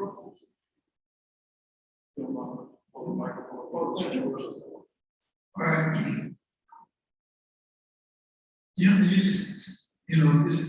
This is terrible. You know, they make it so difficult for you to have to go through this and find anything. Public references, there are certain properties, details, all these types of things. Then you have to, well, how'd you hear that, Steve? Question public records, am I on the right page?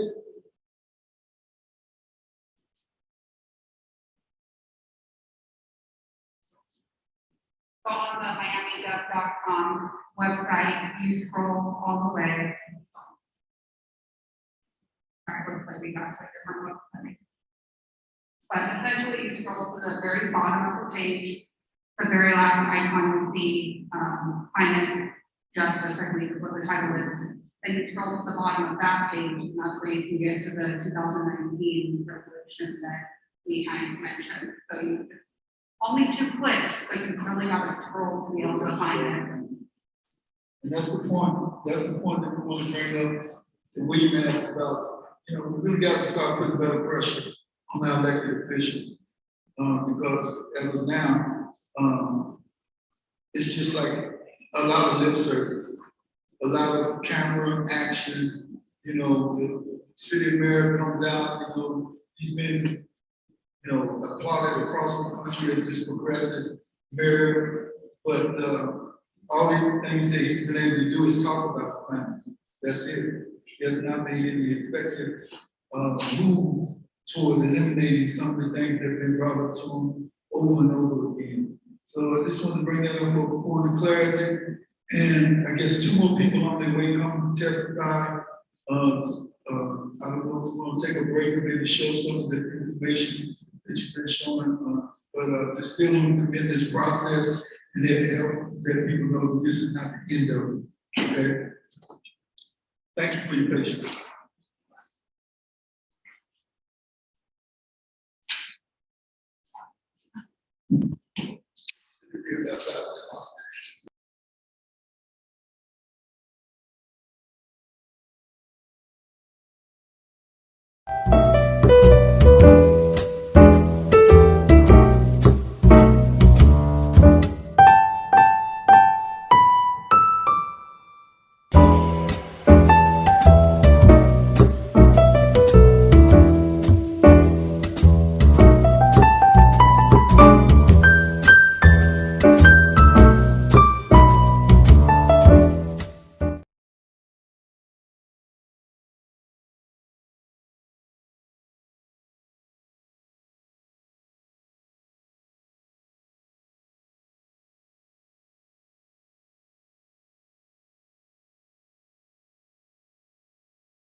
Hello everyone, my name is Victoria Klein. I'm currently a second-year law student at the University of Miami, School of Law. I am an intern with the Environmental Justice Clinic, and I'm honored to be speaking with you today and to be a part of this amazing event, the People's Tribunal. So today I'm going to be giving you guys a presentation on the city of Miami and what they are doing about climate change. It's going to be a super, kind of like just like a surface level walkthrough of the information that the city is voluntarily providing to the public on their website and other easy to access online resources. So a brief overview of today's itinerary. First, I'm going to give you a little history on where we're at currently with pertaining to the city of Miami and climate change, how we got here, the biggest challenges that are facing the city of Miami, the city's initiatives, so what they're doing to combat climate change, and then thoughts about what the city is currently doing. Is it enough? What would we do differently, etc. Okay, so 1, our brief history. This is just going to walk through the really pivotal moments in Miami's climate change history. So in 1991, Miami-Dade became a founding member of ICLEI, which stands for Local Governments for Sustainability, and it's an international organization that supports climate change protection and sustainability planning. Then in 1993, Miami-Dade implemented its first CO2 reduction plan. Fast forward to 2007, Miami-Dade joined the Chicago Climate Exchange, and they also adopted the Sustainable Buildings Ordinance, which kind of started the movement of trying to make the city's infrastructure more sustainable and efficient.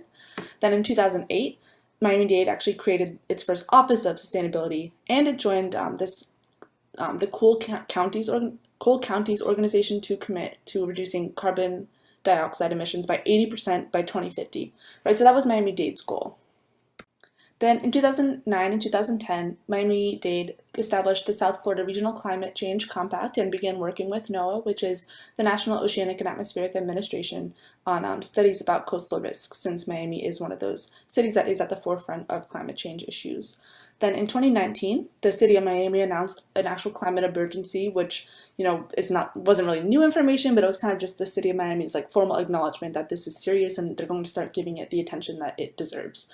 And then in January of 2020, Mayor Suarez set a 2050 carbon neutral goal for the city of Miami, which is a little bit different than earlier when we saw that the Miami-Dade had set their carbon reduction plan. So this was the city of Miami and it's carbon neutral. The city of Miami's information on climate change really begins with its challenges, and it conveniently lays out on its website the 4 major challenges that the city of Miami perceives it to be facing. The first one is heat, the second one is floods, the third one is storms, and the fourth one is an effect kind of all of these things and climate change in general on Miami's economy. If you look to the left, you'll see the National Oceanic and Atmospheric Administration, NOAA's state summaries, and this is the observed and projected temperature changes, so kind of like what heat is going to look like going forward. And as you can see, this chart goes all the way up to the year 2100. Currently, the city of Miami experiences about 25 dangerous heat days per year. And these dangerous heat days are characterized by the description of days that feel like 104 degrees Fahrenheit or hotter. Now, by 2050, it is projected by NOAA that this could increase up to over 100 days per year, which is terrifying, especially considering the amount of people that are living, their living circumstances just really don't protect them from this type of weather. And extreme heat and humidity is especially dangerous for young people, older adults, low-income individuals, and outdoor workers, as well as people that are experiencing homelessness. And additionally, a hotter, wetter climate is going to lead to an increase of the length of mosquito season and potentially the severity of mosquito issues, which can make residents of Miami more susceptible to diseases such as the Zika virus. All right, moving on to flooding. So I took the liberty of hunting down this chart because if you go to the City of Miami's website, they will tell you that they use the Southeast Florida Regional Compact studies and data and their flooding predictions to kind of base their city planning off of. And right now they're saying they're using the 2015 data because the 2019 data has not yet been published. That's not true. I was able to go and hunt down the 2019 data myself. Hopefully that is just the website being out of date. out of date and not the city using old data, but we'll kind of speak more about city transparency and how that might be a problem a little bit at the end of this presentation. Right now, I'd just like to direct your attention to this chart on the screen, and it's kind of comparing what we thought sea rise was going to look like in 2015 compared to 2019, what the updated predictions are. And as you can see, in each of these three categories, it's gotten worse. And this is scary for two reasons. One, because obviously we did a bad job of predicting it in 2015, or not a bad job, but I guess we just didn't predict it as extremely as we should have. And then science is pointing to the fact that it's going to continue to get worse. So we can probably expect the next flood update of predictions to show even scarier numbers. And the two big issues with flooding usually come down to heavy rainfall and tides. Sometimes even like the king tides that you begin to hear about. And these two things can really overwhelm our stormwater system and even cause like what's called like daylight flooding, sunlight flooding, when like water just kind of seeps up, even without tides and rainfall. There's still a flooding issue. So those things are presenting current flooding challenges to the city. And then we have storms. So with climate change, what we can really expect to see is an increased frequency in storms, as well as an increased severity in storms. So it's going to start looking like a lot more Category 4 and 5 storms, and these are going to bring increased storm surge and higher levels of rainfall, as well as faster wind speeds. Just to use Hurricane Irma as an example, Hurricane Irma took place in 2017, and it was the 5th costliest hurricane in U.S. history. It cost $50 billion to recover from. And Hurricane Irma's storm surge was between 3 and 6 feet in Miami, and that number is likely going to increase as the years come. Last but not least, we have the effect of climate change on the customer economy. So, the city's website acknowledges that property and tourism values are probably going to be affected by climate change, and then they take an interesting kind of perspective to presenting this challenge, because they really just do they show a cost-benefit analysis. And here on the screen is like a screenshot of their cost-benefit analysis and kind of them saying that if we consider all these things like strengthening early warning systems for storms and protecting the mangroves and improving dryland agriculture crop production, all of these things have net benefits. Like if we invest in them, it's going to save us money, make us money, and we're going to end up richer because of it, which is an interesting perspective because there's two ways you can kind of approach climate change, right? You can approach it from like a preservation perspective and say like we should preserve Miami, the city, the environment, just for the sake of the environment itself, because it's inherently valuable. Or we can take a conservationist perspective and say, hey, we should preserve this because it's going to benefit humankind in the long run. And not to say that one is necessarily worse than the other, it really just depends on your personal perspectives and what you believe, but just pointing out that the city does seem to be taking a conservation perspective here, and they're doing this cost-benefit analysis. And fortunately, they are coming out with conservation being ahead, but it's something to consider, and especially when you're trying to figure out how the city is coming to these challenges and which challenges they're choosing to focus on, right?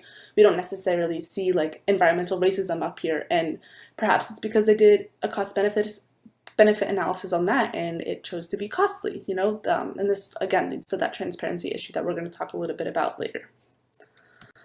All right, so now we're moving into section 3, which is the city's initiatives and what the city is saying that they are doing, the main things that they're doing to combat climate change, and the challenges that we just discussed are presenting the city.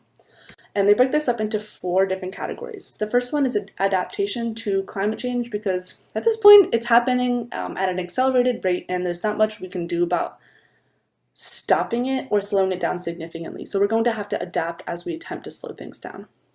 Then there's carbon mitigation, followed by sustainability, and lastly, partnerships that the city is making, because the city of Miami cannot tackle these things alone. All right. First up is adaptation. So first, the city says that they have a forever climate ready strategy. And there is a short little video, it's like 4 or 5 minutes long, you can watch that they have linked on their website if you're interested. But essentially, they just say that the Miami Forever plan has 5 goals. The first is to ensure that decisions that are made pertaining to climate change are data-driven and human-centered. They want to consider things around the residents. Which residents? Not totally clear about. Presumably everybody, we'd like to think that, but That's not always the case. The second goal is to inform, prepare, and engage residents and businesses. The third goal is to protect and enhance the city's waterfront. The fourth goal is to invest in resilient and smart infrastructure. And the fifth goal is to promote adaptive neighborhoods and buildings. Again, I'm sure that in practice, we might be able to expect a certain amount of focus on certain neighborhoods over others, and if the past is any indication of the present. Second is the Stormwater Master Plan, which essentially they completed an updated version in 2021. And it's a comprehensive assessment of the city's roads and their drainage infrastructure and water management features, and they're kind of identifying improvements that can be made to address the city's the looming flooding issues. And if you look to the right of these images that you can see, the photo on the top left is where Miami is perceived to have the most flooding problems in 100 years. But if they implement the 2021 updated storm recommendations, then the picture on the right is going to be Miami in 100 years, like the flooding areas. And obviously the dark blue is where the flooding would be the worst, and you can see that that is significantly mitigated. Is this realistic? We'll have to wait and see. This is a pretty new plan. Then there's the Miami Forever Bond, which some of you guys may be familiar with, but just in case you're not, I definitely wasn't before I started doing all this research. So the Miami Forever Bond the intention behind it is to build a stronger, more resilient future for Miami, and they alleviate some of the existing and future risks to residents and the economy and tourism, as well as just the legacy of the city. And the bond is supposed to fund a series of projects that will transform the future of Miami by investing $400 million into 5 key categories. And those 5 key categories are sea level rise, roadways, parks and cultural facilities, public safety, and affordable housing. And this is partly also to create jobs and lower costs that will be related to sea level rise and increased storm events for residents and businesses. Last but not least, we have the Keep Safe Miami program, which is implemented for protecting affordable housing. What's interesting here is that we'll see that it's kind of like split up into 4 categories, and 3 of these focus on developers, and only 1 of them focuses on the actual residents that will be utilizing affordable housing. And for the developers, there are 3. So the 3 projects are the Portfolio Project, which analyzes the risks and identifies the most and least resilient properties in a portfolio. Then there's Build and Protect, which evaluates specific needs of properties and identifies strategies that developers can take to while scanning the building and doing site assessments. Last but not least, there's the Funding Resource Guide, which provides developers with information about affordable housing and it gives it to portfolio managers about resources that are available for them to help secure capital to invest in their housing facilities and implement relevant resilience strategies. Then for the residents, they say that they have training. And this training is it doesn't even exist yet, according to the City of Miami. It says that residents will soon be able to sign up to receive free trainings on disaster preparedness, as well as actions that residents can take to increase energy efficiency and save on costs in their homes. So it's not even necessarily giving them tools, things that will be easy for them to figure out, right? It's kind of just introducing them to, passing them on to somebody who might be able to help them. Which is kind of concerning because it seems like they make it a lot easier for the developers and provide them with a lot more assistance in the process. And, it's confusing, and that's concerning, at least to me. Next, we move on to carbon mitigation. The first thing that the City of Miami did was, after declaring their climate emergency, was they signed the We Are Still In pledge, which was the City of Miami and Mayor Suarez kind of just saying we stand by the Paris Climate Agreement. After that, we kind of really started discussing what we were going to do about the City of Miami's greenhouse gases. The first thing that was done was the citywide emissions inventory was updated. So this was done in 2006, which you can see over here, and then we updated it in 2018. Okay, so what this did was this calculated the city's emissions and what specific areas they were coming from. And as you can see, it's very similar, but there are some minor changes. So transportation went from 39% to 41%, slight increase. Solid waste also slightly increased. We got this new section, water and wastewater. It earned its spot on the map at 1%. And then residential buildings had seen a small decrease. Commercial buildings, another small decrease, which can likely be accredited to better and more sustainable building practices, building efficiency, and then we also saw industrial emissions decrease from 4% to 1%, which is kind of a big deal. But remember that these are proportional increases and decreases. As the city of Miami continues to grow, so are its emissions going to. And then after this, we kind of like finalized our 2050 greenhouse gas carbon neutral goal.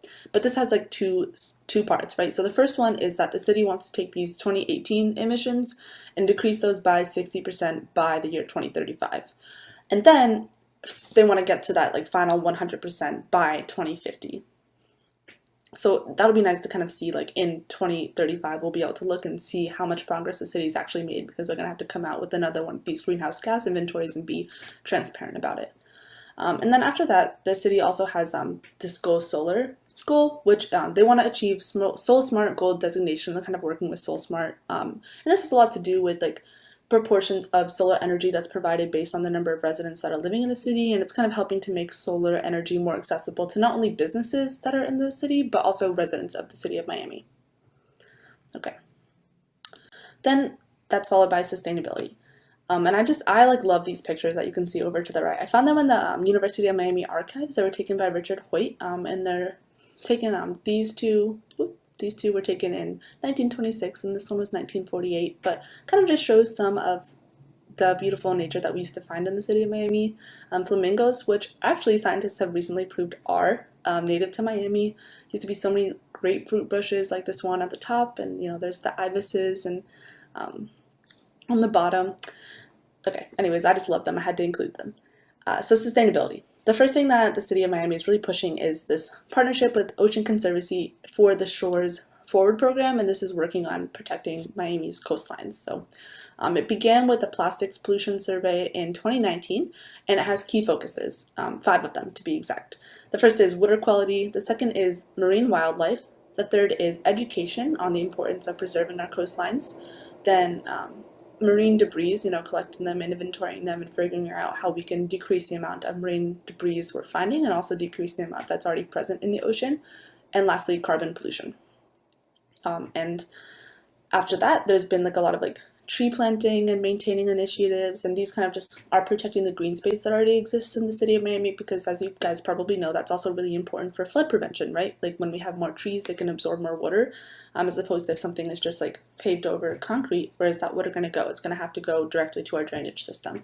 So this is kind of like killing 2 birds with 1 stone, and it has a lot of like encourages you to plant trees, but it also like discourages you from removing them. Like you have to get special permits, and you have to get like there's special rules when you have to follow when you're like pruning trees. And then that's followed by waste management, which includes recycling as well as electronic recycling. Now, the city website does not provide a lot of information about this, and the link that they have to like these programs are actually broken, and it's really difficult to find, especially like the electronic information for the recycling. It's really difficult to find information on what they're doing.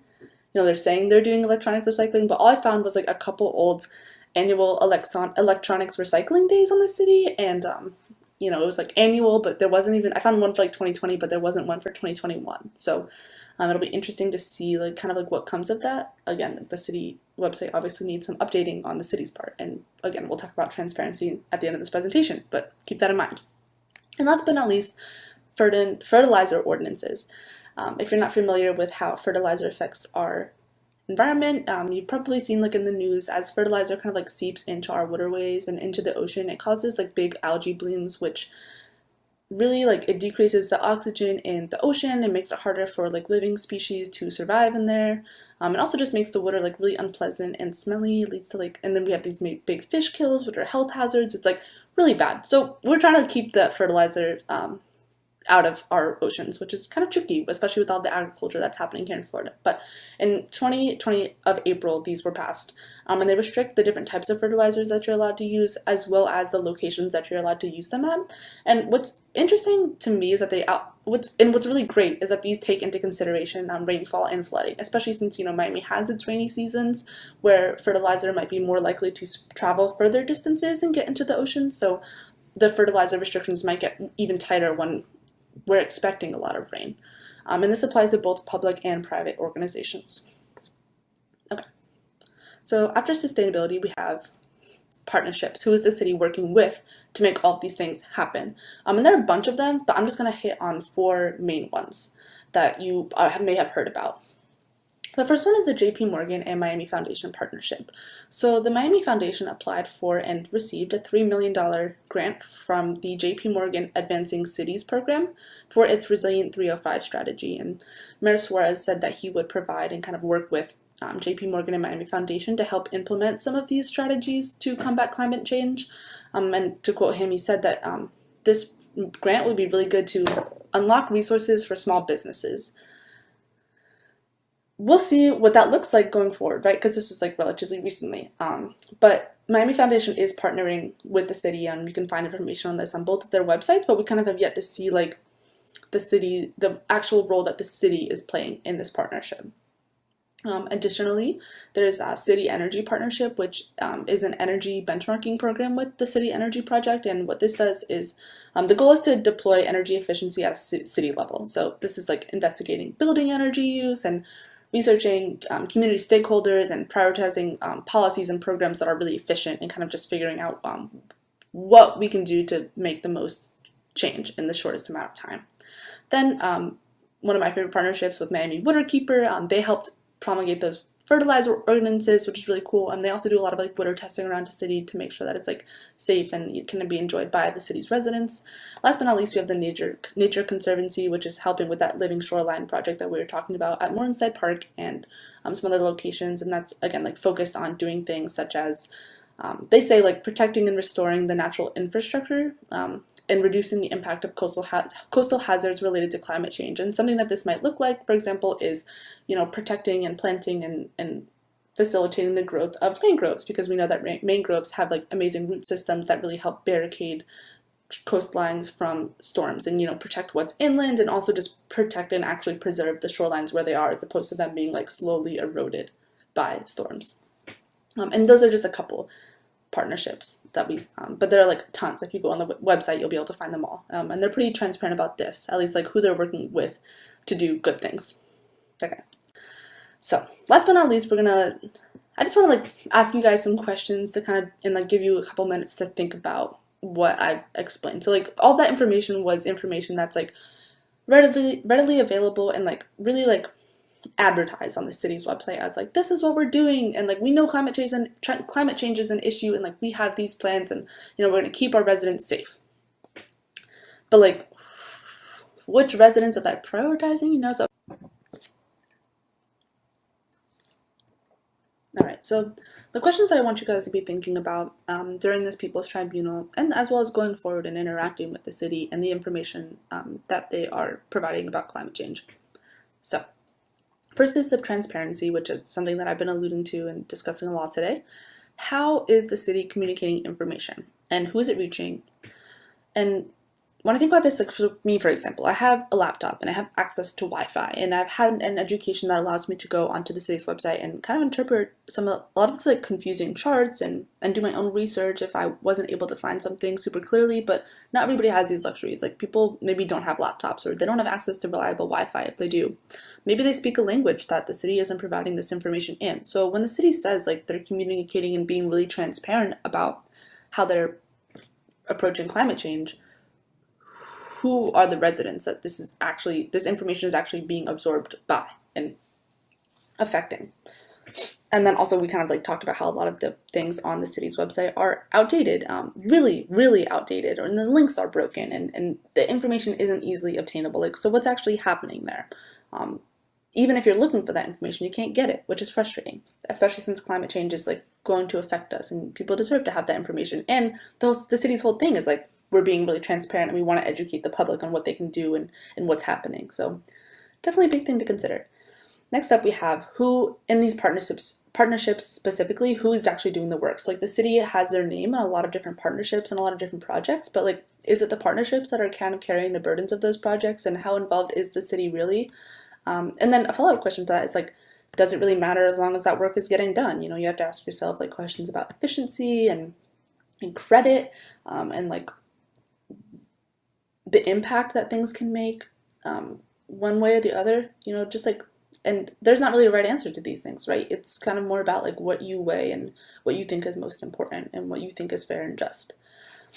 Next we have probably the most important thing on this list, which is who is this work being done for?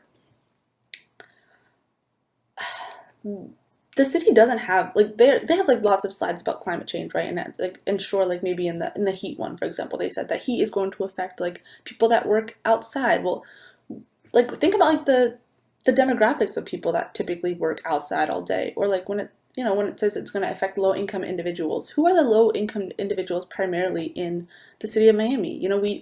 The city they're not really transparent about race and financial status and class when they're having these discussions on its website. And so, but like no doubt, a lot of the progress that they're making is going to help people that like predominantly like white people, white areas of the city of Miami before they're going to affect communities of color. And like not only that, but like a lot of these things that they're implementing, they may actually end up hurting communities of color. So like, if they want to like have better stormwater systems, like maybe they're gonna have to build like a big building, and like where are they gonna situate that? It's probably not going to be in a predominantly white community. So you can't forget about like the role of race and financial status here. And then additionally, like we have to think about like, are these things like, are they first helping the community or are they helping corporations? We kind of saw like with the Keep Safe Miami affordable housing protection. It seemed like the priority was the developers, and like I don't know, with a lot of this like greening the city and like energy efficiency, it's like focused on buildings before it's focused on like providing these services like solar to the community at like a really low cost. So yeah, like is it being done for like white people and corporations, or is it like really being done for the community as a whole? And then fourth, we have accountability for past mistakes. The city is like being really open about how like, and after declaring this climate emergency like very recently, they're gonna start like making all these changes to make Miami more resilient to climate change. But like, what about for the past like hundreds of years, and especially these past decades after the Industrial Revolution and all these like big issues like really started like creeping up on us fast? Like, is the city of Miami, are they like taking accountability for past mistakes on their website? No. Nothing that, I'm assuming very little of what you're going to hear today at the People's Tribunal is going to be plastered up on the city of Miami's like climate change information. So just like when they're talking about all the things they're going to do, remember all the things that they've already done to make things worse. And then last but not least, it's easy to criticize the city of Miami, and there are sound foundations to do so. But I think if you want to criticize something, you also have to be thinking of things that, like, how you would do that thing differently. So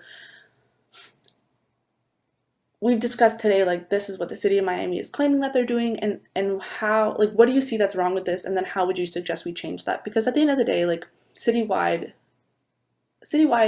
programs and like initiatives such as like being resilient to climate change, it's no small feat. It's very challenging, and not that I think that things like we were talking about earlier should be based on cost benefit analysis, but there are pros and cons to these things, and you kind of have to, it involves a lot of weighing of like good things that will happen if you make one decision versus the bad things that will happen if you go down that road. So just as you hear and absorb information today, be thinking about like whether you agree with it, and if you don't agree, like have reasons why.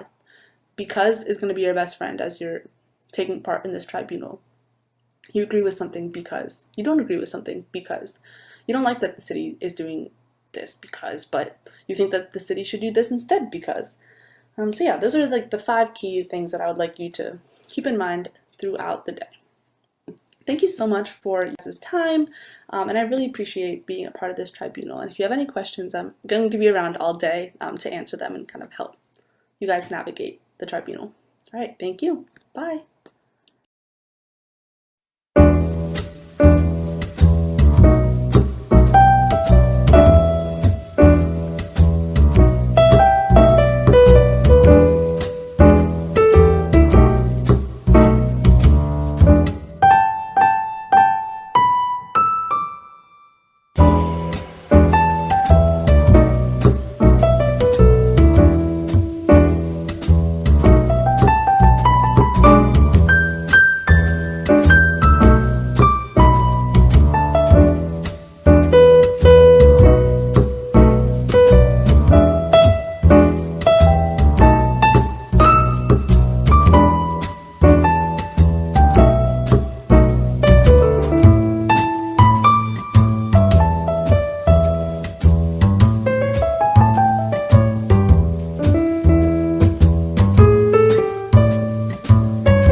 And my name is Scott, S-C-O-T-T, Hollowitz, P as in Peter, O-L-L-O-W-I-T-Z.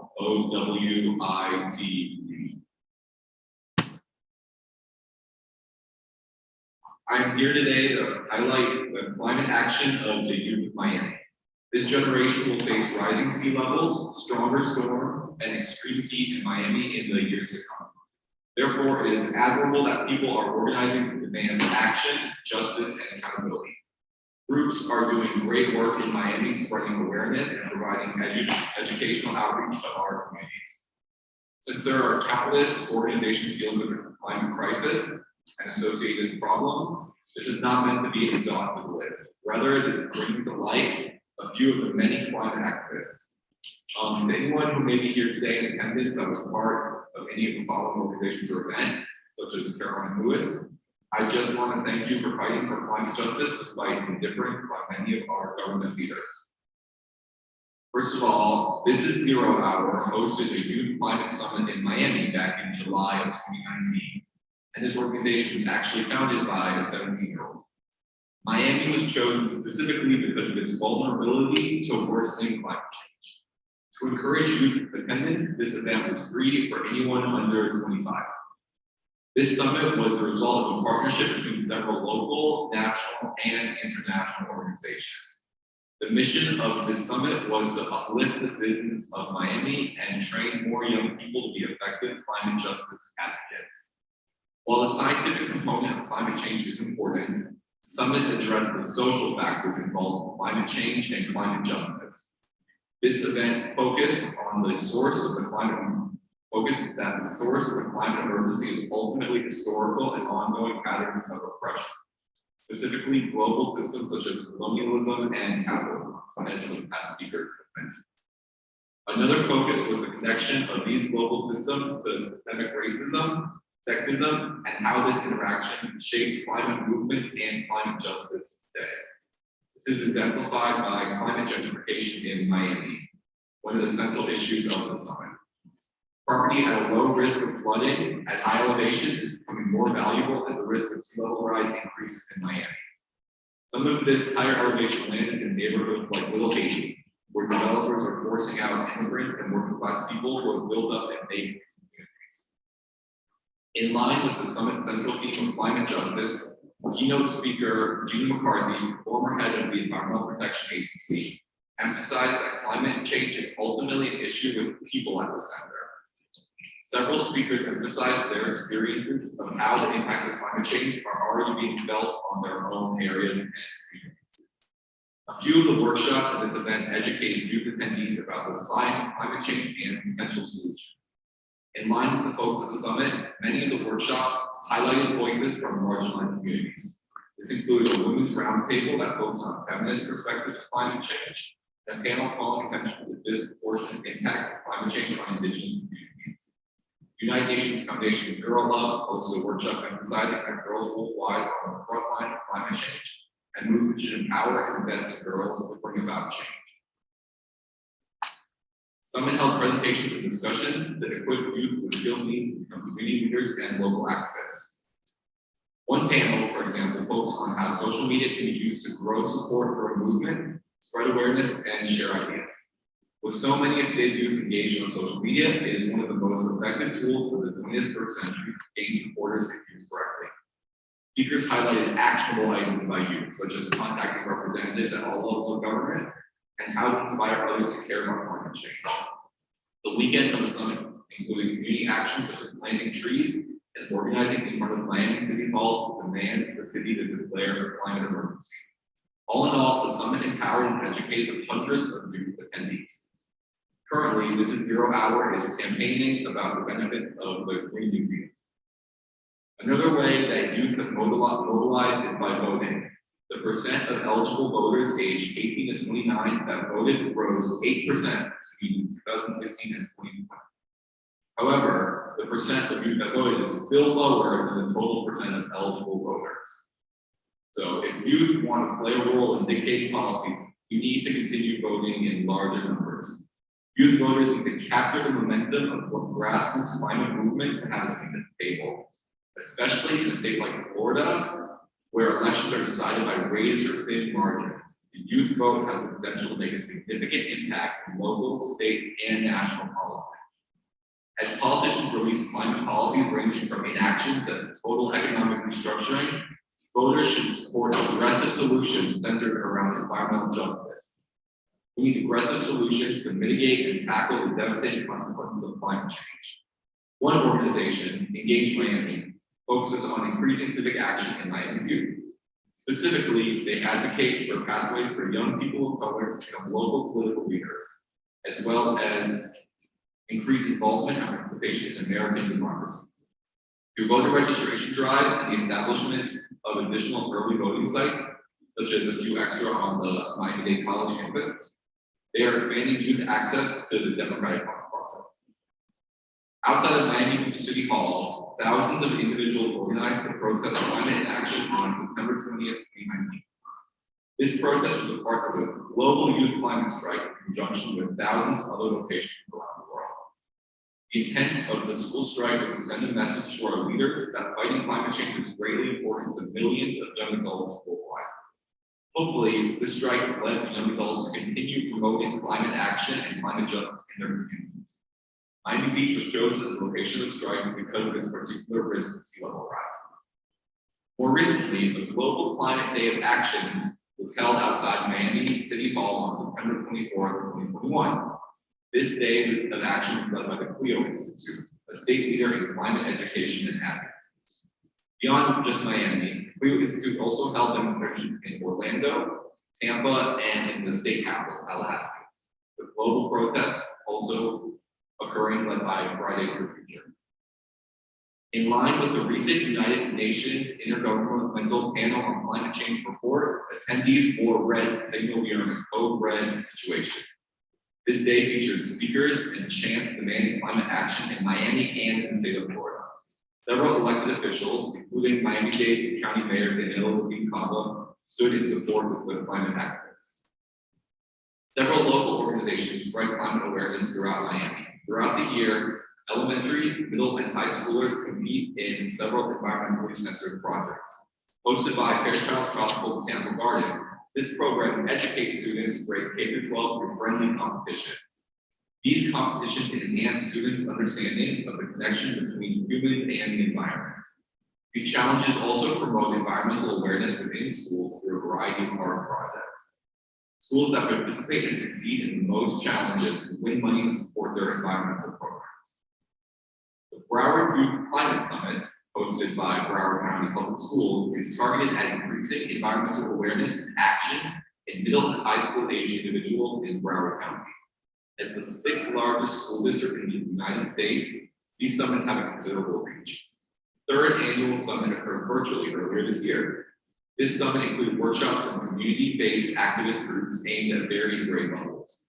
Throughout the 3 days of the summit, sessions educated attendees about the potential problems and solutions to climate change. In addition, speakers educated and inspired youth to do their part to make a difference. One of the main focus of this summit was to work with youth to create plans to increase climate resilience locally in their schools and communities. Hundreds of students used creative and critical thinking to tackle problems associated with climate change. The Gen Clio Youth Empowerment Movement is a program by the Clio Institute. This program offers leadership and growth opportunities for youth climate activists. One of the main goals of this program is to increase the understanding that climate change is in fact an emergency, especially in the state of Florida, but also worldwide. This program also addresses the growing inequality that is tied to the climate crisis. They advocate for 100% renewable energy for Florida by 2050, including expansion of clean energy programs and tax incentives that would support low-income households in the transition to renewable energy. In terms of environmental justice, they support educating and empowering the marginalized communities most impacted by climate change. In particular, this includes tracking the inequities exacerbated by climate change for use in policymaking. Dream and Green, a local conservation and environmental organization, spreads educational awareness in South Florida. Their approach focuses on collaboration between their organization and various schools, governments, and businesses. Dream and Green encourages schools to reduce their environmental impact through the Green Schools Challenge. This program promotes the benefits of becoming a more environmentally friendly school. Components of a green school include environmental awareness, education, and reducing consumption and waste for both the school as a whole and for individual students and their families. And then many groups in Miami also fight for racial justice. While environmental justice may not be their primary focus, racial and environmental justice are greatly connected. By fighting for a more just and equal society, these groups reduce the inherent disparities, the disparities inherent to the effects of climate change. Lastly, one of the most accessible ways for students to become environmental advocates is through school groups. School groups provide an easy way for high school students that are interested in the environment and conservation to organize. In these groups, students can plan actions to improve their communities together and make them happen. Clearly, the willpower from the youth is here. We want city, state, and federal governments to finally take drastic action against climate change. Climate change will have an undeniable impact on future generations, so inaction from our leaders now is inexcusable. And I have a little personal part. So my grandfather lost his house in Hurricane Andrew, a Category 5 hurricane in 1992. He told me he had to run from room to room as his home collapsed around him. In some areas of South Miami, there were no intact street signs, landmarks, or buildings. Wind, rain, and storm surge from hurricanes destroyed communities. More recently, we saw the devastation of Hurricane Maria on Puerto Rico and Hurricane Irma on the Caribbean and Florida Keys in 2017. Only 2 years ago, Hurricane Dorian devastated the Bahamas. Category 5 hurricanes should not be striking this frequently. As climate change accelerates and ocean temperatures continue to rise, these storms will only become more frequent and more intense. Since 1992, when Hurricane Andrew hit, the population of Florida has risen by over 50%. When a hurricane of this size or stronger strikes again, think about all the people it would impact. Hurricanes destroy homes, wreck power grids, and impair access to necessary health care. Being able to evacuate from a hurricane is a privilege. These storms have the greatest impact on families that do not have the funds to evacuate or make investments such as hurricane shelters and impact windows. The government needs to invest in low-income communities now in Miami-Dade County to protect from total devastation in the future. Beyond just the United States, some of the nations in the Caribbean and Central and South America do not have these resources to weatherize power grids and homes against extreme wind speeds, rain, and storm surge. Therefore, we should all work together to reduce the impacts of climate change so these hurricanes do not destroy our communities when they're coming. Thank you.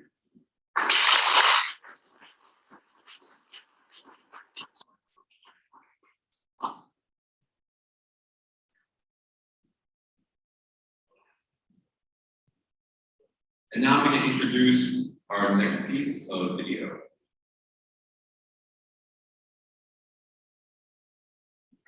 This video, filmed in 2004, featured students and alumni of North Miami Senior High School campaigning for environmental justice in their community. This group is spreading awareness about health problems associated with mold and pest problems in their school. It got so bad, there were reports that students and teachers had to be hospitalized. And I apologize for any video or sound quality issues. The original recording was in the form of a VHS at the University of Miami Library Archives.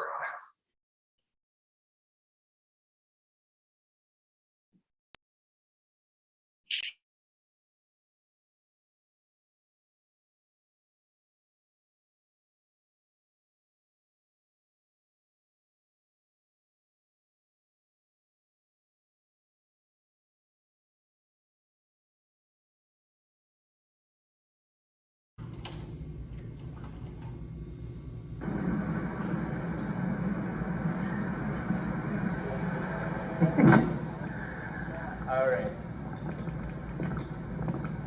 Don't look up at the mic. A little bit closer. Hi.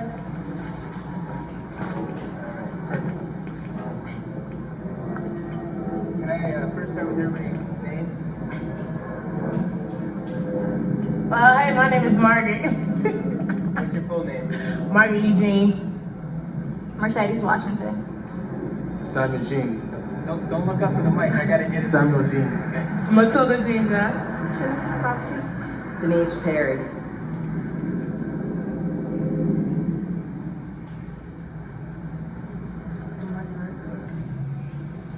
So what are we doing today? Well, first of all, what's the project that we're working on today? This is the school environmental justice piece, which basically means that we're looking at schools and communities of color that have been negatively impacted by environmental problems related to mold, mildew, old construction materials lying around, rats, rodents, etc. And how to clean that up. What school are we at today? North Miami Senior High. And what's the problem at West? Oh, there's a lot of problems. There's leaky AC vents, there's rats and roaches, there's mold, mildew. There's every nasty thing in the school. Everything is bad. North Miami has it. Hey, what has been some of the health, what's the measurable health effects? Well, last year my chemistry teacher left. He left because I think he complained about his health. I think he had problems breathing. I think his name is Mr. Grace, and his wife taught at the school too. The student had asthma. There's a student in school, I think it was last year, who had asthma attack from the mold.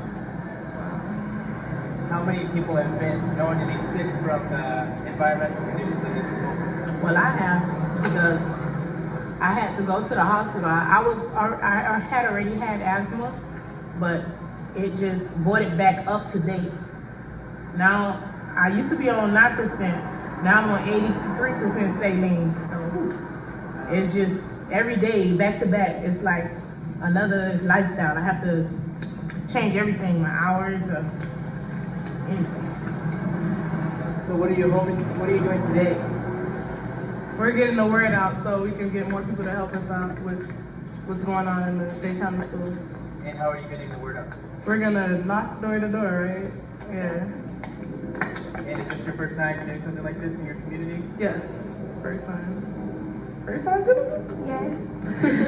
How does it feel to be taking action something related to your own community? It feels good. How about you? It feels good because you're helping out others and you. Why do you personally care about the health and conditions? Because I go out here. And you've already graduated, so what keeps you going? Well, because I have younger siblings and cousins and neighbors that also goes to this school, so I don't want them to go through the same thing that I wouldn't want to go through, or I had already went through. So that's what keeps me going. So what are we going to get done today? We're going to get people to change some stuff about this school and other schools too. Wow, that's all pep rally. Okay, one last thing is, can I have permission to use this interview for this documentary film, Manipulated and Unmanipulated? Let me think about that. I have my people calling. I'm okay with it. Yeah, it doesn't matter. I'm good. I'm good. Me too. And who here is not 18? Not yet 18? You? Okay. So if we end up using anything, we may have to get your parents to also approve it. All right, I'm going to hit pause. No? Oh, your house? You have a pool? Yeah, the next meeting's at your house. If you can get in. Have rollers. Yeah. I already rang this doorbell and they wouldn't answer the door.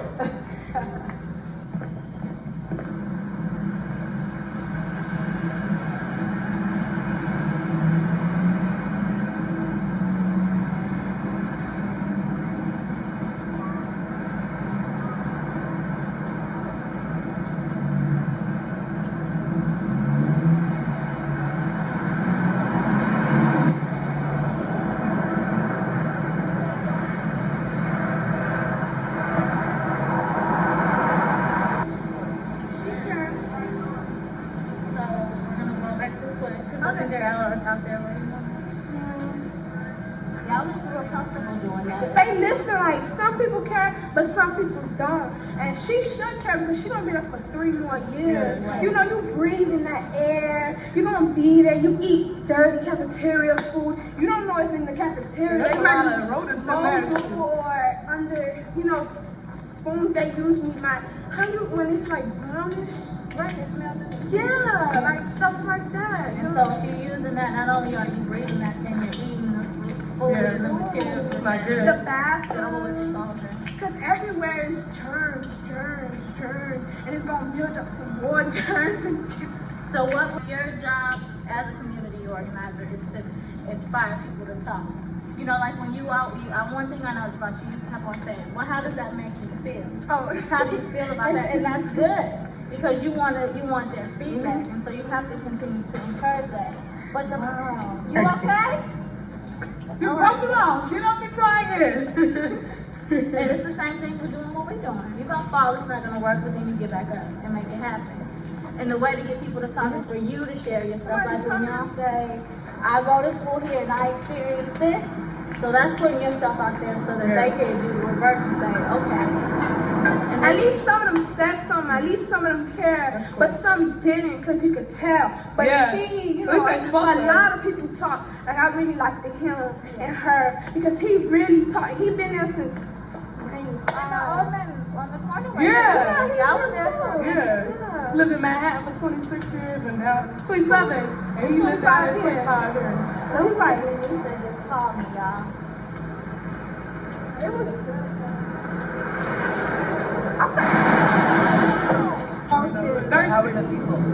there was some, there were some don't care. They just were like, okay, whatever. Some did care. And I told this girl, she's a ninth grade. I said, you should care because you're going to be there for 3 years. Yes. You don't ever know you might get sick. I told her people that got sick before and all this stuff. And she was like, okay. I said, you could call. Or if you see us, we wrote our name. You could tell us or talk to us and ask us if we any meetings or anything like that. Excellent. Yeah. Who is your best person then? This man that went here since 95, he said they had mildew since 95. I like he graduated here in 95. Yeah. Oh, well, that's good. Yeah. All right. I like him. We need him. And he's going to be a teacher for innovation. Yeah. Excellent. And this one too. We forgot about this one. He was really he was the first guy there. He was nice. And this other man too. Could have did better than that. Oh, we did. Okay, y'all want to see our list? Y'all want to see our list? Hold this. That's good. 1, 2, 3, 4, 5, 6. It may be little, but we got a lot. 7, 8, 9, 10. Oh, these are no go backs. 11. And we have one more to go to. Really? Once we get some more flyers, Mercedes. I know, we ran out too. So, hey, here's to some. Yeah, we did good. By ourselves. Right. All right.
And I believe we have a 15-minute break now.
that sees the future in environmental law, you know, and that's, you know, he's been to law school, when you take his bar, and when you have to become a proficient lawyer, I'm telling you, I'm looking for it.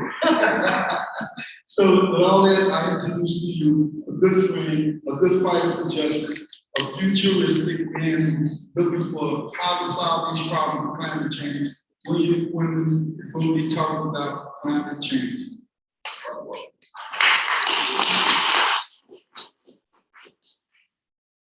That's excellent. Thank you so much, Michael. Everybody, good? I'll just get myself set up really quickly. I'm sorry about. Can you speak a bit louder? A little louder? Is this better? Yeah. Terrific. Hello, everybody. My name is William Quinlan. It's Quinlan.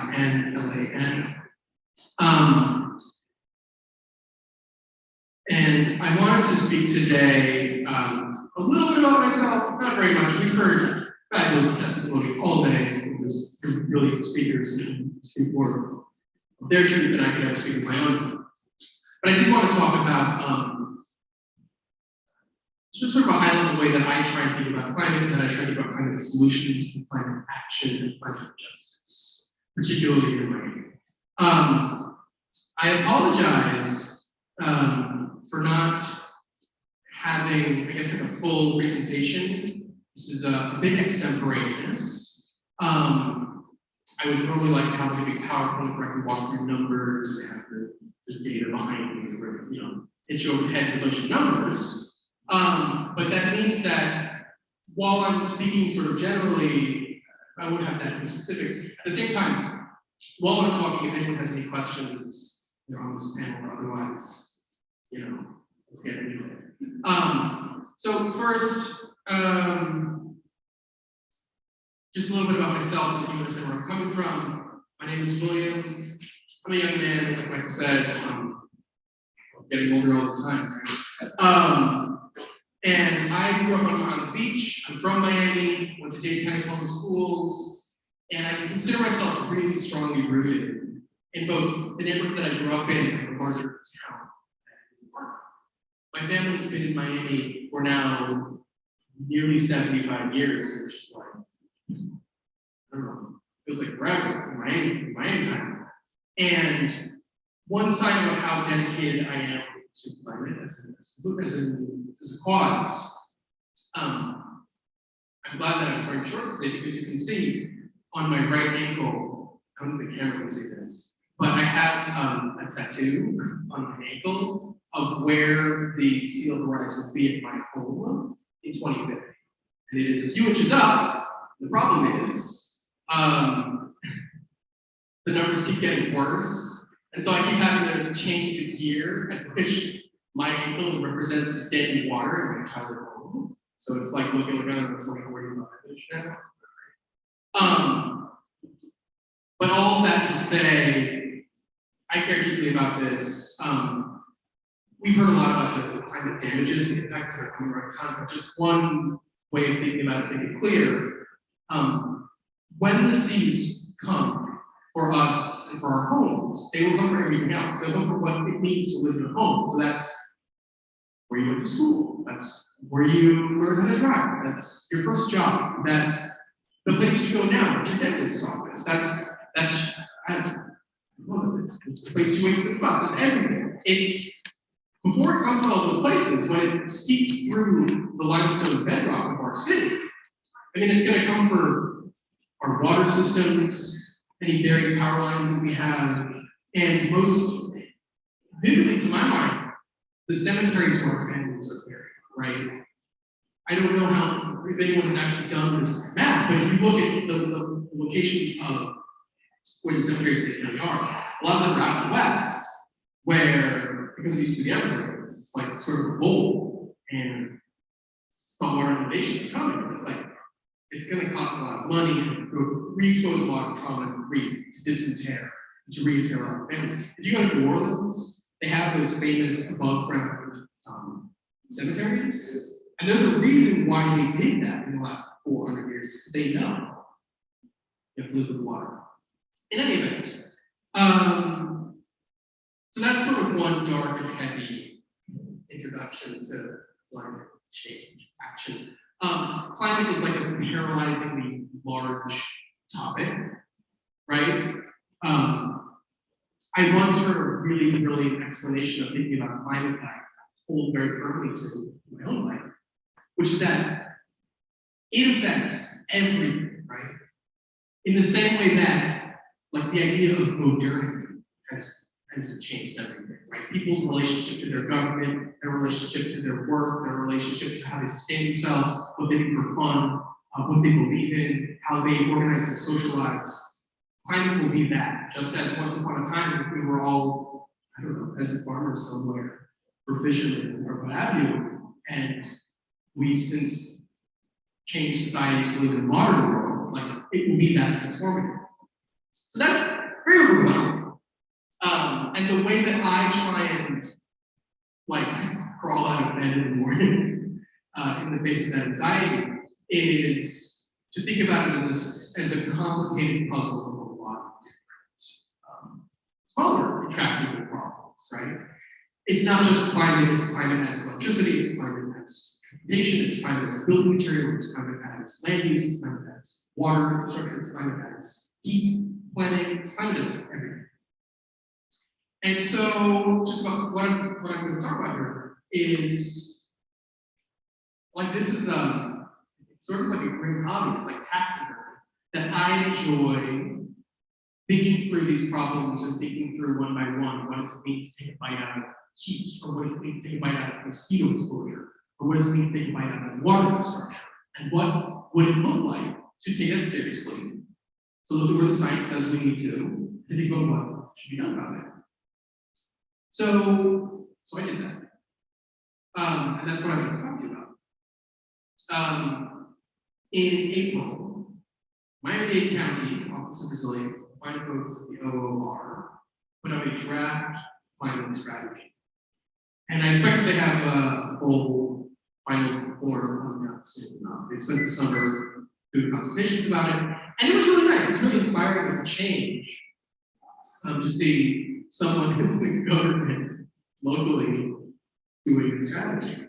But it fell really far short because I know there are limits on the things that they can say. Who knows, the interest groups, the limits on the scientific data available to them, what happened. So I wanted to make the exercise of thinking to myself, what would a climate action strategy look like? And so for starters, just a definitional point, why care about Miami-Dade County, which is the locus where I put my attention, as opposed to the state of Florida, or Florida Power Light, or even the city of Miami at times? And the answer is, I think, there's a few reasons. One, I think, just in terms of putting numbers on the board and putting up points, thinking about the county is the maximum leverage you have, while also being able to achieve change, right? If we could control Florida Power Light, or General Motors, or ExxonMobil, or whatever, if we could control any of those institutions, the Department of Transportation, Washington, American Airlines, we can have a lot of it, but like, we don't have control over those people, right? They're not going to listen to us, they're going to slam the door in our face if we're talking about it. And that includes the state of Florida and FBL. I think at this point, it is inescapable to argue that they're bad actors, that we cannot trust them to do the right thing, right? FBL will say they're beautiful solar panels and all the work we do. They're running 80% on natural gas, on fossil gas. And they're right now fighting, working people in Miami and around the state to build more natural gas. Like, clock's ticking, guys. Do you want to live in this state in 2050 or don't? So we cannot trust these institutions at their word. We cannot control them. It seems likely that they're going to build more gas plants. So I like thinking of the county because it both has very significant jurisdictional power. We have a really strong legal framework in Dade County where if no one says we can't do it, it county commission totally did. That's basically the way it is. And also, we can, take a meeting with the mayor or the county commission. Like, those are people who are is close enough in scale, while being significant enough to government authority for a city of 3 million people that we can get something done. So anyway, that's what it counts for. Also, more generally, if you study the history of local politics in Miami, it's just like one group of people added another. And then they split off over the city and keep their tax base for themselves and police outsiders. Just don't like people who look different, and it's terrible. It's endless, largely ethnic conflict. And it's terrible. Like, we need solidarity. We must recognize that we are all rooted in the same place. No matter where we come from, no matter how long we've been here, this is our home. We need solidarity. We need to be good neighbors. And the county is the common forum for this city. It doesn't come proud.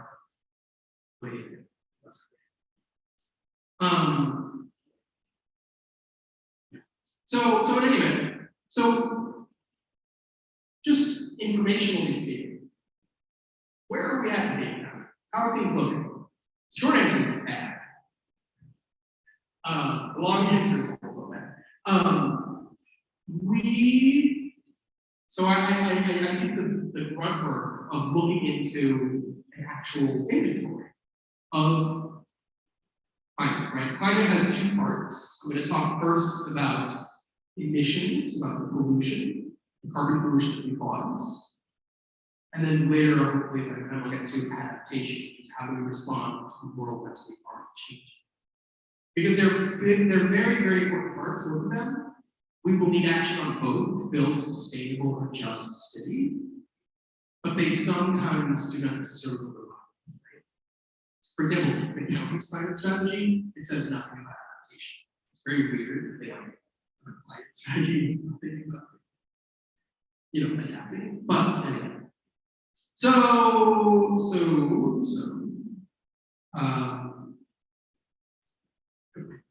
Scramble. I just read this on my phone and on this document here.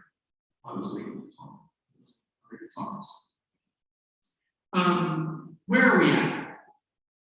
If you look at our baseline of how much we're polluting right now, it's something like 33 billion pounds of carbon, which is a lot. It's a lot of carbon. It's not the worst in America. I think Houston is the worst, but that's because every other person in Houston is in a little refinery. It's like a city built on cars and Exxon. But it's like 3 times or 4 times the carbon footprint. Not even a whole northern city, but like San Francisco, right? How did we get so much pollution in our county? Well, it's a few things. Just going through the list. The biggest cause of carbon pollution, I mean, it's like obvious if you just think about it for 5 seconds, it's driving, right? Anytime you want to go anywhere in the city of Miami, it is like inhospitable. It is the bravest and hardest among us who don't drive. I try my best, even still, it's very hard. Have to use cars around. And that gets us something like 20 billion pounds of gasoline. Then next on the list is electricity. It's just under 10 billion pounds. So if you think about like where does electricity come from in our county, it's mostly Turkey Point is mostly nuclear. Nuclear is bad. It has different problems, different issues, but it doesn't make carbon. But that said, Turkey Point has 1.2 gigawatts of natural gas turbines.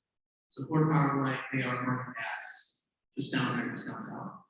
And then they import whatever that doesn't produce to cover our demand from the rest of the state. The rest of the state is largely gas turbines. That's there. Then what else have we got? It's like a couple billion pounds that comes from waste. So solid waste, throwing things in the garbage, and then they go to the landfill. And either they decompose in the landfill, they turn to methane, or they get sent to the incinerator, which the county claims is like a renewable resource. And we're still cleaning up old smoky. It's like, okay, let's do it again. Or also water treatment. Water is like a waste kind of system where we pull water from the aquifer, and then we clean it using the limestone bedrock, burning the limestone, and like that emits carbon. And then also when they treat the wastewater before it becomes an algae bloom, we get it. And then what else is there? There's not very much in the county from buildings. So once you've already accounted for the electricity that we have, the buildings is like, you turn on the gas stove, we have a gas powered clothes dryer or a gas powered heating unit or furnace. Miami's a pretty warm city and it's a pretty recently built city, so we actually have a lot of electric stovetops, which is very nice. But it still is around 100,000 buildings, homes, I should say, around town that use gas appliances, which is a mix broadly of either like low-income apartment units where the landlord just does not care to update your appliances and does not care if you live in associated housing, or also very old, pre-war, like, beautiful homes, very beach and homes. The older homes will have gas appliances. That's that. And what else is there? There's a lot more in areas where the county has no say. So the airport, for example, emits almost as much carbon as the gasoline, as the roads, cars, which is freaky. I didn't believe this until I saw it myself, but the airport burns 2 million gallons of jet fuel a day. Like, it's pretty bad. But there's like really heavy duty preemption that the county will basically not easily be able to go after that. Same goes for heavy industries, another couple billion pounds. Heavy industries in Miami County will see the cement. When you fly in the airport and you see the ring of lakes in the western branch of the county, those are cement quarries. And the way that they make cement is like they have to heat up limestone, and heating up the calcium carbonate limestone emits carbon dioxide because it can't work process. You can run on clean power and it will still emit carbon dioxide, which is terrible. So there's like not a lot that we can do about those things. So I'll let the county out on those, just so they're out there. So what do we do to fix it? Well, it's sort of two kinds of solutions, I should say. One, anywhere we have power, we must demand, we must claim, and we must use that power. Any regulatory authority, anything that someone hasn't said we can't, we must, right? If we're going to come down in line with our climate goals, net zero by 2050, down by half the next 9 years, we gotta really get the ball moving, right? We can't leave any stones unturned. And then the other part is, on the places where we cannot do it with like, I don't know, county police, county building department, county enforcers, we can't use the force of the state to get the outcomes we want. We must go into the market and tilt the playing field that currently is tilted towards dirty energy away from cleaner solutions, right? Let's give an example.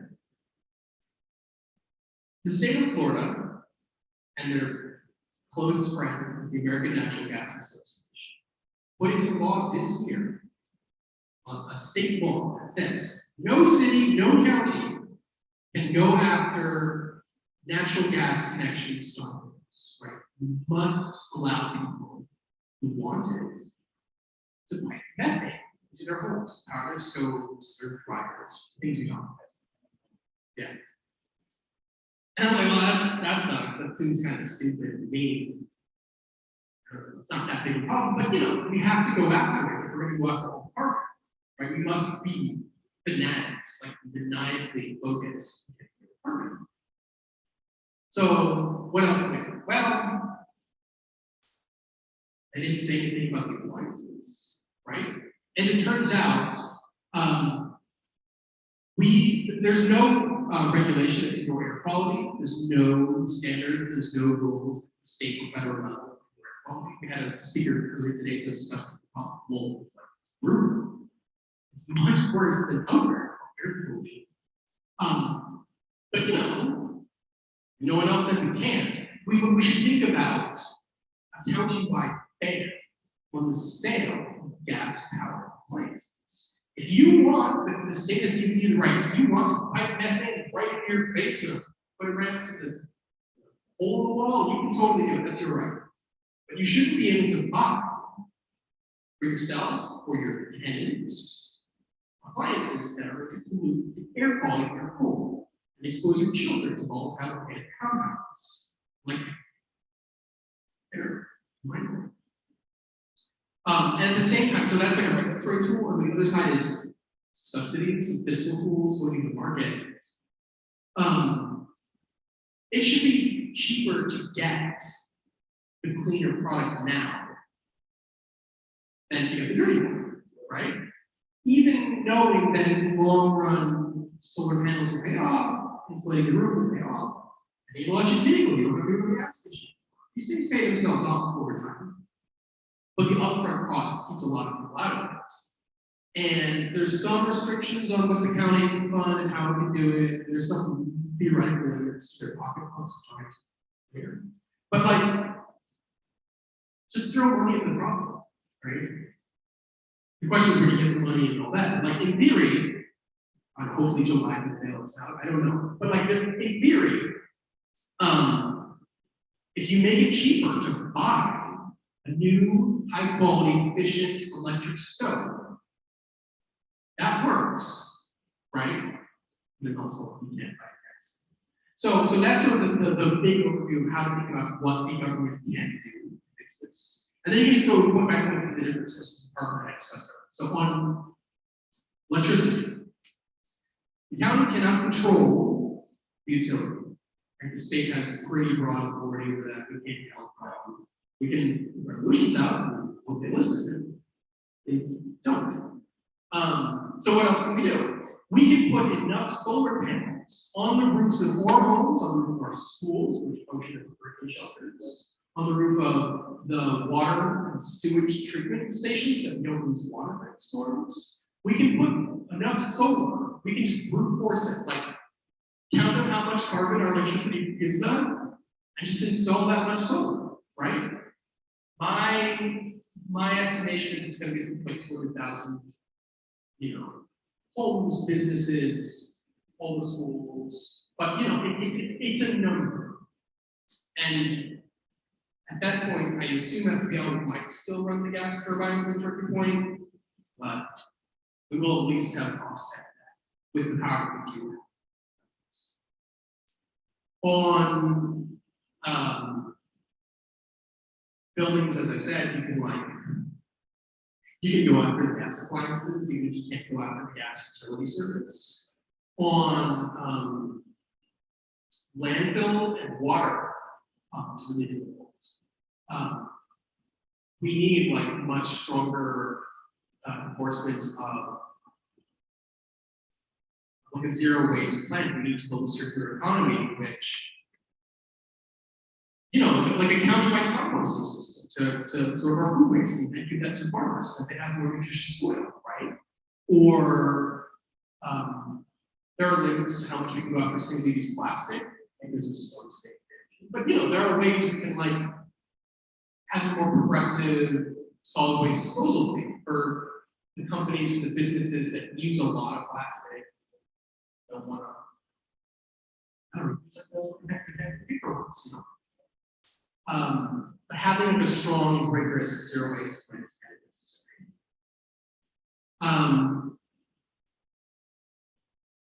On I mean, we can't really go after the airports, like I said.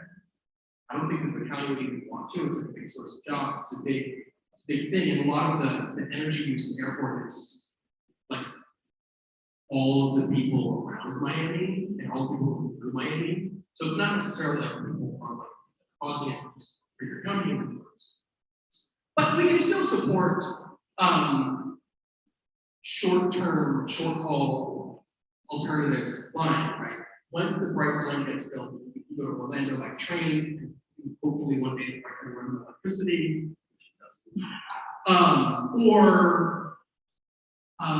You can imagine working with American Airlines to promote electric flights to the islands, Caribbean, right? The technology is not yet there on airplanes, it's sort of tricky, but like in Norway, for example, they just put out a rule saying any flight shorter than 500 miles, which would get you to like at least NASA, right? Like maybe Havana, maybe Kingston, it's like that sort of range. You can do that on there. Just a really good plan. And the toughest challenge, of course, is going to be acid, right? It's 2/3 of our current pollution. I mean, just every time I think about driving on the roads of Miami, I get because it's just the roads are a wasteland of makes people aggressive. Everybody's mad at everybody else on the roads. It causes huge calamitous waste of car crashes. I think that pretty much everyone in Miami at some point has been in a vicious car crash, more or less, right? Like it burdens Rider Trauma Center, right? It's like a wasteland of blood and metal gore. It's really brutal. And it's a thing that costs, what, $10,000 a year in gas, insurance, and marketing. And we made that the mandatory default for how you move in our city. It's like, you need to pay thousands of dollars just to get to work. Like, what? That's stupid. So it's bad for the poor, it's bad for the people who live near the highways for also. It's bad for like our broader air quality, it's bad for our standard of living, it's bad for our health, our mental well-being, it's bad for all kinds of stuff. We must go after cars. This isn't in the county practice. What they say is we're going to support electric vehicles. The federal government is putting out rules saying that electric vehicles need to be 50% or maybe half of all new car sales by 2030, which is good. It's better than Trump. But cars gonna work for a while. I tried to beat up old Jeep. It's terrible. And cars gonna work for like many years. Even if we're 50% of the new car sales by 2030, the NEF, who we're doing a finance company, they estimate that means 10% road, 10% of cars on the road will be electric, right? So we're gonna have 90% the amount of carbon per car. That is not acceptable.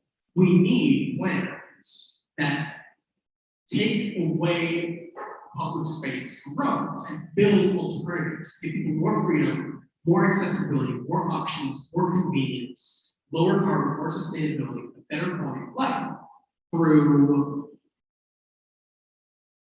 transit, buses, bicycles, walking.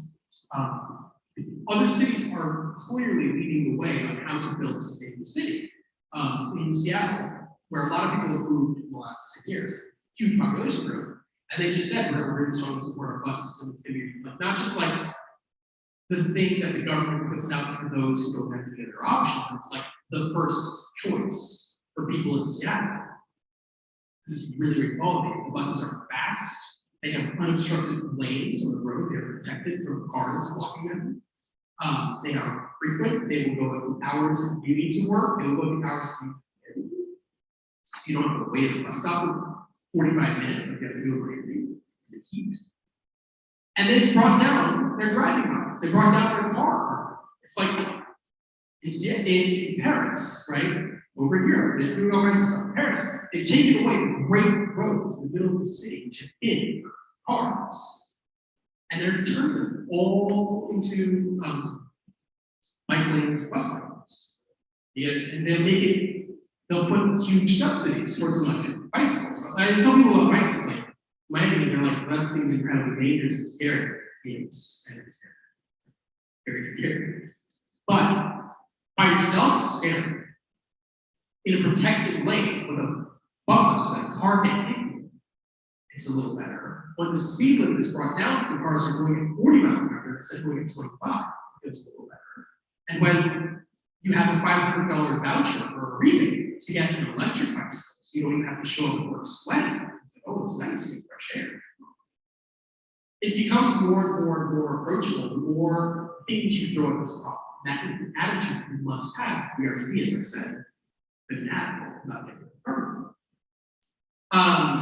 So we basically need to do those things. There's one specific idea I want to raise in this space that I think is really relevant. We are standing right in the backdrop of the I-95, which is well known as built to displace the Black residents of Overtown and make it easier for white people to move downtown or like down south or every time I drive on the I-95, I visit a historical state. It's like a statue of Christopher Columbus, or like I'm driving in a pipeline. Like this is an environmental injustice to people who still live in the area. This is a legacy of like moving their way hatred for people who look different. Some cities are taking steps to rethink their highway systems, where in the urban core, where they're the closest schools to Dunbar Elementary School, they're saying we need to reevaluate and re-envision what this public space is. They're tearing down highways in some places. This is a conversation that will happen, I think, reasonably, not too close in the future. But for example, in one of these federal bills that Joe Biden is pushing, there's a couple $1 billion in there to help cities do these kinds of studies. Which is not saying that they're going to fund the full tear down. I mean, at this moment, Dade County is building more highways on the 195, right above 36th Street. Like they're right now building more highways. Even our beloved mayor, who's a strong advocate for the environment, has already groundbreaking for on-ramp 836. Like, we can do. What do you do? Re-envisioning public spaces, which is what the roads are, so that they're not just like pipelines for cars, just to do their pollution, but they are ways to connect neighborhoods where you stay and you know your neighbors, and you go to the local businesses, and you have a greater accessibility to what it means to get around town. You don't have to stress somebody cut you off. That is a different vision. Yeah, I get super worked up about gentrification. So anyway, so I think that those are the basic steps that we will need, all of which is completely foreign to the powers that be as they exist now, right?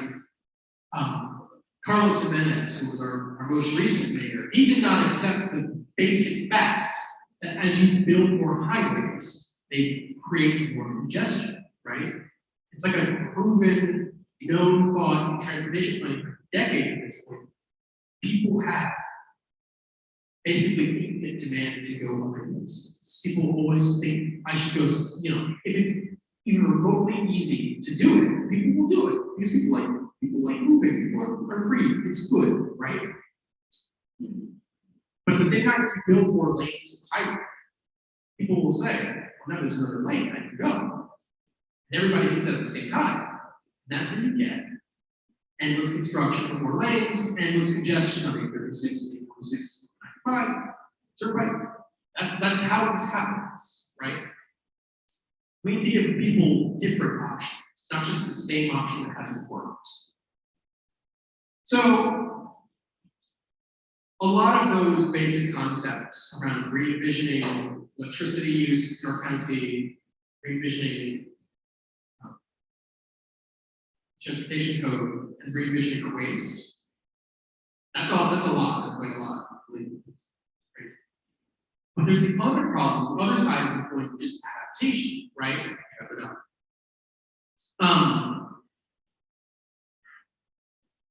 Like I said, Dade County emits about 30 million pounds of carbon, so that it is still a drop in the bucket to the entire world. And so we will also need to think carefully about, well, what else are we going to do? Here, I think public officials are a little more receptive because they don't think of it as like, if he's talking about rising climate, they think of it as like homeowners talking about flood insurance, you know. So on adaptation is also incredibly creepy. But it is again just a series of problems, right? Some of which become really tough to think about once you know, open your mind to it, but anyway, it's what we're here for. So first, when I think about sea level rise and flooding, which is, I think, by and large, the preeminent adaptation challenge in Miami, it's largely, to my mind, a problem of land use and housing. I have said in the past, mitigation, that we need to focus on electricity and renewables and better transit. And the flip side of that is that we will need more density, right? If you look at the map of the county and you plug in 3 feet of sea level rise, which is what science says we're on path for, you lose basically all the beaches. I don't know if the beaches, which are home to fabulously wealthy and powerful people and a big chunk of tourism base, I don't know if they're going to let that go. I think they might, this is speculation, they might try some kind of New Orleans system of levees and pumps, and those, I don't know if they can put the beach and also the limestone or bedrock. They're gonna try something.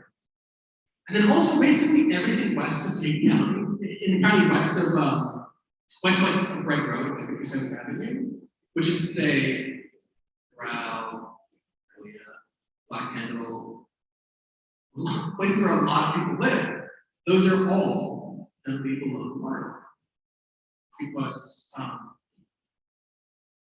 they're further away from the bridge, the main Atlantic bridge that forms the backbone of the city. And that is really tough. Because that's where a lot of people live. It's a lot of more neighborhoods. There are ways that the pressure, that the pain of adapting the system start to come down on us very soon. Just in terms of selective flood insurance rates are about to get fixed, so they're going to go up like 12% or 18% or something. The maps are about to get redone. It's happening in the next couple of months, I think.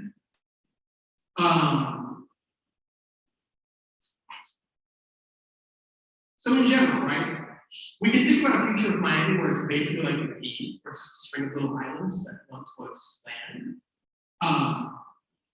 That's like really creepy. I suspect that the way forward is going to require more development, more density in the places with the elevation. And this immediately brings to mind climate implications like terror in places like falls, which is true. And so to that point, I think, speaking of personal capacity, that we will need a new, like, shared language between those who power well and those who are getting forced out of their homes either out west or when they rebuild here now, right, on the bridge. I suspect the challenge will be in insulating people from the ravages of the property markets, right?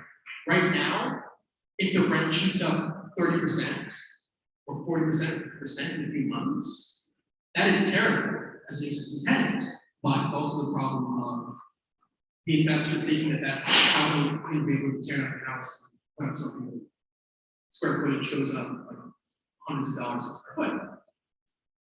So the risk of the upside is there and falls on the tenants. The risk of downside will also be there and falls on the owners. I mean, it'll fall on the tenants or space also, but in terms of equity of assets, all those people who live out in the suburbs, out in West Dade, that's like hundreds of thousands of families who own their homes, worked hard, and bought into the system, bought into the student, that was an asset for the entire market. Now, flood insurance rate, flood maps, I mean, they can't keep that.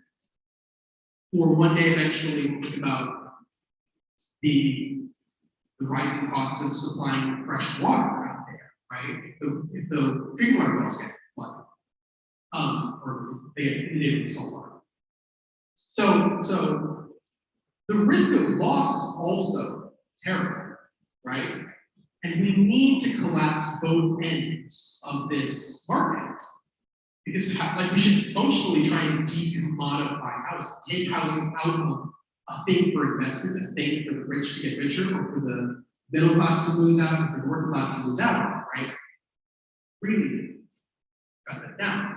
There are some tools, they're mostly very expensive. A lot of things are granted in this space. But I suspect, first and foremost, an abundance of housing, and an abundance of rental housing in particular, along the places with more elevation, will help. So I was walking around Edgewater, which was my time.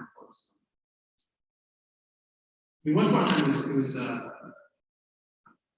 I found old graffiti in Edgewater from teenagers in the 1940s.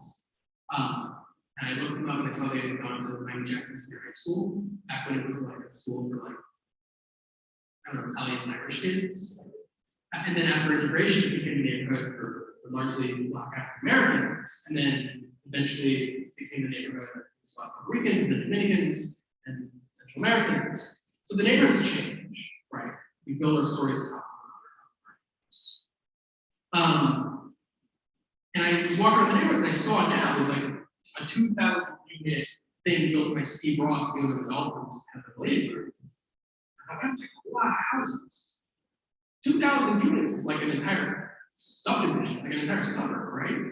But they built it on, one lot. It's one of these giant ice cube trailer buildings where young people live on 20 years. And the question is, do we want them to come or not?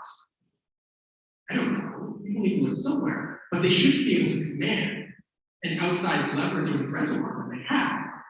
So for one, again, back to the two tools of government, we have a lot of regulatory levers we are not using to protect tenants. The tenants' bill of rights get paid.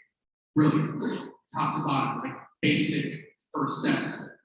Any other reasonably governed city or county would have, we just don't have it in the hand. And then two, an abundance of housing will take the pressure off the developers, right? Think about the labor market, right? You go any place and they have a help wanted sign up front. And then eventually they'll say, we'll raise your wages, we're offering you that $9 an hour, or even $10 an hour wages. We're offering you 12 or 13 or scholarship. Or we're not going to ask for your criminal record. We're not going to correct any drug tests. All the other ways bosses have kept down working people. We want you to work for us because there's an abundance of jobs. That basic supply and demand logic can apply to tenants against their landlords, right? There are lots of ways about how you build housing, how you finance housing. I suspect that some of the easiest ones will be changing some of the land use rules that keep people in single-family homes, that keep houses big, expensive, and separate, setback laws, minimum lot sizes. But these are baby steps that are places to try it out. We found evidence. Minneapolis, they banned single-family, required single-family homes. They said, if you have a lot that is zoned for like a single-family home, you can no longer require that. You must allow at least a duplex, a little two-unit apartment building, or fourplex. Portland, they just did 6 plexes. And those are, in fact, how, before the Department of Housing and Development, before the Fair Housing Act, that's how affordable housing was done. Boarding houses and little apartment buildings, even to this day, you'll see them dotted around older residential neighborhoods around Coral Gables Beach. Of little tiny 6 to 10 unit buildings. And nowadays, those get torn down and you get like a $3 million single family mansion on that lawn, right? Whereas instead, you can tear that down and get a $3 million new upgraded. 6 miles, or 8 miles, housing for more families in abundance. So that's all very complicated. There's more stuff about fixing the water supply and price. It's all expensive. But I do think that we will need to redo the bones of land use and transportation planning are counted to a gap, which is the comprehensive urban master plan. We need to start from the science, start from the geophysics, start from the data still rights, start from that, work our land use backwards from there to have a city where neighbors can get home and aren't fighting for higher rents and have more tenant protections and more council and more notice and everything else. The other climate adaptation problems handled by comparison. Is hurricanes, we need better evacuation plans, we need better AC provisions after the storms come, we need better shelters. Heat, the WeCount organization promoting an excellent campaign for heat exposed workers, which is mainly farm workers and construction workers, right? Just having basic access to water, after breaks, shade, and get too hot, it will be too hot. It is already really hot, but it will be like lethally hot in a couple of decades. But there's also the rest of public space, right? Trees, the bus stop. It's really brutal walking down the street. Setback laws, there's like a provision of the government building, and then land use laws that say buildings must be so many feet back from the property line. And I looked into why do that? That's just silly. Once upon a time, they had those rules placed because they didn't want shade in public right of ways. They thought shade would promote like disease or something. I could go for some shade when I'm walking down the street. If you look at old buildings in Miami, a few that still exist, the ones that are Miami Avenue, the ones downtown, they have not just right through the sidewalk, but they have covered sidewalks. Because that was how people who first lived here knew to get around another car, right? So trees and shade, said that. On mosquitoes, there's a really interesting program going on in Keys right now that doesn't use pesticides. It uses like people scientists and genetically modified mosquitoes. I'm interested to see the results of that experiment, but that is an idea. And oceans and reefs, right? Oceans and reefs, the bread and butter, significant chunk of our tourism and our fishing and hospitality industry. Even if you got all the carbon out of the air, the oceans are still turning acid. The reefs are still dying. It's like incredibly brutal, awful. Even the wildest climate optimistic tech guys out there who believe in direct air capture, they have no answer for ocean acidification. We need to really put some money towards reef restoration and acid resilient corals and other things that go out shells. So anyway, so there's a lot that needs to be done. We need to really get into the guts, the basics of the long-term planning around this county, the development master plan, the transportation plan, and really open up to them with fresh eyes of what the earth demands of us. And this gets me to my last point about government, about what it means to live in a city that will take this seriously. About governance, right? I suspect if I had to try and draw up the numbers of how much it would cost to buy a whole fleet of electric buses or fund the insulation and renovation and retrofitting of solar panels on 100,000 homes, it starts to pile up, right? It turns into billions of dollars. Spread out over many years, it's still a lot of money. More management here. And you start looking around at like, well, what do we have that much money? What do we spend our money on now? And you start looking and you see there's a lot of money in some places. Anytime they want to change the buses, anytime they want to put more buses up, it's like a pull key. The Transit Alliance campaign just finally this past week got county commission to support faster buses. And that took 3 years. But if they want to spend, And it also costs them nothing. If they want to spend $1 billion on another interchange on the 26, right? If they want to take all the toll revenue from the 112 and from the MPX, and they want to put all those more highways out in Everglades, well, that's like no problem, right? Billions of dollars they can put towards better roads, better street design, better trees, better parks, better water. I was digging into this one question, just as an example. In Florida, in Miami in particular, we have a lot of uninsured people who live out there. And it's not that they're in perfect health, right? When they get hurt, they go to the hospital, they get sick, they go to the hospital. But typically the hospital will just like take them over to Jackson, which have to take them. Jackson was founded and chartered by Dade County. And when their care was uncompensated because they were health insurance, the county bails out the hospital. It's a lot of money. Hopefully one day we expand Medicaid in the state of Florida.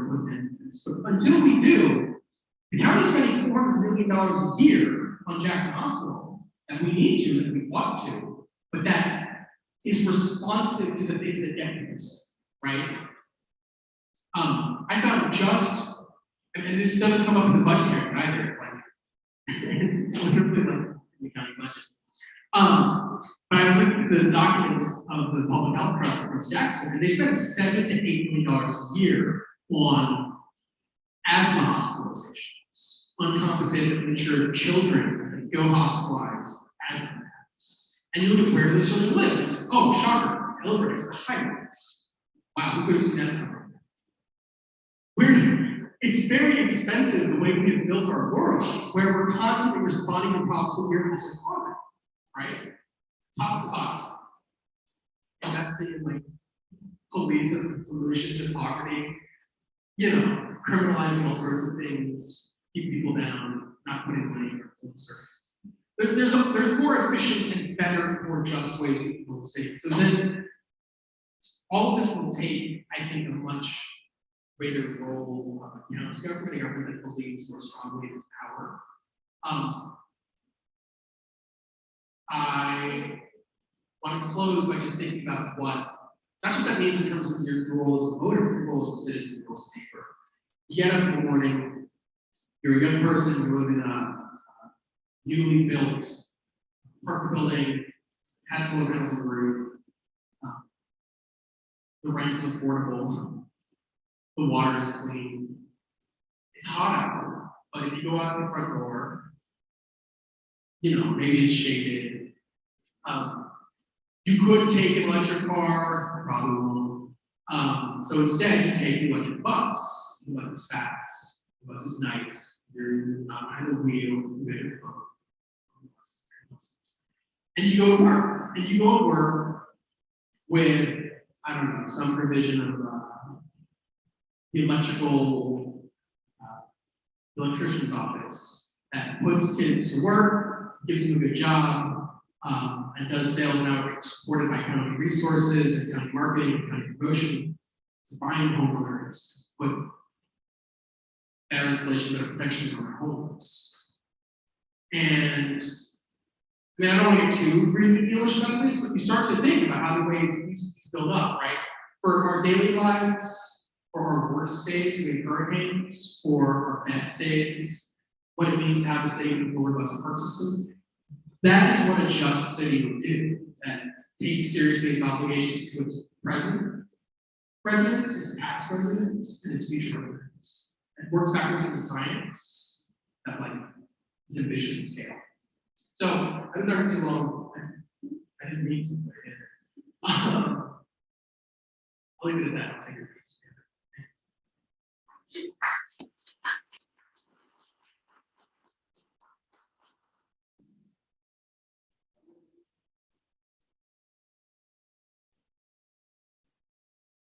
Yes, I wish you could just engage a little bit more in terms of government's responsibility, in terms of mitigation, adaptation, becoming more resilient. I would just made a note because I have a county budget, I always collect these things, okay? And it's very, if you read the county budget, everybody's hooraying, but there's no mention of climate change, climate mitigation, climate adaptation, but it says things like, I just read one, the infrastructure project program dollars was being used for infrastructure projects. Come on, I'm not mention infrastructure project. And we get To help us build a stronger, more resilient, 90-day, better prepared for accelerating climate threats. Yeah, absolutely. So you're right. So what's the role of the government? Who's responsible for this and how does it work? Like I said, I think it goes really back to the roots of the system, the CDMP, and the long range transportation plan. I was looking at the capital budget of the Department of Public Works. Right? They were to build roads, also on metro and buses. And they were really proud. They said, we're putting money towards Vision Zero, towards multimodal road infrastructure. Right? Recognizing that Miami has some of the deadliest streets in America for pedestrians and bicyclists, they said, we're going to put some money towards, hopefully some bike lanes, at least a bike lane plan. I said, we're going to spend $10 million. Wow, it's great, it's so great. And then I looked down the list, and they didn't have a new crowing about it. They said, we're going to spend $40 million on new lanes, on wider lanes, and on more arterial roads. Arterial roads are those roads that are like, they're almost like highways. You go to US 1, or you go to some part of 7th Avenue up north, like 6 or 7 lanes going 40 miles an hour. It's like no one is going to walk down that street. You can say whatever you want, but a lot of people live near those, and you're making them more like highways, more like car series, and not ways to connect people who live in the area. And it's going to make driving worse, it's going to make pollution. So it's like, you've got this lovely little bandage that you're putting in the county budget towards protecting bicyclists, or injured on roads that you designed, you funded, you planned, you built. It's like, wow. I didn't ask for it. As for who's responsible of how we should go about it, it's a really tricky question because everybody loves pointing fingers at somebody else. Like, oh, it's not our fault. It's big oil. It's not our fault. It's the state government. It's not our fault. It's you people who are driving your own dang cars. I suspect that soon enough, one of the ways the county will need to think about funding a lot of this work will need to be getting the lawyers together and going after the oil. The science is getting better, the legal strategy is getting more developed there. I'm not a lawyer, I'm just spitballing here, but I think that there's something there, at least it's not a lot of cost.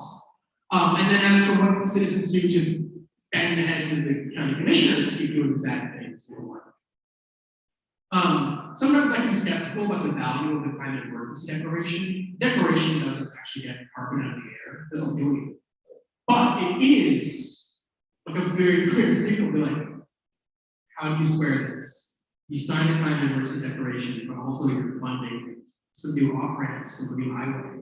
You're letting them build a $1 billion signature bridge on a highway to get across the bay. Sometimes I like the starkness of climate. I started with a sort of grim set of points about what climate effects mean in Miami, because you can work backwards. I think very clearly, even to some big-headed city commissioner, and saying, this is the science, these are the impacts, these are the costs, here's what we gotta do.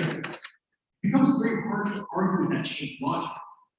It becomes tangible to people who work and live in their homes. I would like to see more solidarity in this coalition of people around town to build not just those who want to address the impacts of climate among the working class and more, but also those who care about their fancy assets in life, or also the homeowners associations, West State, or also the trade associations, the electricians, the building trades. In theory, one day, climate, the solar panel guys, and the EV guys, and the electric bike guys.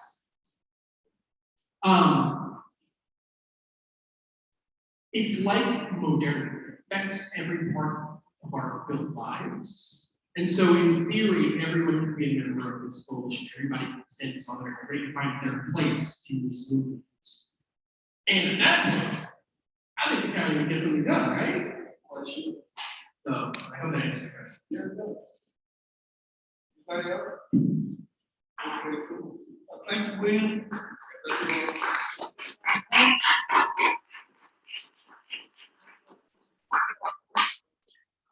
Right, people will pass the ball. I'm a super stamp. Yeah.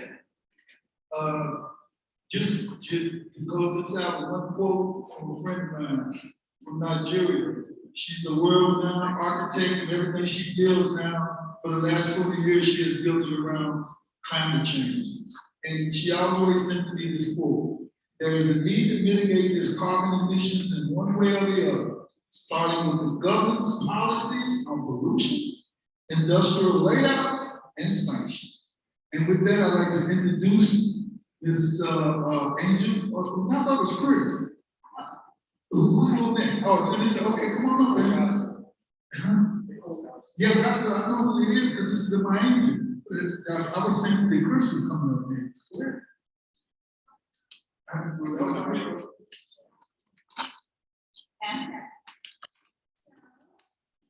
Hello, everyone. My name is Nicole Gazzo. That's Nicollegazzo. I am a sophomore at the University of Miami. I've been working in the field for about 4 or 5 years now. And I'm here to bring the why for everything that William just said. And I wish I had extensive amounts of research and the amount of information that I can present you all with would have been so delightful. Thank you, William, again, that was awesome. But why even listen to William? Here's my take. I first learned about climate change my junior year in high school. And that's embarrassing. I don't know what my family did wrong. I don't know what I did wrong, but I really diving into real world issues and educating myself. But I, along with the majority of people in this generation, learned about climate change very late in their lives. And that's extremely upsetting. Because I consider myself a catalyst of change, just like William, just like a lot of social climate activists here in Miami. And we could have been at this work way earlier if our education system and our county took climate change seriously. If they talked about it with us and they made it normal and they weren't trying to hide it like it wasn't happening. And so imagine being a junior in high school learning about the very science that dictates your future. Puts you in this gloomy hole that makes you question, why am I even studying? Wasting thousands of dollars applying to college, getting SAT tutoring, driving my oil-based car tutoring. Like, it all felt pointless when my very future in the home that I was born in is jeopardized because of the profits. And to learn about that so late in my educational career infuriated me, and it still does. And that is the sole fuel to my activism. Because I hated feeling pointless in such a grand education system that has so much potential to build future environmental lawyers, future environmental engineers, just workers that have this conscious, this environmental conscience that leads them in everything that they do, that makes them want to invest in solar energy, that makes them want to study environmental law and look at global health and how climate affects that. And so my point is, we need to make the climate crisis something that's normal. And from my experience going to the budget hearings, going to the mayor's monthly climate forums, the climate crisis seems like something they're really just trying to push off the agenda and shut us up with by shoving a climate plan that really doesn't do much and really is just a vision in our faces. Commissioner Ken Russell. Mayor Francis Suarez was there for the first 5 minutes to give us this whole charming spiel. Oh, I'm so proud of you, climate activists. You're amazing. Look what we did together. Aren't you proud of us, the new investment in our resilience? All our new chief resiliency officers? Well, where are the chief resiliency officers like William, this young man right here, who has truly dove himself in the science, educated himself on what the city really can do and should do and ought to? Those are the type, like, where are they? Where are the leaders like that? Where are our officers like that? Because right now, our current Miami Resilience Chief Officer, she smiled in my face and told me, you should be proud because this is the farthest our city's plan can go. And do you know what it is to hear that as a high school student who wants to have a family and grow old in this city? That they're trying their best with half full efforts, with barely any science, barely any actual data behind their words. I feel like they're really just typing up paper, putting up papers on words like they did with the climate emergency declaration, which we helped pass. That climate emergency declaration did nothing. They made a statement. Yes. Obviously, it made a statement. It shows that our county, our city, recognizes that we're in a climate crisis, but what did it do to protect the people? To address the flooding that my friend and I were driving through all the way here today, that is only projected to get worse. And so my point is, we're not doing enough. We're really not. And we need people like William, like I, in the government, working with our commissioners so that they have the actual science to come up with these plans. I don't blame them. They have kids, families, they have to sit in those budget hearings for 9, 10 hours. So what makes you think they can do it alone? What's missing is that coalition that we were talking about, that solidarity between the climate activists here, the social activists, social justice activists here, because they go hand in hand, they coincide. You cannot do climate without social justice. Where is that coalition? Not just this whole surface level, we can't even see each other's faces, near forums that happen every once in a while, every month. No, we need active, working individuals with our commissioners every single day talking about this climate crisis. It's not like we can just write up the climate plan and then for 2 months we don't talk about climate until we have to, because social activists and climate activists are outside of your window demanding more. We need actual compassion. We need leaders who actually care, who aren't just shutting us up, who are willing to dive deep in the science like we have to every single day. Do you know what it's like being a college student, learning that families in New York, because of the floods, families that were affected by Hurricane Ida in general, some couldn't get out of their homes because the flood water was so strong that it was pushing through the bottom of doors and the front. The water pressure wasn't even allowing them to get outside of their rooms. People were drowning in their own homes, and I had to learn that at 10 a.m. Right off the bat, going into college. Like, that is what our professors are teaching us. And we're human. I have feelings. Like, I do not like listening about this. Like, constantly being reminded of what the climate crisis is going to do to our generation is depressing and can make you hopeless. And if we don't have the courage to actually take action, it's honestly easier to turn a blind eye, like I feel our leaders do.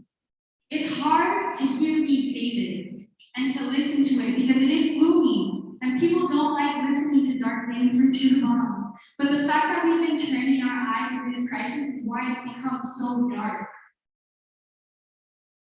We cannot continue adding flood pumps every single decade because we refuse to go to the root of the issue.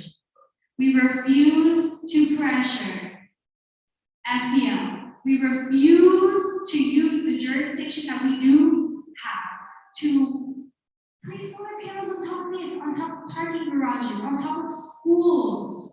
That is something that we can very feasibly do, but we don't want to because we don't want to spend the money. We're more scared of the initial investment than the incredible amounts of profits, unfortunately, because that's what we prioritize. The profits and the returns that we're going to get from solar energy here in Miami. Can you just imagine if almost all buildings in the city of Miami, in Dade County, had solar on them? It would very much be able to offset the gasoline that we burn. And through showing examples like this, the returns that we can get, the success that solar brings, that's what's really going to intrigue FPL. Because FPL is really just this money-hungry big monopoly, unfortunately. And we cannot act like profit is what they don't prioritize, we can't act that they don't prioritize it because they do. And so we have to appeal to them financially. We have to talk to the billionaires and the wealthy people and the assets. We have to work with them because they're going to help us make it happen. And so my point is, commissioners, mayors, whatever government official is watching this, work with us. Don't just listen to us. Don't just put our demands on paper, but work with us.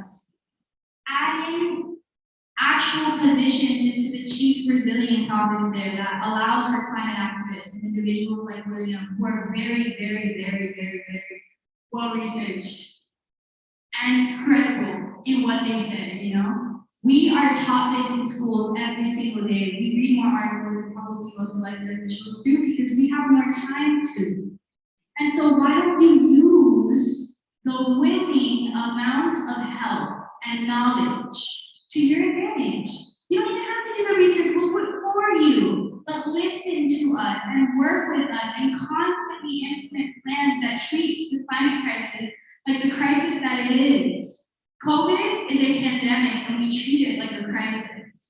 But the climate crisis will annihilate every single living thing on this planet if we don't deal with it now. Climate will bring more pandemics. Climate will bring more health issues. And so we have to treat climate like the crisis that it is. I'm sick and tired of going to budget hearings and you guys are just taking us like these robots that are demanding change instead of actually seeing us as humans who want to live here. I'm only 19 years old and I'm here having to demand more action from my officials when most of these officials have been hearing about the climate crisis since they were my age. This is something that has been happening for a while. And the reason why people don't know about it intentionally. We don't talk about it because we don't want to deal with it. And so we act like it's not happening and it only gets worse and that's why it's on our hands to deal with it. So enough of them. The climate plan that you have put forward, the additional chief resiliency officer, the additional amount of money that we have is great. But it's not going to solve this, and you're acting like it does. It will. The last climate forum that I went to, I said, you're electrifying our bus fleets by only adding like 75% hybrid ones. None of them are fully electric, but yet they say they're electrifying our bus fleets.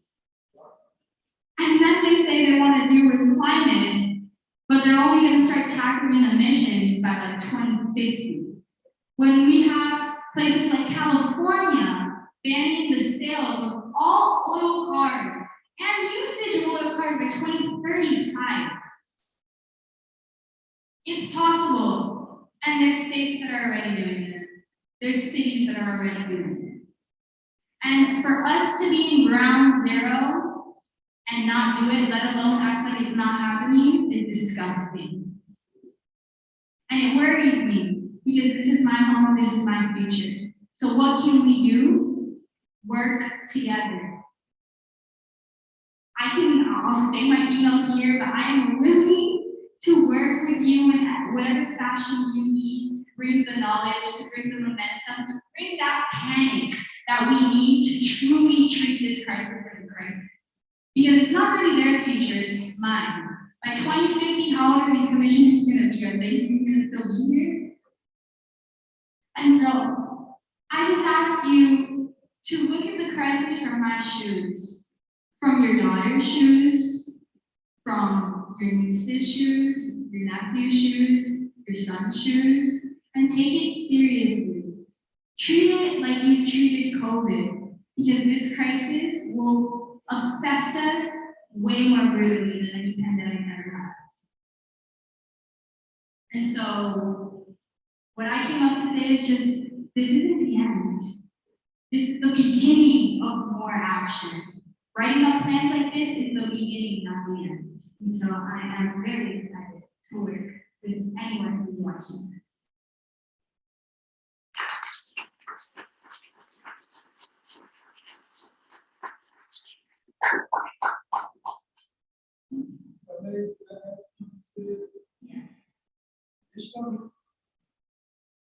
This young lady that you used to be organized. This young lady.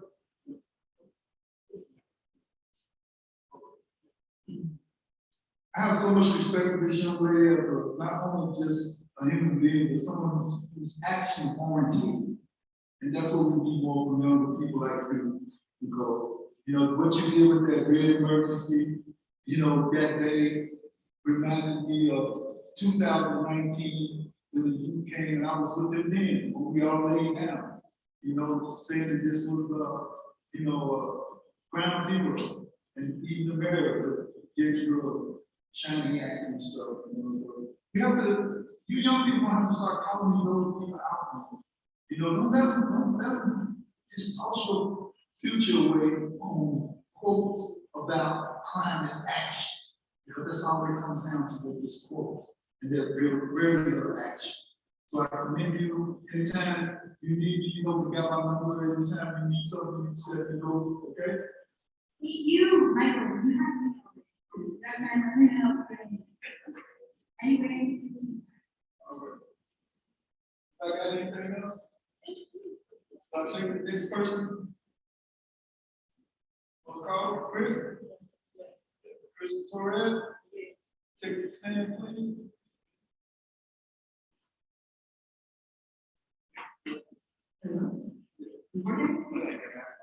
Take your mask off, state your name, spell it out. My name is Chris Torres, K-R-I-S, Torres, T-O-R-R-S. I'm going to be brief just because my phone is on 50% and I told them how to be happy. Just to make it brief, I know everybody's been here all day. So my main point of topic is going to be housing, but it does tie into environmental injustice, environmental racism, and the legal system. Yeah, okay, I'm sorry about that. Can everybody hear me? Awesome.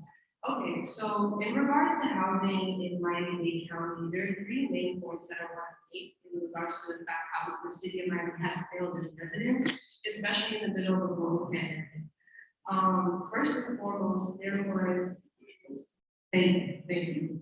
First and foremost, there was in June of 2020, smack in the middle of the pandemic, no vaccine, nothing, there was an ordinance passed in the Miami City Commissioners, where the 3 points passed restricting when and where individuals and organizations can feed homeless individuals. I want to be clear, if the government regarded these individuals as people and provided food and shelter, we wouldn't need organizations to be incorporated to provide it. So building more obstacles is ludicrous, especially when in a global pandemic, there's supposed to be taking everybody seriously with their safety, correct? So that being said, Miami has prioritized gentrifying their neighborhoods and cleaning up the streets as opposed to actually fixing the problems that low income and homeless individuals are experiencing, because the pandemic effects are too probably worse, most likely worse. In the middle of a global pandemic, we don't need more ordinances that private citizens and basic human needs. If the government's not going to provide that access, they have no right to restrict organizations that are providing the services society needs to be sustained. If they were providing it, we would need these organizations in the first place. And these are built to keep our people safe, because we keep our communities safe. Not only that, but I vividly remember being on social media, speaking with my comrades, speaking with other folks who live in Miami about the encampments being evicted by large cranes in the middle of the morning. People are sleeping with their only belongings that are next to them. That's the only place they can put them. Large cranes displacing them effectively. And that affects their safety because now they already don't have a house, now they effectively have nothing to build on, nothing to sustain them, not even to sleep on beside the concrete, which is increasingly being criminalized. Given the fact that Miami-Dade County, especially downtown, South Beach has been increasing. They know that from the early 2000s, they were living on the beach. But now, because of environmental racism, they're moving more inland. They know where it's coming from. They know that sea level is rising. They don't care. It's about the dollar. It's about what's going to make them a profit. It's about what's going to build a city for the snowbirds that can afford to live there because the indigenous residents cannot. And they have not prioritized that for years prior to COVID. But given the fact that we are in a global pandemic, that's more imperative to prioritize housing. That is the safety of our residents, that creates the barrier, that creates the line between safe and unsafe. Food, shelter, and sustainability. That's what we need, food, water, shelter, that's what basic human needs are. Going off of that, houselessness, they tried that also in Fort Lauderdale, I want to add, in 2014, I don't know if you remember that in high school. And it did nothing to keep a lot of their safe, lower crime rates, or benefit the people of Fort Lauderdale. It just made it harder for folks who are already struggling to live comfortably. It's already uncomfortable to live on the streets, the government is not sustaining them, and they're not trying. So that being said, houselessness was the first thing I wanted to address because in the middle of a pandemic, that is the most vulnerable community. The most vulnerable community in the middle of a global pandemic would be the house of people that can't shower. They have barely any access to a restroom while restaurants are going to let them pee. I'm sorry. I'm going to pass. I'm so sorry. Doing the class? No, just slow down. Okay, I'm sorry. That's fine. Where can I start? Oh, no, you're good. Most vulnerable community in the world pandemic. Thank you. Our houseless population is the most vulnerable community in the middle of it. Given the fact that they don't have access to a shower, not all restaurants or private entities are going to allow them to use the bathroom for free, and a lot of the times they're just hungry, so they have no access to food to sustain them or to keep their bodies healthy. And when you don't feed yourself, the accessibility for you to be sick and for longer periods of time because you're weaker is high. And that creates more of a spread of COVID, and that's not really what we want. All the people really were able to do was provide masks and maybe hand sanitizer and sleeping bags that could have eventually been evicted by the city of Miami officials in the middle of a morning where people are just trying to sleep. Alongside with how poorly the city of Miami handled the houselessness issue in Miami, I want to address low-income communities. There's a distinction between affordable housing and low-income housing. There's a very big difference between low-income housing and affordable housing. What the charters do, what the laws they pass, the ordinances they pass, they put on paper that is affordable and adequate. That's enough for the charter. When they describe it as affordable, it could be affordable to someone who's moving from New York and can't afford it there and want to move down here. But it's not affordable to our indigenous residents that are single mothers, single fathers, that are working check to check that cannot afford to pay $1,700 to keep their kids in a room. It's not affordable. So that's why I stress the difference between low income and affordable housing, because if you look at it historically, just going back to the Scotts Project closing in 2002, where did all those people have to go? Where could they go? The Pocket Beans, when they closed that, 2000. The Pocket Beans, when they closed that project, now actually it's been a while we were waiting. I was speaking to William.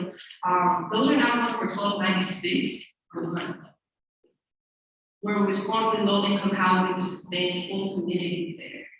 And while I understand people want to address crime in the city, there's no way to address that without having adequate housing. If someone has nowhere to live, they're going to create crimes of desperation, crimes of poverty. We want to dismiss crimes of the affluent with mental health crisis, but we don't want to address that poverty affects your mental health. It affects your ability to make decisions that will keep you safe because you don't have options, because the government is not providing options for housing. They're not. They don't care about your safety. So that's why they can steamroll Scots.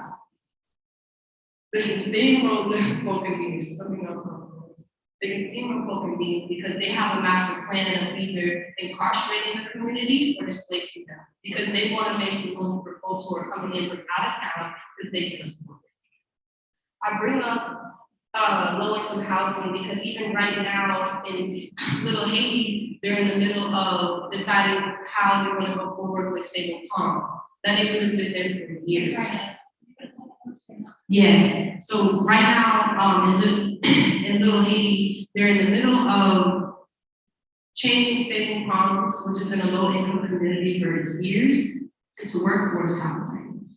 That is not affordable or low-income housing. So what they're saying is, okay, we'll let low-income folks live here if they're going to work for our businesses and create income for our economy, but not doing anything to sustain their communities and to provide opportunities for folks who may not be working on the beach, servicing their affluent community. Does that make sense? Workforce housing, affordable housing does not equal low-income housing. And that is the crisis that we've been into for the pandemic. That has been a crisis since before we had to wear masks everywhere we go, since before people got displaced, and it's been happening since before I was born. Truthfully. That being said, just because I want to keep it brief, not hurt your hands, low-income housing, then housing for returning citizens. So when we're discussing the criminal legal system reforms and addressing community services, a lot of folks are coming out of jails and prisons with nowhere to live. Even if you have a misdemeanor in Miami, they will discriminate because they write all the laws that says you cannot legally discriminate against background. They do it in private. All the developers are creating it for a different population because they don't want it there. That is why we keep having incidents like what happened in Miami Beach a couple months ago, because they're trying to create it in a Silicon Valley way to segregate their communities. They want to redline it off. They don't want to see that. Even in the 50s and 60s, Miami Beach was not open to Black people. But they're still keeping that rhetoric and that practice today. It may not say Black and white on stores, but they're keeping it separate on purpose, and it's systemic and it's instrumental.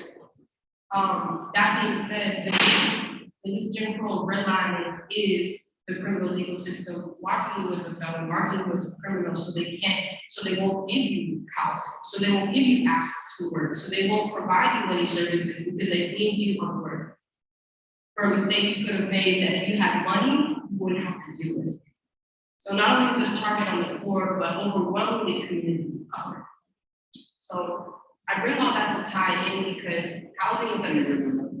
Thank you. Housing is at the center. For folks who are criminally impacted, justice impacted, for folks who are dealing with environmental racism, these developers know that sea levels are rising. They've been over there. They've been more than over there. So they have already planned a couple years ago to go more inland. And that's why they're going after communities like stable palms. That's why the Pogan Beans has already been steamrolled. And there's going to be more and more work in Liberty City, in Opalaca, and any other Black and brown community that they feel like can be deemed as affordable. Because as long as the check clears and the developer gets the land, they don't care if the snowbirds come and take all of our indigenous land. So I asked the city of Miami to consider what Miami would look like if they invested in their people, if they properly allocated funds and resources into community, as opposed to folks who are not even native to this part of the world. Because in that instance, if we had adequate housing, if we had that access, if we had these resources, crime would go down. It would. But the jails and the prisons have occupancy clauses. They make money off how many people are in there. And it's actually an incentive for the amount of arrests. And that hasn't changed in a long time. So all we get is rhetoric, wait more time, wait this, and it's not changing anything. And I feel that there is a lot more youth in the times are changing, but we're still getting the same response. So they want a Miami to be prioritized in 2050 or whatever the years that we previously discussed by the other two testimonials. We need to prioritize it safe and more than adequate housing. In the Florida Charter, they describe adequate housing as a right, but what is adequate? What is adequate? I ask that because that is layman's term. That's nuance. You can describe adequate as just one bathroom, one room, and no AC or the fan. Anybody can describe that in different ways. So I asked the commission or who is tuning in. Thank you. To ponder the historical relevance to all of this. Even the creation of 95, this is maybe one more point of good, let me know who takes it. I appreciate it.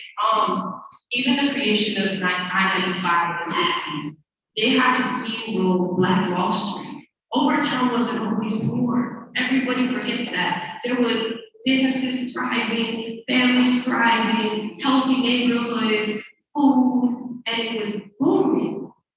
But Eisenhower wanted to pass a law because they wanted to have access all the way from New Hampshire to Florida for their outcomes, for their benefit, even though it displaced and tarnished the economy, the Black economy in the South. And that was part of their plan to keep Overtown poor. Because believe it or not, the affluent class benefits of keeping a lower, I'm not even gonna say middle income, and lower class, because they profit off their labor and off their expense. So when everything's expanding and stock projects is closing, Poking Beans is closing, Single Palm will soon be closing, they benefit off it. That's why instead of addressing low income housing, they say words that nuance and affordable or workforce. Exactly. Affordable for whom? Because it's not regarding Miami residents, and it hasn't been for a long time. And that's why just even coming back a couple of years ago after I graduated from college, even from 2015 to 2020, coming home, Miami's expanded its boom, let alone from the 2000s to now. Because like I said, there was most definitely a master plan in place to displace neighborhoods, over incarcerate, get all the people they don't want in spaces and gentrify. Wynwood did not always look like that. Overtown did not always look like that. And now they're coming from Little Haiti. They're coming from Little Liberty City. Eventually they'll be coming from Oklahoma because they're not seeing our indigenous residents as valuable. They deem them as a burden. So I say all that to say, my main point was if we're gonna take a stance today about changing what we're gonna look at Miami, I feel that housing is integral, not only to the fact that it involves environmental racism, it involves dealing with criminally impacted individuals, weakly impacted individuals, and it addresses crime as an essence. If we have more than adequate housing, access to resources, crime will go down. And there will be more of an incentive to invest in reentry, to invest in our community, because it will become more profitable than the occupancy clauses they use to build these jails and prisons. Because it hasn't helped them. So if there's one thing I want everybody to remember today is that these issues are intersectional. They're very intersectional, and they all affect each other. And at the main root of it is to sustain the community, is to invest in them, is to shelter them, is to feed them, not just food, income, jobs. That should be our priority. If everybody took the time in the middle of the pandemic to think about what they should change, what they should pay attention to, it's local policy. Local policy. And paying attention to where we're putting our money, where we're putting our taxes, where we're putting our energy. We could be on the phone all day looking at different posts that interest us, share it, but how many people, I shared this all week, and look how many people care. People have to want to care. And mostly I'm invoking with youth because all these problems are gonna affect us the most because we're gonna live to see it. So I thank everybody for coming today, for listening, for taking time out of your valuable Saturday, and anywhere else. I appreciate the time and space. And I just want everybody to go home with the takeaway that we keep us safe, we hold our government accountable, and we need to do better. Thank you so much. Everybody have a wonderful day.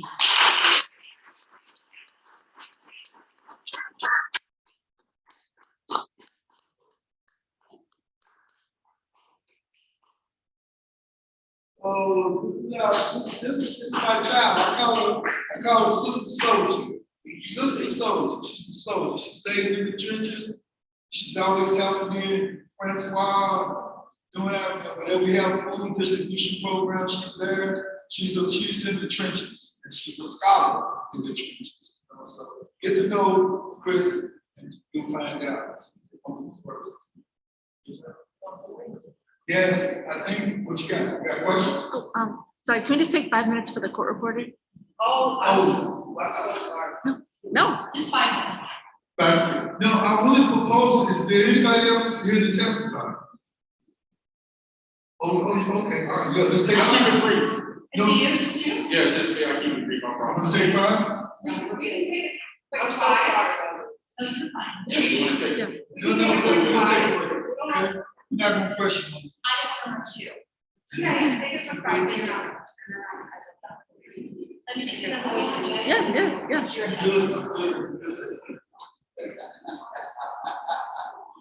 You are so good. I appreciate you so much.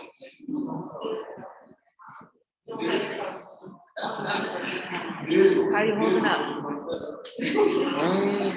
Good, I'm good.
Thank you. My name is Giovanni Cyrus, last name Sairras. Two topics I want to discuss today.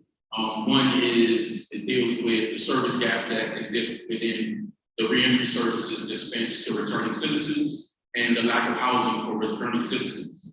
But before I begin, I want to thank this wonderful tribunal for allowing us to have our voices heard today, and for everyone that attended, and for our camera guy, everybody working towards building a better future for Miami-Dade County residents. So I want to thank everybody today for being present, because we could have been anywhere else this wonderful Saturday, but we're here trying to make a better future for all of us. So as I said, my name is Giovanni Cyrus, and I'm a returning citizen who was released a little more than a year ago. And since my release in May of 2020, I've worked diligently to help returning citizens in them achieving a smooth transition back to society. August of 2020, a few months after I was released, I started a company called Primordial Consulting Services, where I'm specializing in credit restoration services and reentry consulting, working with different organizations to teach staff members of those organizations about sympathy and empathy training.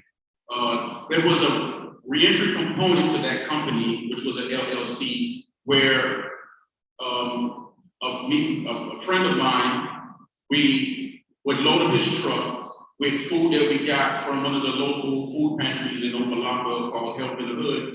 And we would get on the road and we would make food deliveries to guys who we knew just got out of the system. And it's amazing because when we thought of the idea, we didn't think that it would get so big. We didn't think that we would impact so many lives. We were just doing it because it was a passion. We wanted to see other guys transition and make something out of themselves as we did. And the idea behind it was a mobile pantry services, because we realized that most guys getting out of prison or jail did not have the transportation necessary to visit the local pantries and to receive the food that was given. So we came up with the idea and said, well, if they can't make it to the pantry, what about can the pantry make it to them? And that's how the idea was born, where we used my partner's personal truck and filled it up with gas, which was paid from out of pocket. And we would go around and we would make these deliveries. And we generally knew the people who we were delivering the food to because we've done time with those guys. And we made those deliveries, and those guys were happy. Their families related. And we thought about, if we did this service to feed these guys, we can keep the family from having to spend money on food, and the money that they were saving, because the food lasted for a small family nearly like 2 weeks. So the idea was, if we can feed these families for up to 2 weeks, they can then take that money that they would otherwise spend on food and maybe put that money towards paying off a bill or something. Or alternatively, they can use the funds to put into the inmate account of one of the loved ones that were doing time. So the program began to grow and grow. Eventually, we started also giving out hygiene products to guys that were coming out of the system. And the hygiene products came from different local vendors in the area where we were making the deliveries. And then expanded, where we were actually giving out brand new clothes and shoes to guys getting out of the system. And again, the idea behind doing all of this is, if we can feed, clothe, and house these guys, then we can keep them from committing crimes out of desperation, as Chris just wonderfully spoke about. Because most crimes are crimes of desperation. These guys don't have any food, they can't find jobs because they're being discriminated against for being returning citizens, because they have backgrounds. So we figured if we can house, we can feed, and we can clothe these guys, then we can keep them from committing crime. Crimes like armed robbery, home invasion, burglary, crimes where oftentimes victims are left either dead or harmed in some way. And it's just not just a property crime, but it's, someone is hurt as a result of that crime. And we've done a wonderful job because every one of our participants, we have kept them from committing a new crime and going back to prison and increasing Florida's recidivism rate.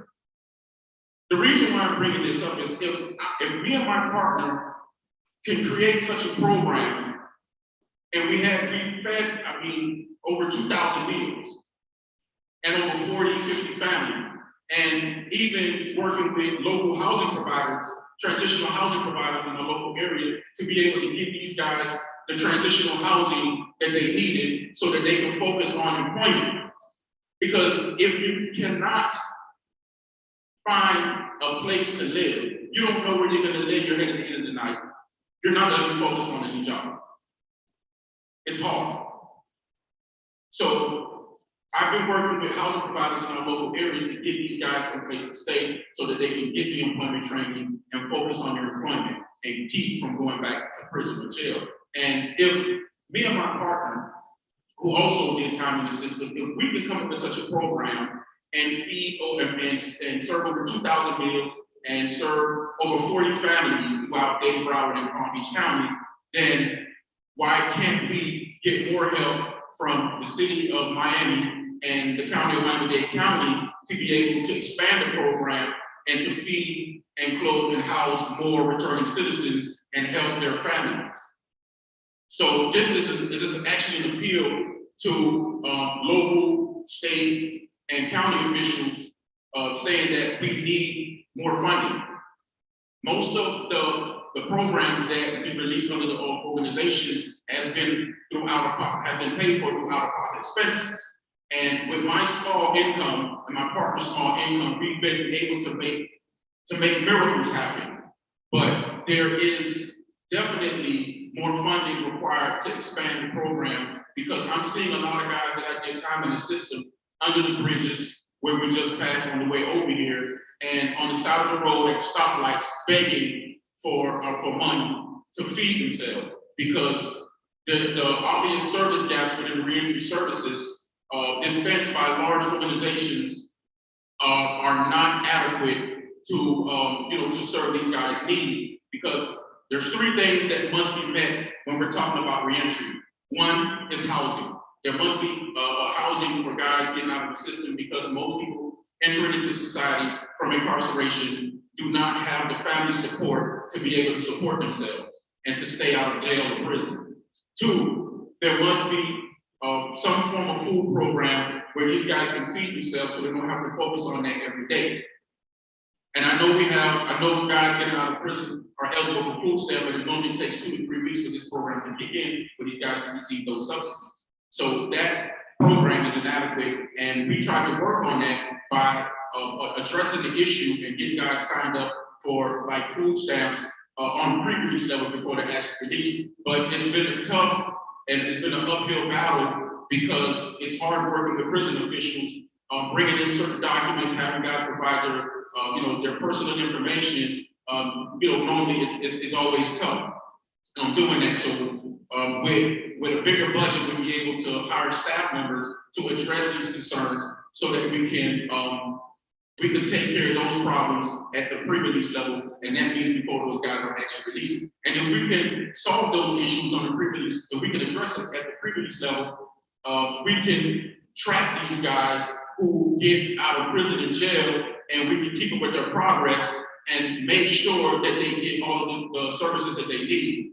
Now, I've been working with several large organizations, reentry organizations, and they've been providing services, but those services are inadequate because they haven't been providing adequate housing, they haven't provided food, and they haven't been providing the clothing. Now, I know it seems insignificant, but just think about it.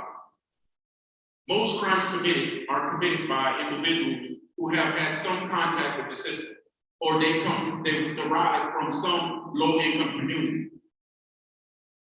Now, I have a friend who was a victim of an armed robbery, and it left him paralyzed.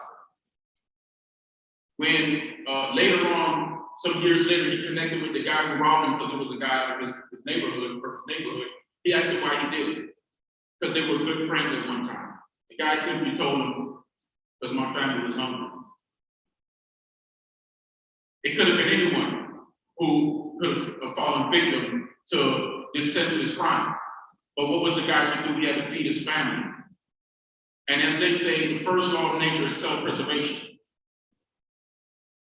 So this is a plea to city officials, county officials, that we are willing to work with you guys in any capacity to expand our programs and programs offered by other grassroots organizations, which I work with.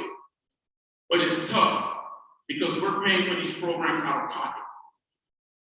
And I'm not rich, I'm far from it. But I want to see the guys who I've done time with and other individuals who are released from prison just like myself do better.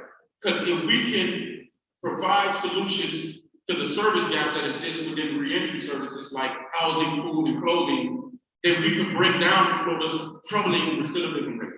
We can even reduce the crime rates in the city of Miami and in the county and in South Florida if we can expand the program that we've rolled out since last year. And I'm going to say something else. I've only been out.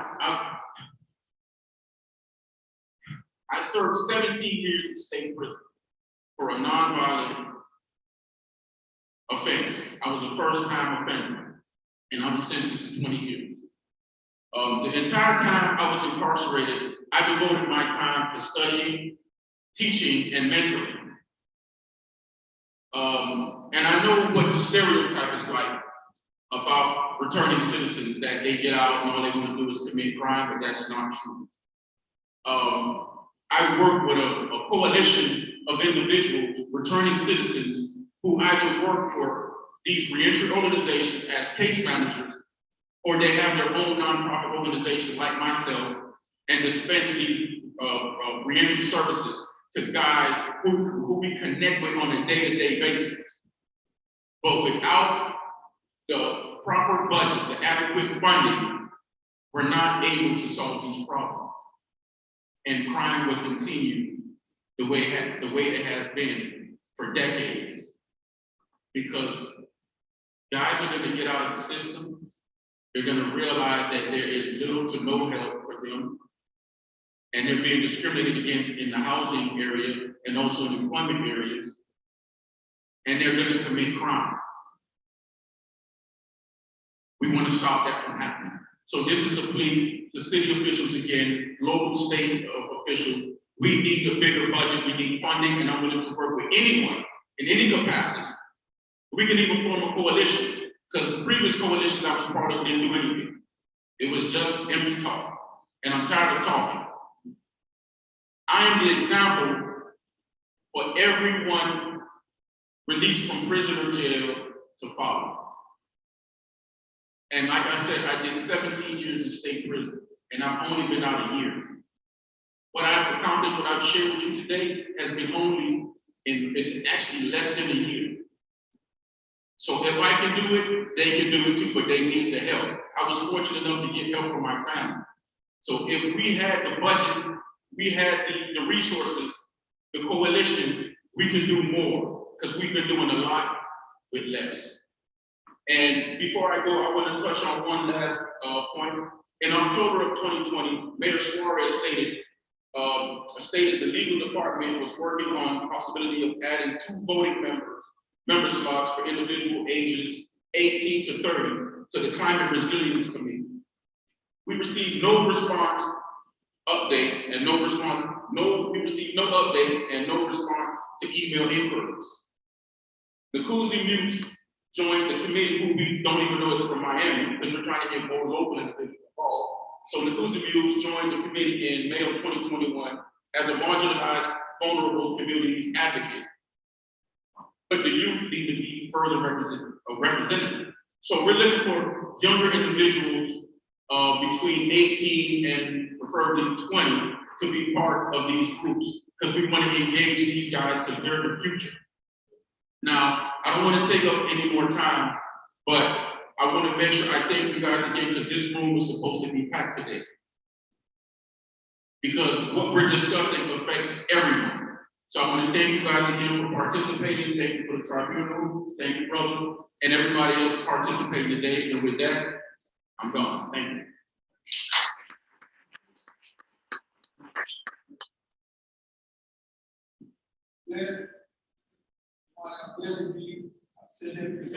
I said this for years, we had to break the stereotype of ex-con.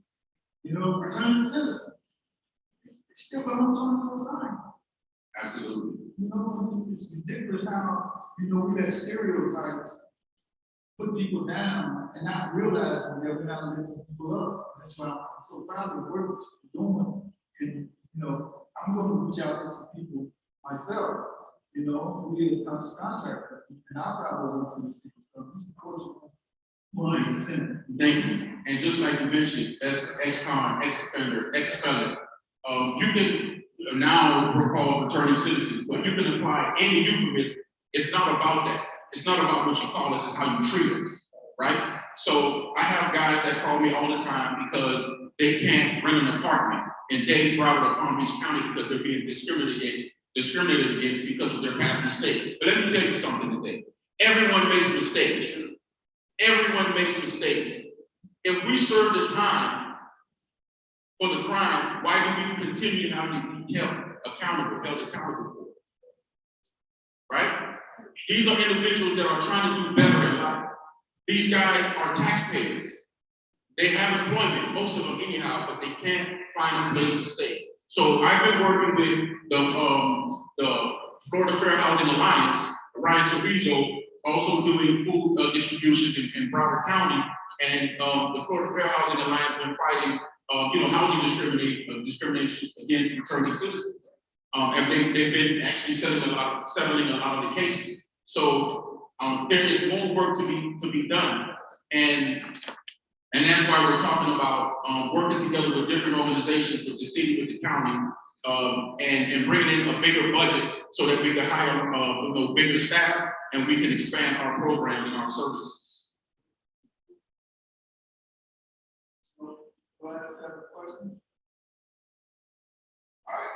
At this time, thank you. Thank you.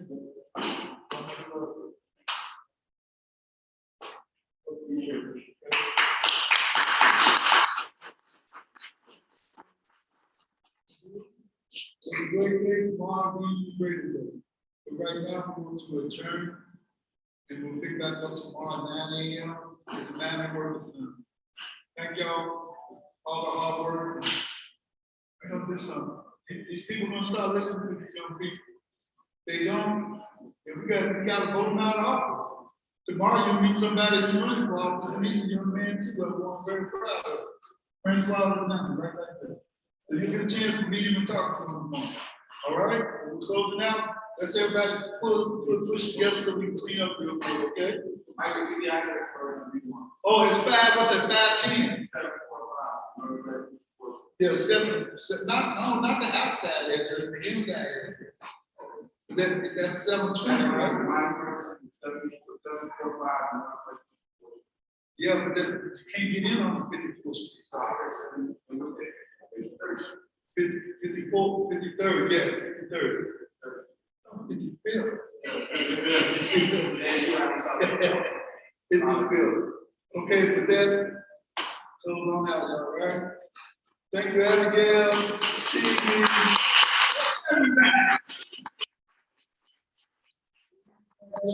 Reese was one to really push this for me. So I'll microphone all. Y'all want to hold on to these tomorrow, make rules, or what's up? We can hold on, go ahead. Okay. So what did you